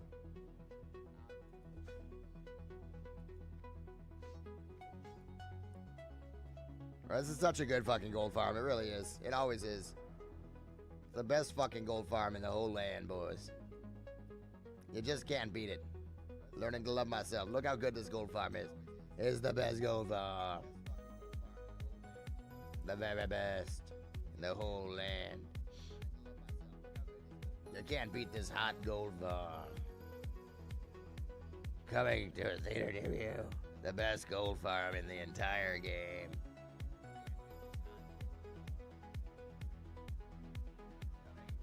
$4K gold, but from this gold farm, Smitty, why are you not part of our competitive moat farming?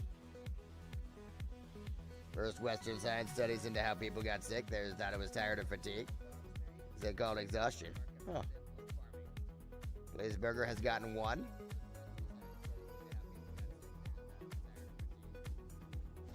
Almost at the moat hole, really? Blazeburger has 1. Great job. The Primal Fire leaderboard. 22 minutes to go. Can Jerome win? Maybe. I got a couple lucky fires. Fuck, Pleaseburger's catching up. He got another 2. He's good at farming, huh?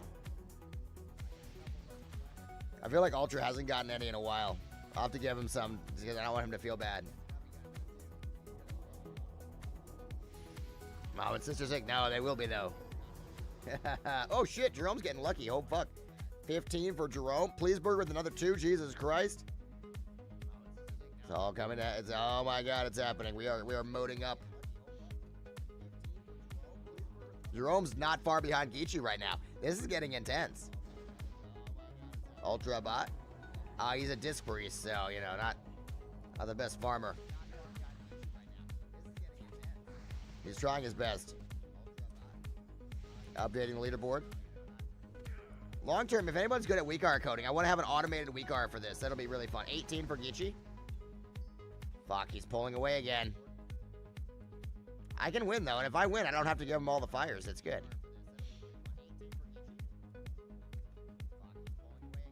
I mean, I'm pretty happy with the boats I've got. Ultra with humor. Ultra about to come back. Just watch. I don't think so, brother. Bro, we gotta get you in here, Ultra. Next time, bro, we gotta do it together with you.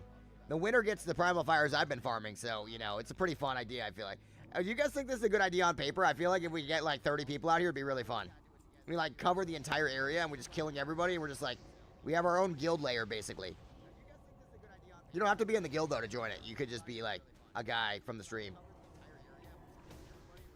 And we just lock it down, and we just farm the fuck out of it for, like, an hour or two, and we just get, like, a shit ton. Yeah, I've been pushing this. I know people didn't really want to do it, but I feel like if people realize this is just more fun than a typical farming session, you know? Farming is so solitary and depressing. This is like fun, you know?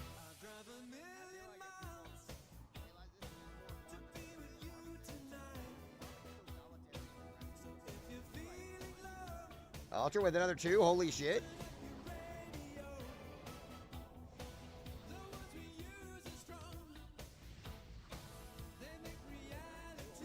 Holy shit.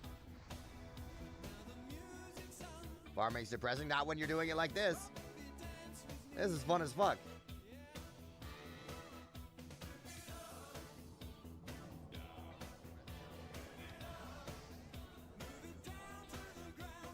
Venturing into COT for the first time? You got this. Well, technically the third time. Oh shit, Jerome's coming back. Everybody rap. Just the facts from Just for Men. Fact, you'll gradually get older, but you can gradually look younger.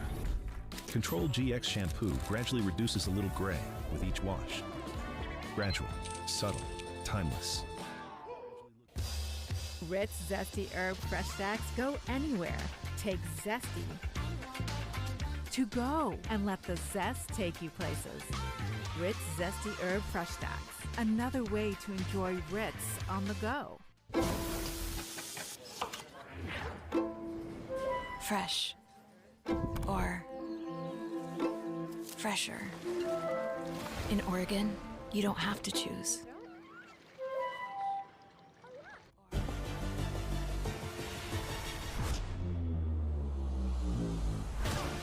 I'm here to propose a deal.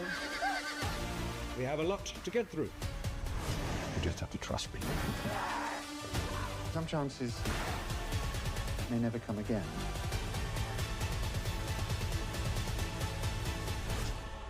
You choose.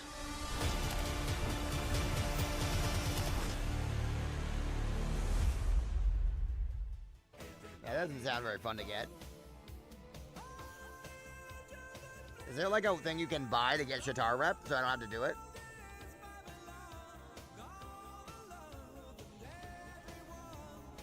Blazeburger just got 2 more moats.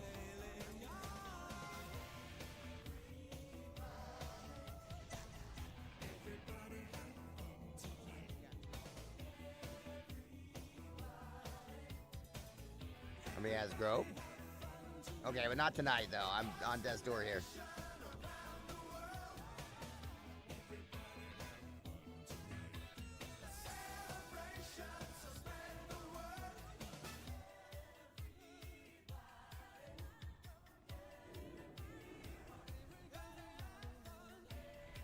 This is nice though.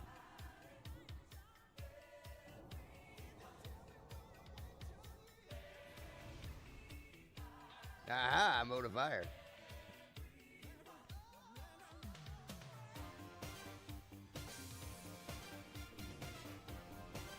You see what you got yourself for your birthday? What'd you get?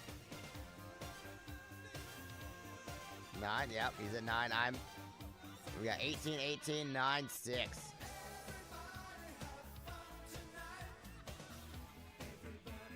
Not bad. Wait, we're tied at 18. I can win this, bro. I'm gonna win this. I've got 17 minutes to win this. I can win this. You got one of your old cars back. Well, that's fucking dope. I can win this, bro.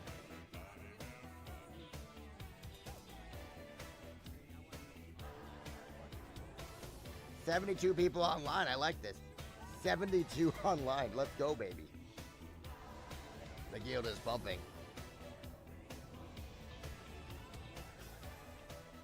Another modifier. I'm in first place. Holy shit. It's clear that Pleaseburger is much better at farming these than we are, because he's only been doing it for 30 minutes, and he's already ahead of most of us. Mazes are just better at this shit. I am in first place, though. Congrats me. Yes, Jerome wins it all.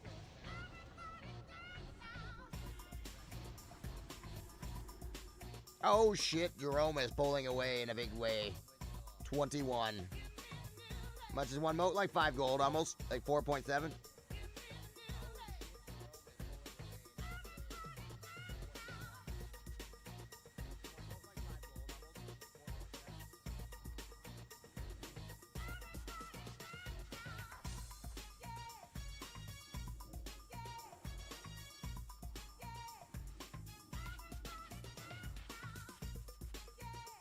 Yep.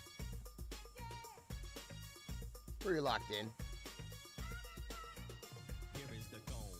Back with the bass, pajamas live in effect, and I don't waste time. On the mic with a dope rhyme. Jump to the rhythm, jump to the rhythm, jump.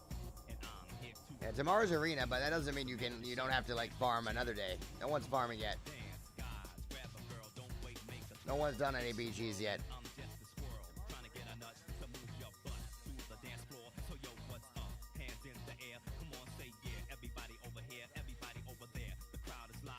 Pretty locked in here. Check DMs, let's see.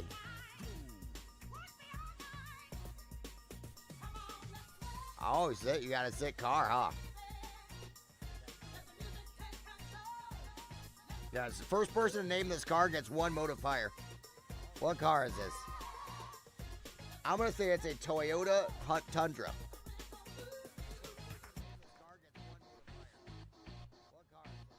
Honda Civic. Hyundai Elantra. Corvette. A horse. Saturn Astra.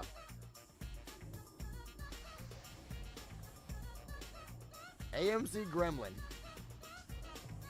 Volkswagen Passat. Cybertruck.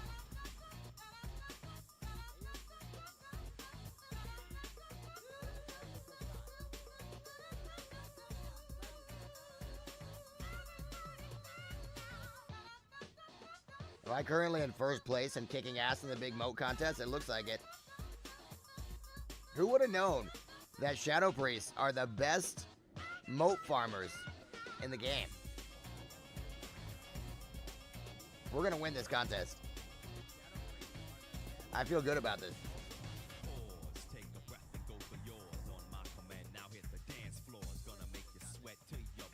Did you just loot my guy for modifier? No fucking way, Geechee. Did you just steal 2 modifier from me? Wait, that dude just jacked my moats, dude. He moat jacked me. Are you fucking shitting me? That's the reason he's coming back, because he moat jacked me. He just moat jacked me, bro. That's not even fair. That's a 4 moat penalty. You gotta give me 4 moats. That's how that works. What is the car? We'll never know. He's moat-jacking in public? Yeah. Oh, am I moat-jacking? Let's see. Nope. Jack from week earlier? No. Never.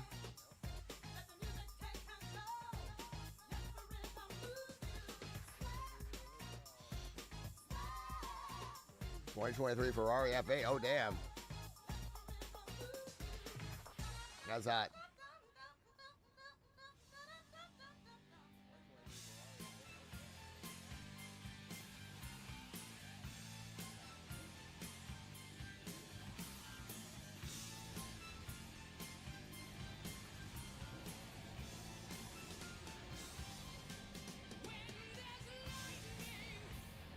Hold.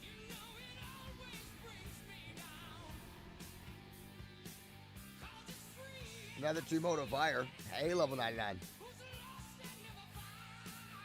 My modifier count is skyrocketing.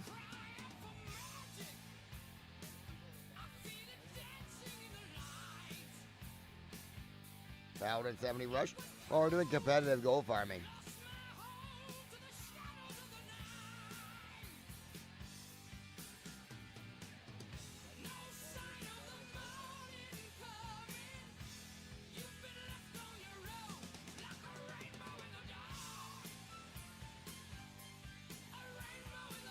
I'm horribly ill. You have to understand.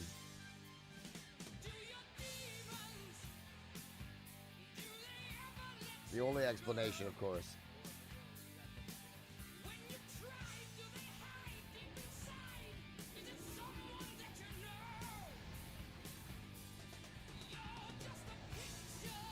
The defense, we played from like noon to 7. I did play quite a bit of Pally today. I'm doing my best here.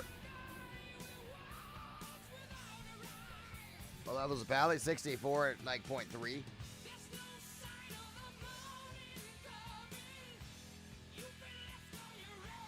How are you and Geechee leaving everyone in the dust? We're just the best primal farmers. Jesus Christ, Geechee just got 24 now? No, that's not right. 23. It's not 24, bro. 23.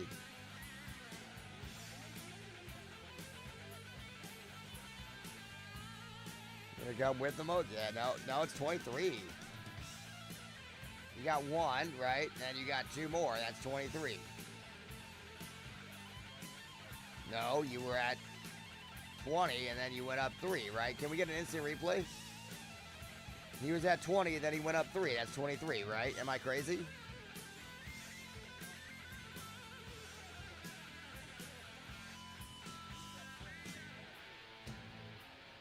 Okay, now it's a moot point because he's at 25. Well, this is not good for me. I haven't found a mob in a while. 26? He's not at 26, bro. He's so wrong about this. I updated it to 21 when you got the 1 because I'm very on top of it. And then you're demanding... I'm getting scammed. Whatever. Fucking bullshit. Okay. And this is BS. Geechee's now pulling away from me. And he's like the fucking Canadian guy cheating in the broom sport. Fucking broom sport.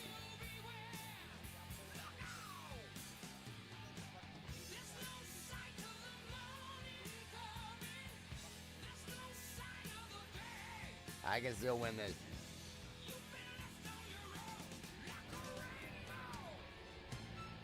Not bad tanking weapon. He poked that primal with his finger? He did.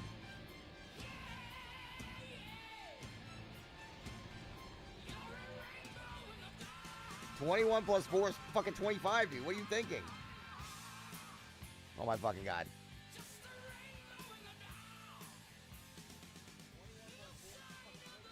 It's okay. I have to jack this. I'm jacking.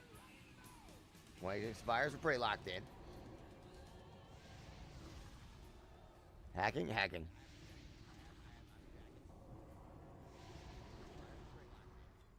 Moot point. I'm now catching up. 25. Moats.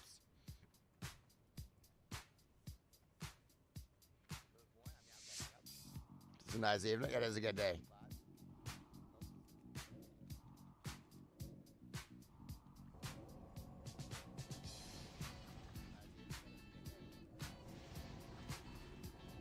This is fun. Kind of kicking some ass here.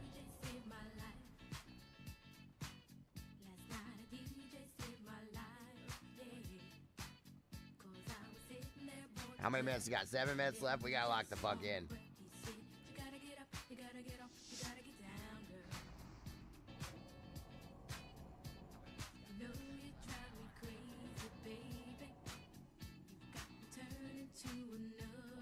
Canadians don't cheat. I mean, I feel like they did though. Oh shit, we're in a moat tie. It's a crazy moat tie here.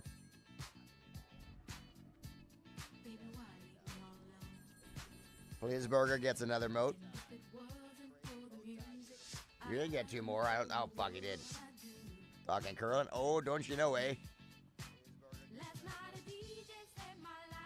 It's going down to the wire. It is.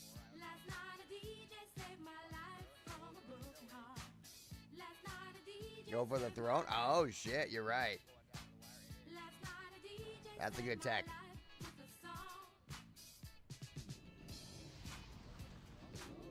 Come on, baby. We need those moats. This is the Michael Jerome flu game. You turn out for the guild event? Don't be a dick. It takes a while for people to get used to stuff. They'll be coming soon.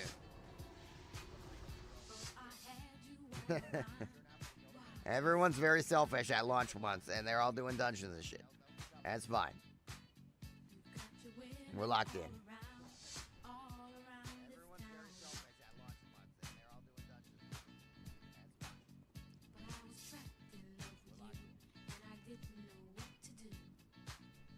I'm not seeing any primals.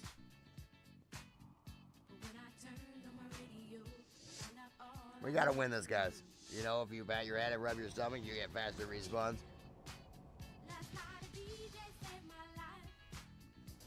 It's not working. Coffee and PvP? Yeah, this is 40 man. Really? Who the fuck is Coffee and PvP? Yo, Oppie, what's up? How you doing? What is going on? Hello. Hello, hello. We are currently dying of influenza. Shout out to Oppie. A little high, rub lower. I'm not rubbing any lower. We are currently engaged in a primal fire farming competition.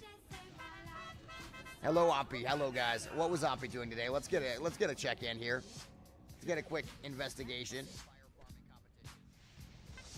Worst possible person to raid so far. Okay, you wouldn't believe how it's gonna do. You know, it could get worse. So much. It could get so much worse. Oh god. Sorry.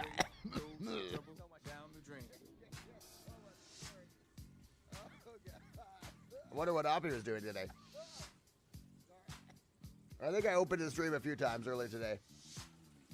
Ah, the paladins. I'm working my paladin too. Fire. Oh wait, I'm dead. Oh, mode of fire. Oh wait, I'm dead. Okay. Oh, mode. Is busy farming, mining the supplies. He's on the rogue again. Possibly questing. He's now farming heroics. Thanks for the videos. Thank you, Shin5 Sato. 29. God damn it, he's gotten 29. I'm gonna lose the contest. We're seeing who can farm the most primals.